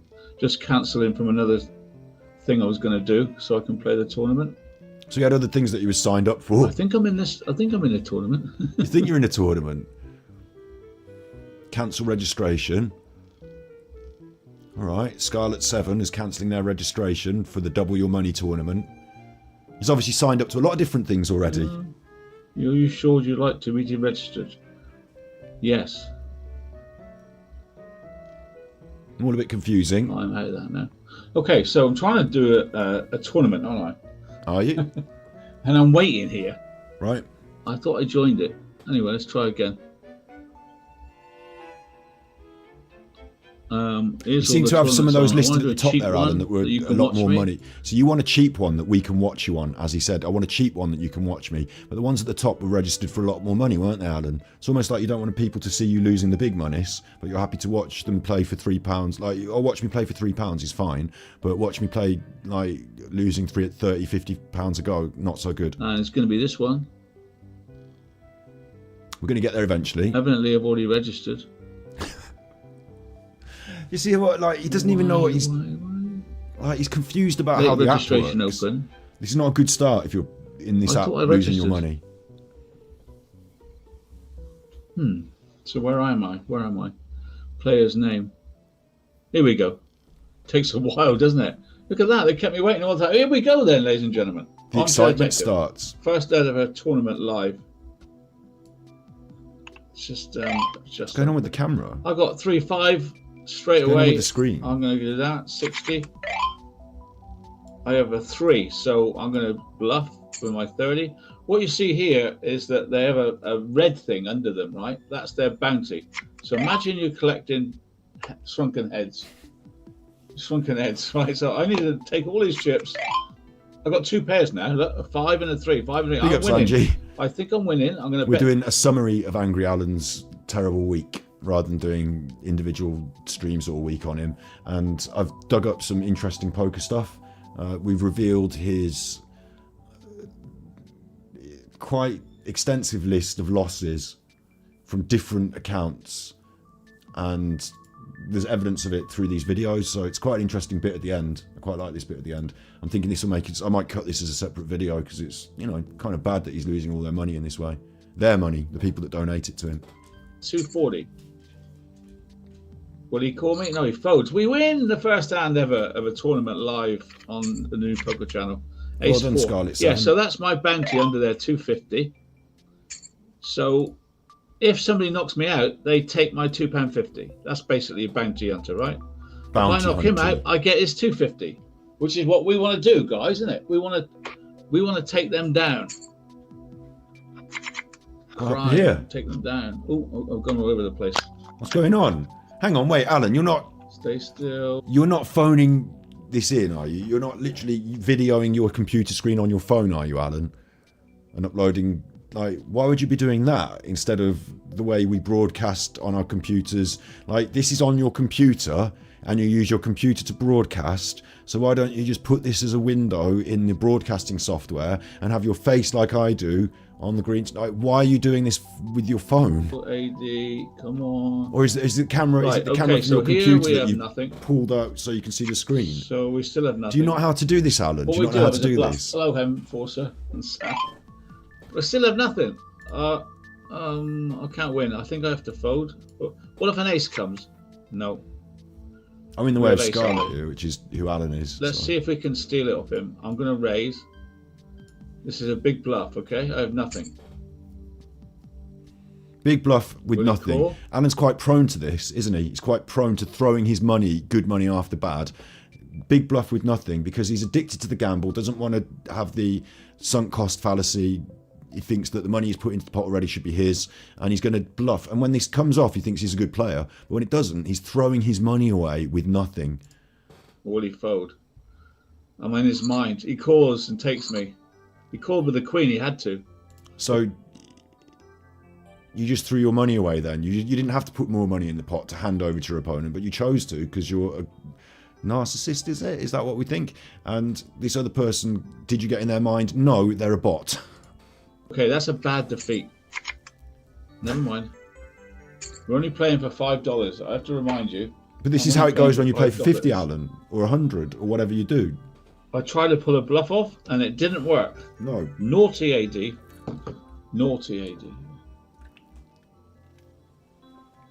Anyway, this It's is a about to get tournament good. here. Let's have a look at things that we're going. Game info. I'm Some people 41st really like out these of bits that are about 46. to come That's up. not good. I'm near the bottom. I'm near the bottom because I started so late, you see. I started late and then I tried to bluff, which is a mistake, but yeah, okay. Amateur hour over here.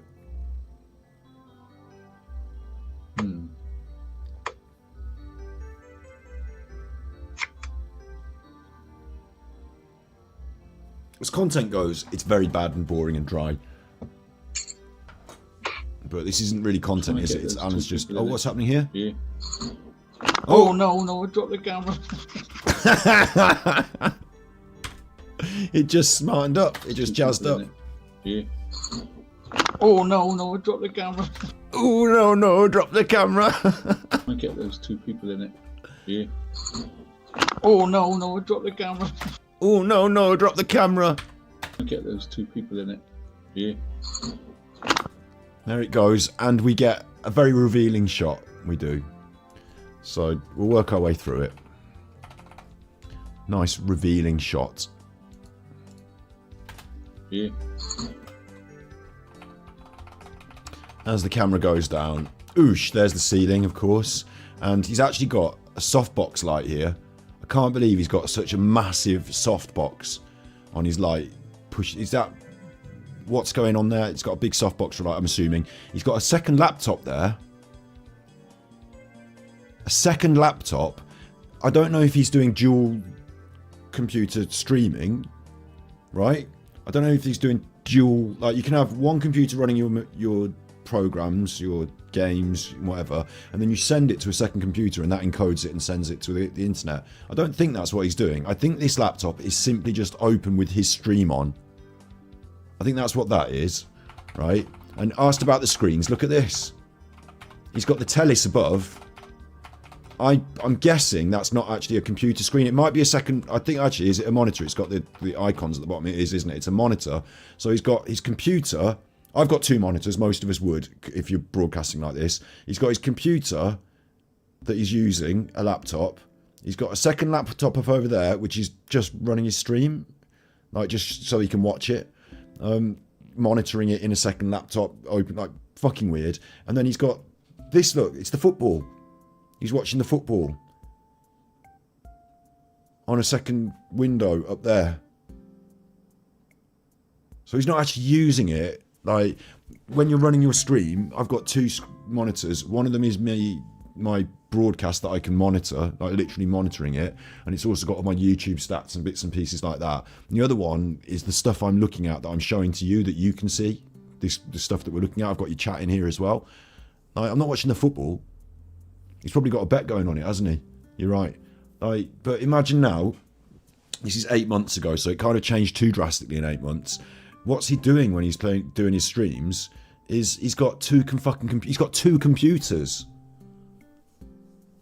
and he still can't get the encoding right and the uploading it right. One computer, I bet, is just sitting there, just playing. Well, sometimes my stream. Sometimes he's watching the other thing on the football. You don't know. No wonder he's off for 30 minutes while he watches a YouTube video. 30 minutes watching a YouTube. What's he doing? Playing poker in the other window, all this.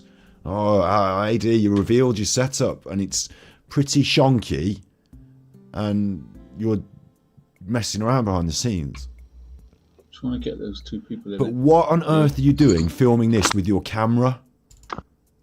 Oh, no, I dropped the camera. Drop the camera, AD. Why are you filming this with your camera and not just screen grabbing, like putting this screen into your... I mean, he probably doesn't use obs, doesn't understand it all, but that's his Bitcoin harvesting. Like, I mean, what are you... That'll be helpful to you guys. So Jack 5 is a fold. Jack 5 is a fold. He's got a camera and he's pointing it at the screen to do this stream. It's so bad. It's like we're at sea, isn't it? It's like we're at sea. There. No, I think you can just about see all their chips. Which is what I'm trying to achieve for you. Why don't you just broadcast the... No. You can see them all. Do you not know how to do this, Alan? Yay! This is Dark Side Phil as well. This is a Dark Side Phil moment because Dark Side Phil he doesn't use what we call direct capture, which we don't call it that. He does. We used to call it that like 20 years ago. But, capture cards, stuff like that. Alan's not doing that then. So he doesn't understand what he's doing. And Dark Side Phil used to record all his gameplay streams with the camera pointed at the thing for years. It's bad.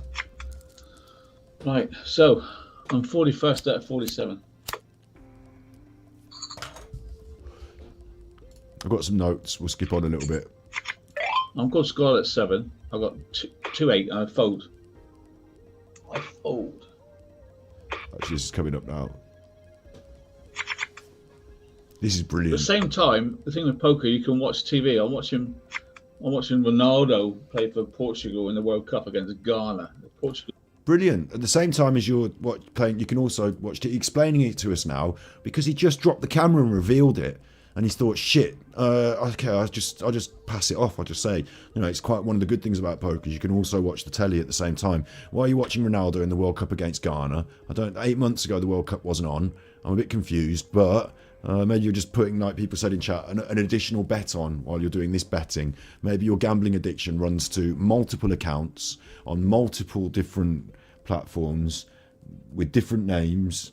All in Vince, Scarlett, Matt Monroe, the only ones we know of at the moment. You know, maybe there's more than that, and you're losing this money all these different ways, and on the football. I'm watching Ronaldo play for Portugal in the World Cup against Ghana. You got some Stardog. That sounds nice. I think Chocolope, but it doesn't. I don't think it's like. I'm not impressed with the one I've got at the moment. It's not that impressive, but you know, comes and goes. I think it's supposed to be Chocolope. I'll have to put some phone calls in and put some orders in.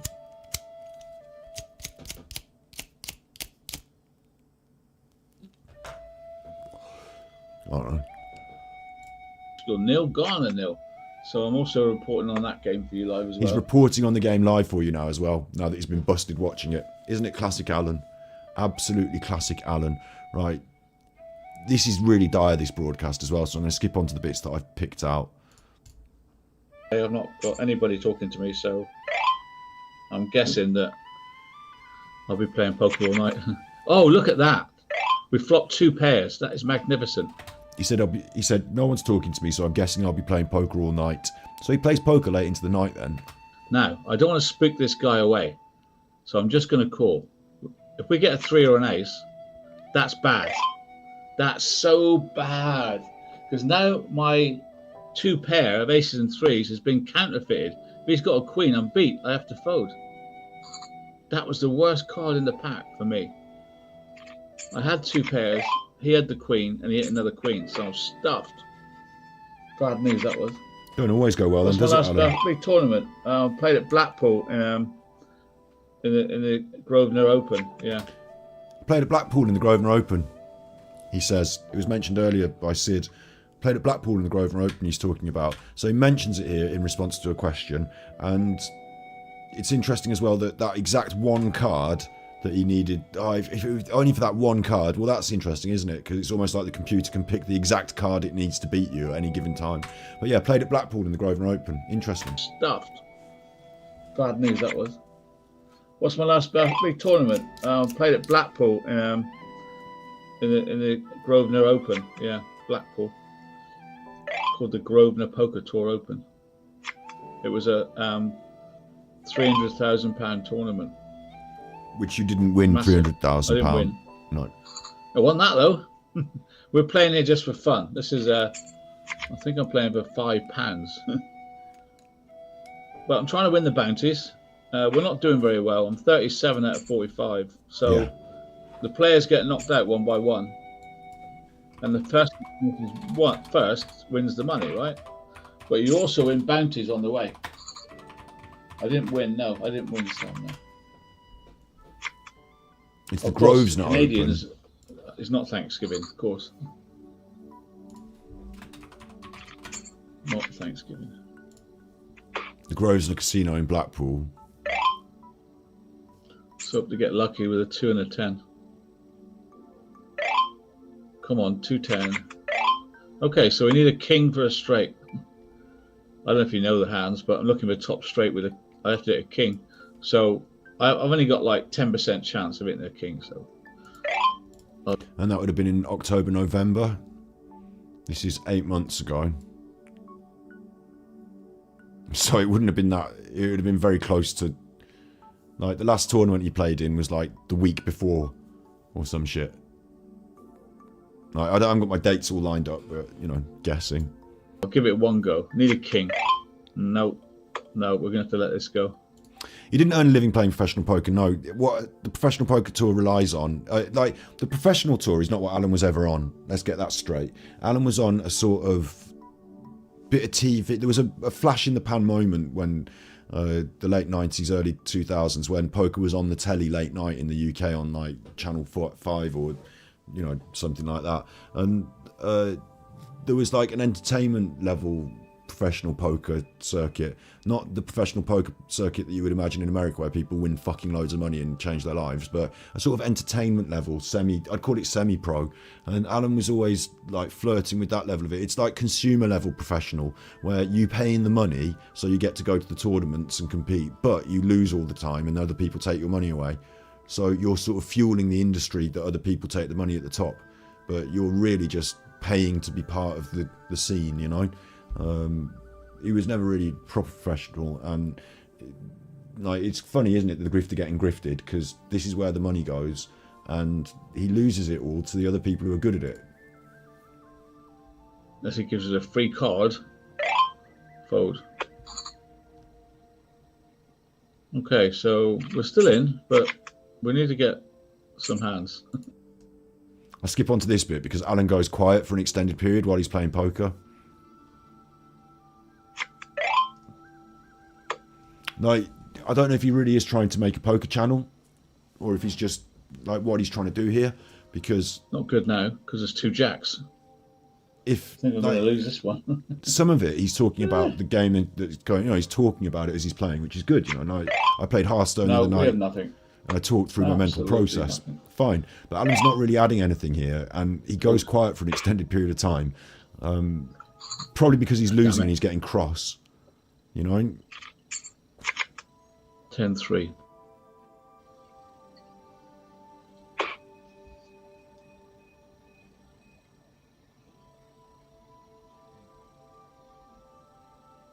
Or is he watching the football? Like, when he's not in a hand, he's obviously not interested in the hand, is he? So what's happening now? Alan's feeling it's not about Alan now, this hand, so it's not exciting. It's not interesting. He's not even commenting on it. Another hand now. It's gone quiet. You can't really do this on your own show. You can't just go quiet and just play poker. Unless you think this is the content, Alan. This is good enough to start its own channel.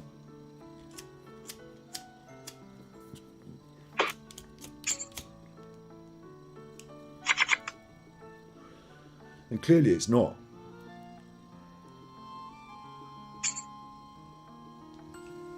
Clearly it's not.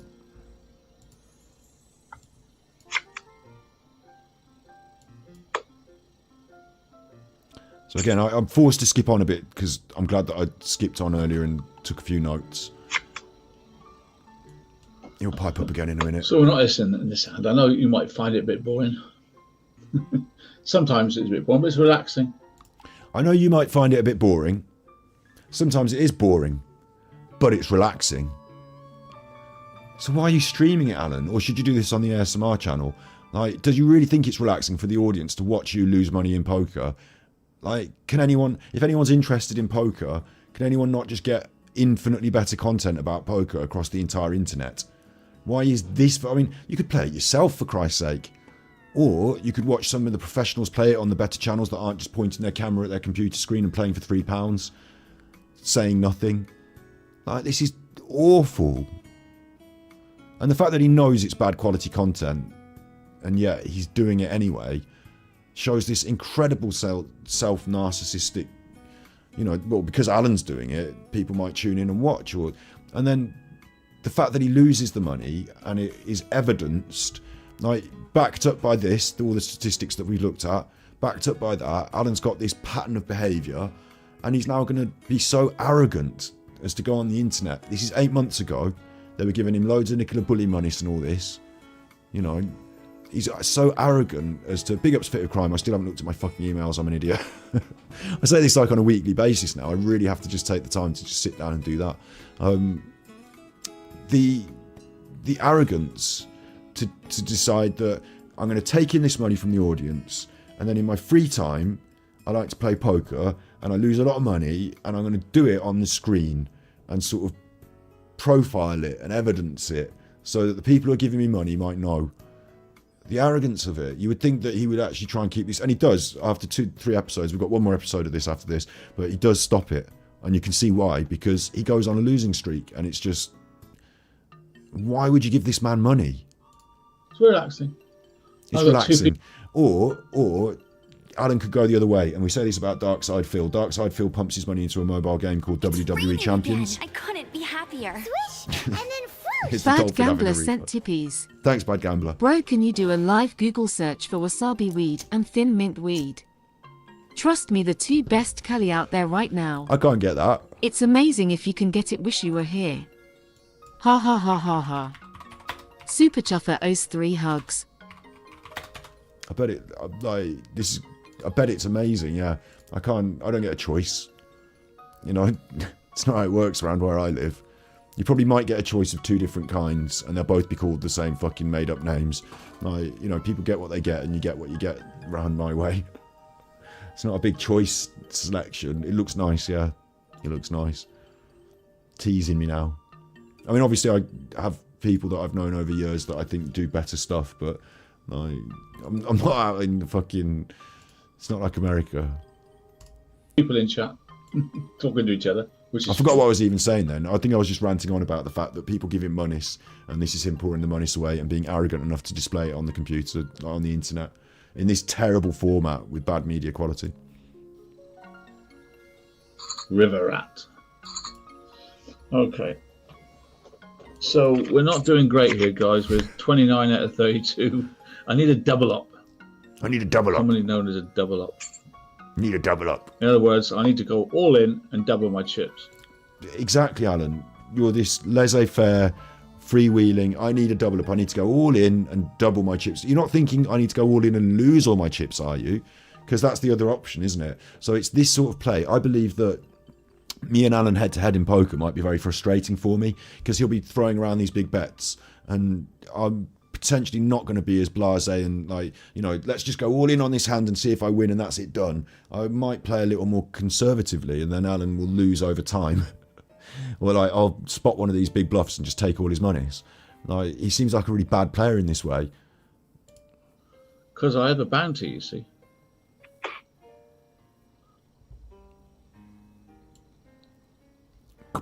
And it's awful viewing, isn't it? Like, this is really bad viewing. It's not fun to watch.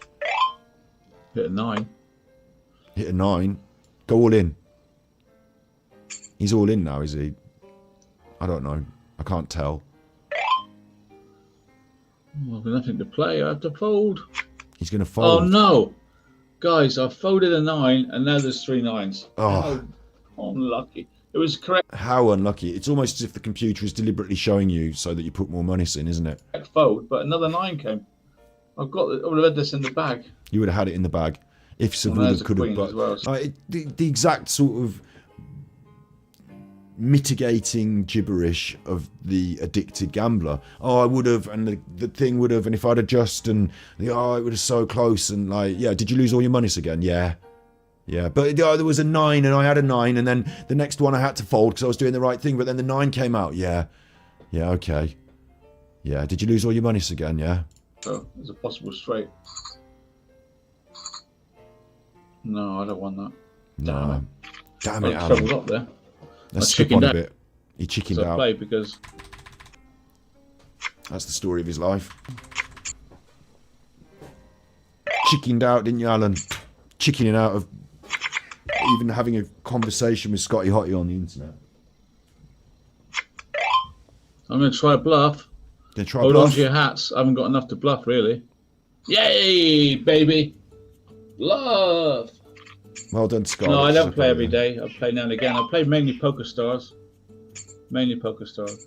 Mainly Poker Stars. So we're not playing on the main account that you play on then, Alan. That's interesting, isn't it? And this account had already like 60 quid in it and stuff, but we're not playing on the main account. You play mainly Poker Stars, but Sky Poker also has a lot of, like, what I would consider quite a lot of money in the account, like upwards of 50 quid, ready to just throw around on poker as well. It's a bit strange, isn't it? And you don't play every day, Alan, do you? But...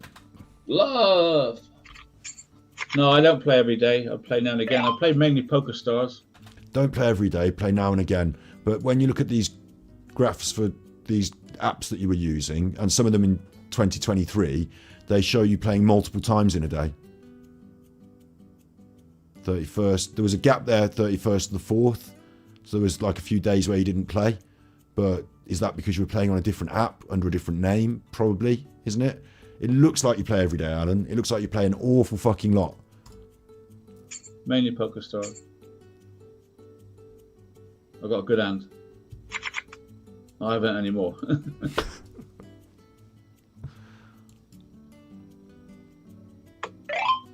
Check. Now we're cooking with gas. We How just excited need he gets. A club. Club, please. Listen, I know people get excited over gambling, right? And I know, like, with sporting events, like if you're watching the boxing and you've put 20 quid on this guy to win, and or girl, oh, don't get me sexist now, or lady, thank you. If you put 20 quid on someone to win, and you know the excitement of hoping and watching and all that. With this, the excitement of seeing an 8 and a 3 and a club and a 2, it feels very much like when people are sat in front of those rolling, you know, like the ladies in the casino, and they're just pressing the buttons and the things roll around.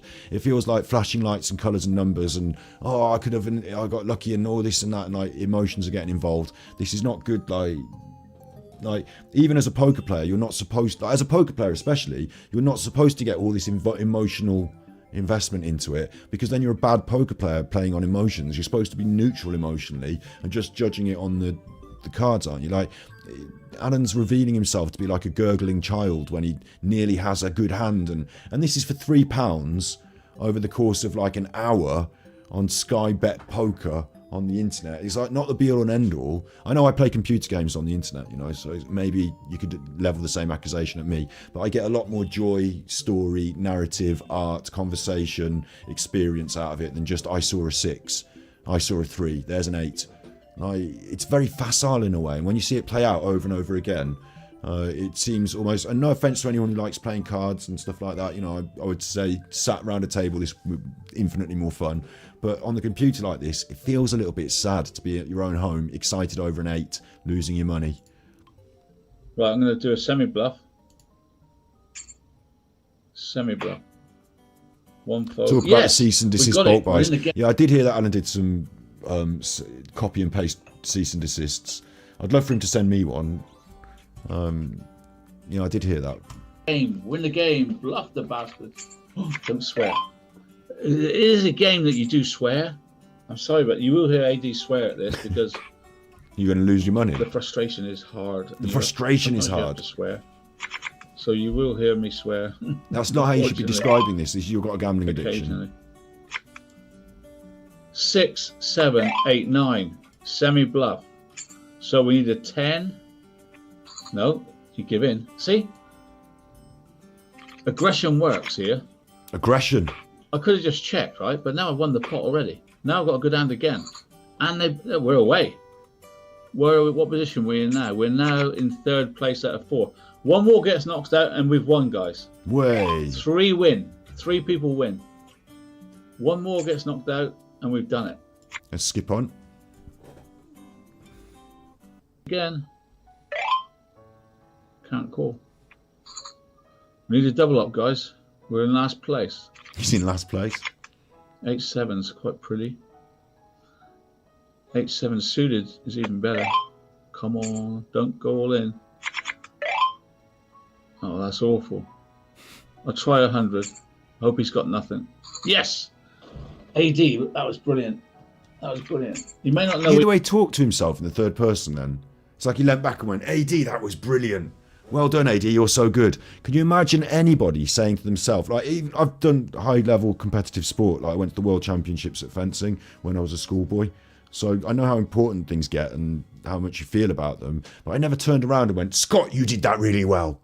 Like, talking to yourself in that way and your impression of yourself. This is an online game of poker, potentially against bots, and you're riding close to the wind for £3. So, AD, you did that really well in a hand of poker on the internet that took 10 seconds to play and meant nothing in the big scheme of things. And your self-status and worth being derived from it, it's all a bit sad. Oh, that's awful. I'll try 100. I hope he's You got didn't nothing. do anything well. Yes! AD, that was brilliant. That was brilliant. You may not know what you're watching, but I just made a great move. I bet 100 into a big stack with a rubbish hand, and he folded. Cool. But you were just tentatively doing 100 because you'd only got 200, and I don't know how much I'm going to be able to spend here, and you just did 100, and then it's not because you were so amazing, is it? It's also dependent on the other people and their cards and what they were doing. Like, you had no control over this because you bet 100. Does he keep saying guys? It annoys me when he does that because it's sexist. Jack 6, no. The trouble is with poker, it doesn't matter how good you are, you can lose to a rubbish player. The trouble is with poker, it doesn't matter how good you are, you can lose to a rubbish player. Which means Alan's success in the poker field has been pure luck, where good people lost to him even though he's rubbish because of luck. And that the long term, I do believe that people can be long term successful at poker by being very good strategists, good people readers, and riding the luck when it comes and knowing when to. And, you know, maybe some people get more than others, but someone like Alan, who occasionally gets lucky against good players, has got no, like, he's the person that over the long period of time he loses all his money. And because he had that one lucky win and he thinks there's skill involved, even though he admits to himself and to us all that poker is a game of luck and good players can lose to bad players purely through luck. Like, he doesn't realise he's the bad player that's done the win. He thinks he's the good player that occasionally gets beat. What? Jack 6, no. The trouble is with poker, it doesn't matter how good you are, you can lose to a rubbish player. It's a bit like that. It's not like tennis, where if you're brilliant, you'll probably beat a poor player. With poker, if you're brilliant, you can get outdrawn and lose. So that's why I say it's 80% luck. So you think it's 80% luck? So what the fuck are you doing? How can you have a long-term hobby, like pumping all this money into hobby, addiction, pumping all this money into it, and it be 80% luck? And you get all excited about it and like, you know, oh, I've done a really good move there, but it was 80% luck. So I might as well just sit in front of the fucking rolling machine with the numbers. Put the monies in, press the button, put the monies in. 80% luck. I'll go on the casino wheel and I'll just put some money on all these different numbers and then, way, it's 80% luck. I mean, it's a fucking 100% luck, isn't it? Like, you don't choose your cards. I feel like he nailed it on the head there. Unlike tennis or something else where you can put your hard work in and achieve based on your hard work, this is a fool's errand. I'll go to the local pub and I'll play poker on the poker night and I'll put a tenner in and sit around the table and have a chat with people and, you know, a bit of fun playing the game, yeah. But and at the other end, if you have this, I know people who've won big amounts on poker. A lad that I used to go to school with ended up on the professional circuit. I understand some people can ride that luck and can go places. But somewhere in the middle, or towards the bottom end, where Alan is, playing Sky Bet Poker for £3 on his YouTube channel on his day off, like watching Ronaldo in the World Cup while he's got his pants around his ankles and watching the porn on the other one, mother licks cunt off daughter's face. Like, if this is the level you're at, it might just be time to pack that in. You're wasting your time, but you know, you haven't got much time left to waste, have you? So I don't know if now's the time to tell you, Alan, but like, Christ. that's the point. Dream But Big says it's over a long 40% luck if you're playing it right. Maybe that's the problem with Alan then. Maybe he doesn't even understand that. I would guess that the luck element is quite important because you don't decide what cards you get and you don't decide what cards come out on the table. So you have the human element of choosing when to put the monies in, but even that is reduced in terms of skill because there's a mechanical operation at play. Knowing the statistics means that I should bet now, or I should not bet now, or I should bet heavy now if I want to bluff. Like, there's only a limited number of options in some ways, isn't there? And then you have to decide if the other people are bluffing, and then you carry on. Like, not in the same way as tennis, where you're fucking running around and hitting the ball and stuff. Like, not as much skill as that. I mean, in tennis it could bounce anywhere, theoretically, but like, I think there's a bit more skill in some things like that. I just find it strange. I've worked hard at things in life, and I would think that things that are worth working hard for can't be taken away from you just from random. I mean, it can. Like, we have economies and recessions and all sorts, don't we? I've seen that in business, but like, no one can take away my ability to cut hair. Like, no one can, like, if you want me to do a blow dry, I can do a fucking blow dry. That's not going to be 80% luck. It's going to be 100% skill. So maybe it's because I'm a bit like that, is I prefer things where you are involved in control and you get, hopefully, some justice in your skill and ability more than get fucked over by luck. But yeah. Period of time, your skill will shine through. Skill is 60% knowing when you're good or bad and knowing your position, says Dream Big. Yeah. So self-awareness is a big part of that, and Alan has none. And I am a winning player. I'd have won this hand if I was in it. I'd have won this hand if I was in it. I've only lost 300 chips, yet I'm in last place. It's a bit cruel, isn't it? self-talk.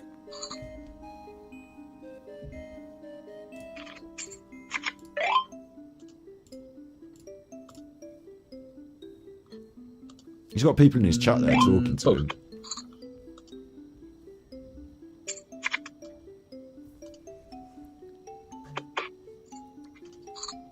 Can't believe there's only 3 people watching this fantastic player. Watch and learn, guys. 9 minutes extra time, Portugal, Ghana. And it's 3-2 to Portugal. Come on, Ghana. And no one would have ever known you were watching Ace 5 is a chance. if you didn't balls. I'm going to go all in and hope for the best. Ace is big in a turbo. Fold, please fold. Oh, here we go. 2 8s, I'm in trouble. There's curtains, guys. Oh, hit the ace.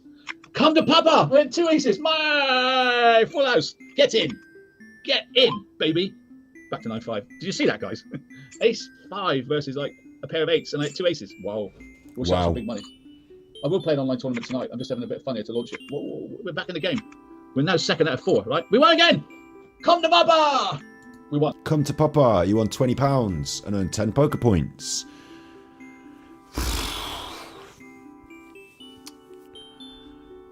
Took a while, didn't it? You could do better if you worked at McDonald's on the hour, I think. But hourly rate, I don't know. This is AD in the live tournament. I'm starting to feel my brain drain now, 4.5 hours in. But I have made a couple of notes on this. There's 3 points that I want to make a note of. This is a different app. He's under a different name, Matt Monroe, and he's entered a tournament. And these tournaments could take a long time. They could take 6 hours, he says. It doesn't for Alan. He gets beaten quite quick when it comes to the real tournament stuff. But 10:30 is where I wanted to bring this in. What have I made a note for here? The tournament, so I have to play. Save Robbie, I'm playing poker. I wonder if Save Robbie can play poker. Probably can. Check. Marie W, thank you for watching the Armchair today. Am I going to win, Robbie? Do you think I'm going to win? I'm Winston Churchill. Check. Matt Monroe. I'm Winston Churchill. That's why I made a note. He says, I'm Winston Churchill, Matt Monroe. It's also interesting that Tess Tickle was a person that was in his chat on the last video. So I don't know if he's playing against people who can actually watch him and see his cards, but that would be stupid. Matt Monroe here. A different, and with Winston Churchill as your avatar, a very strange choice for Alan there, but another different just look at me as Winston Churchill. That he plays. Shock Horror Pro. Now, what cards have we got this time? Let's have a look, shall we? I don't care about your cards. 6, 7. I'm interested in what you reveal from your psyche. Have so lots of this gaps moment, in between thinking. Because I haven't got a hand here. I've not got any skin in the game, so it passes the time, you know? I had a chance to win a little bit of money. I play for fun.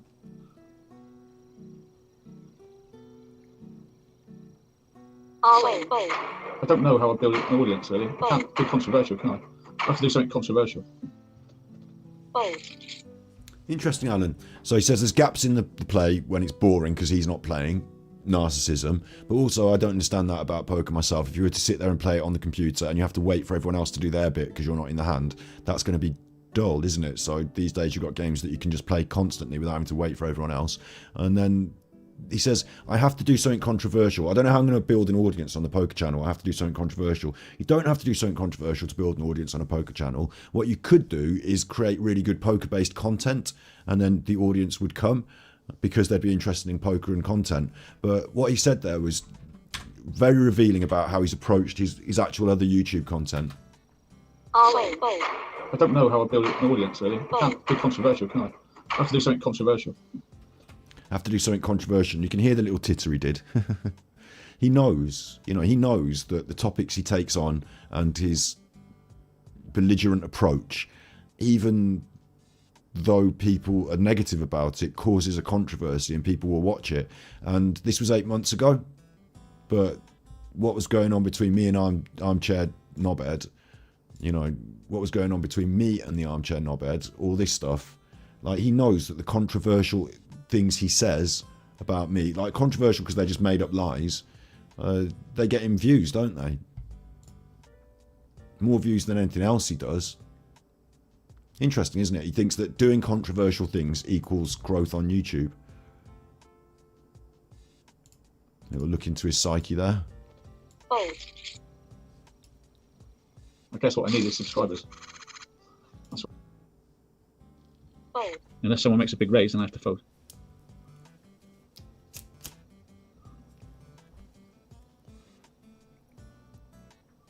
He's thinking about it.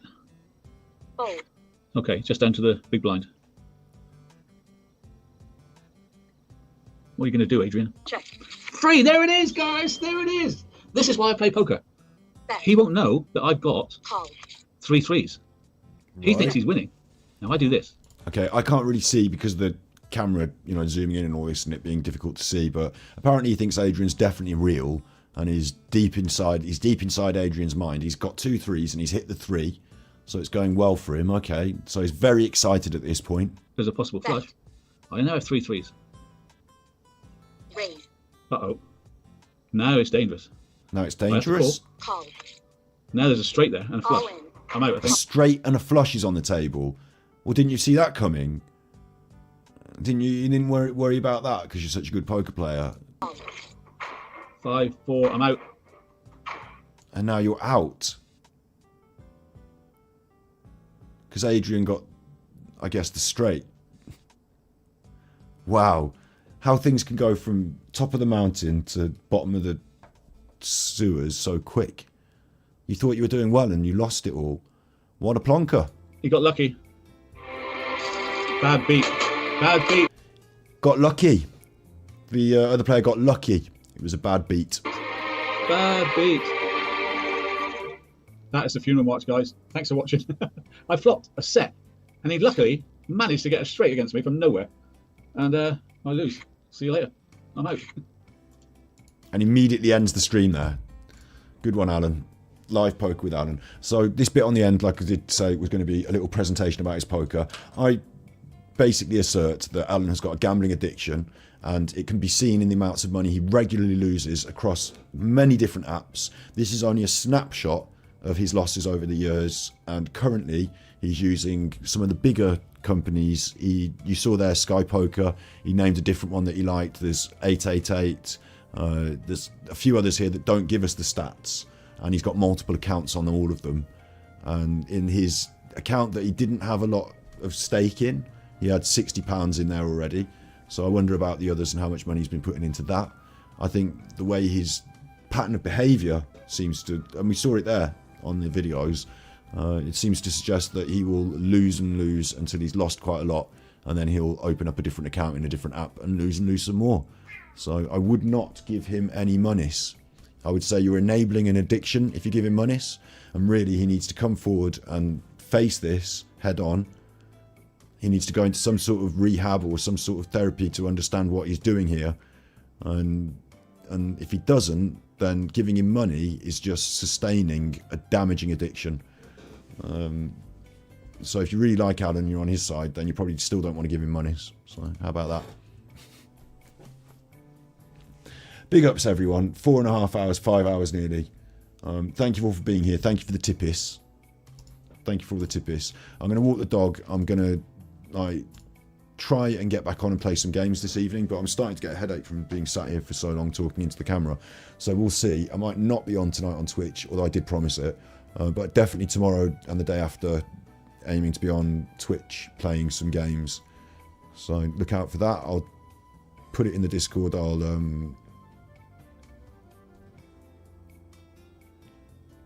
Thanks very much, Jamie M. The full episode of Confessions. Yeah, that's what I was going to do, wasn't it? We were going to have a look at that as well.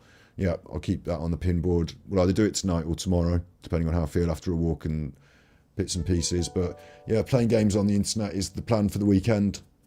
Mainly Genshin Impact, but I've also got another couple of games that I'm messing about on, trying to having a look at. So that's the plan. Thank you all for being here. Thank you, Snippies. Thank you, Jessica. Thank you, Slinky Socks. Thank you, all the mods. And I hope it's been an interesting roundabout look at how bad Alan's content has been over the week. That's just finally, to drive this point home, because Alan will be watching. Alan, your content is garbage. It's gone completely down the pan. Your ideas are terrible. Your implementation of ideas is even worse. Even your true crime rubbish is hijacked, plagiarized nonsense Like, not nonsense. The other people did it well. You've done it badly and made it worse. And why would anyone want to watch it when there's already a very good alternative that's been viewed a load of times? Everyone that watched that video is going to see your stuff and think, well, you're not very good. So you're ruining your own channel and driving it into the ground. Thanks. I'm happy with that. And I'm glad that we got to see another egotistical mistake by you showing us the inner workings of your poker hobby, damaging gambling addiction. And here we've got all the statistics that we need to show a trend in the way you operate in these apps and the quantities of money that you regularly lose. So I hope that everyone understands very clearly that you've got an addiction to gambling. It's a problem and people shouldn't be giving you money for that reason. In fact, they should not be giving you money. Yeah, thus Monday, we're going to be doing denial. So far in denial that I'm so far in denial that, hang on.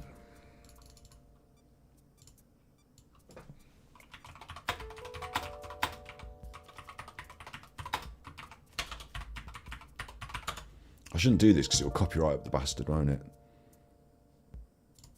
Smule. Do me a smule. Do me a smule. That's not, that's Grammarless. I don't want Grammarless. Fuck Grammarless. Didn't you know how to write words? Fuck you. Way, oh, way, oh, way, os, way, os.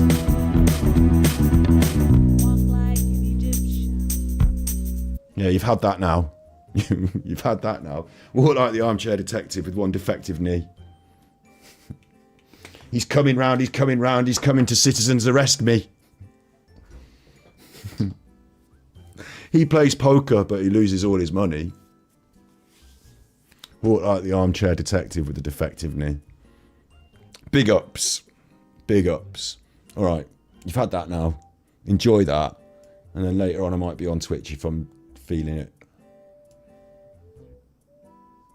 What more do you want?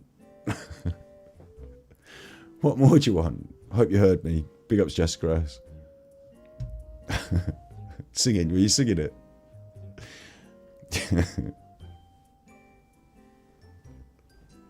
Oh, way, oh, way, oh, way, oh, way, us.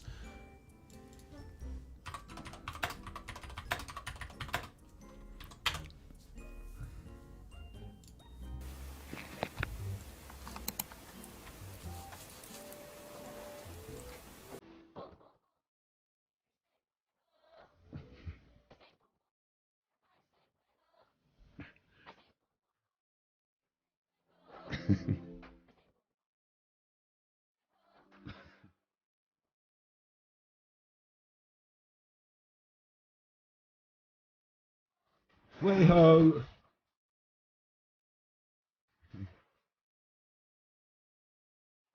Do the dance.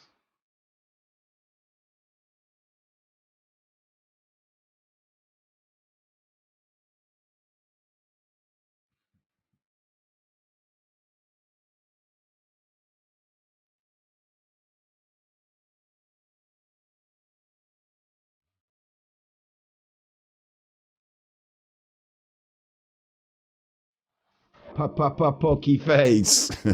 Poke your face.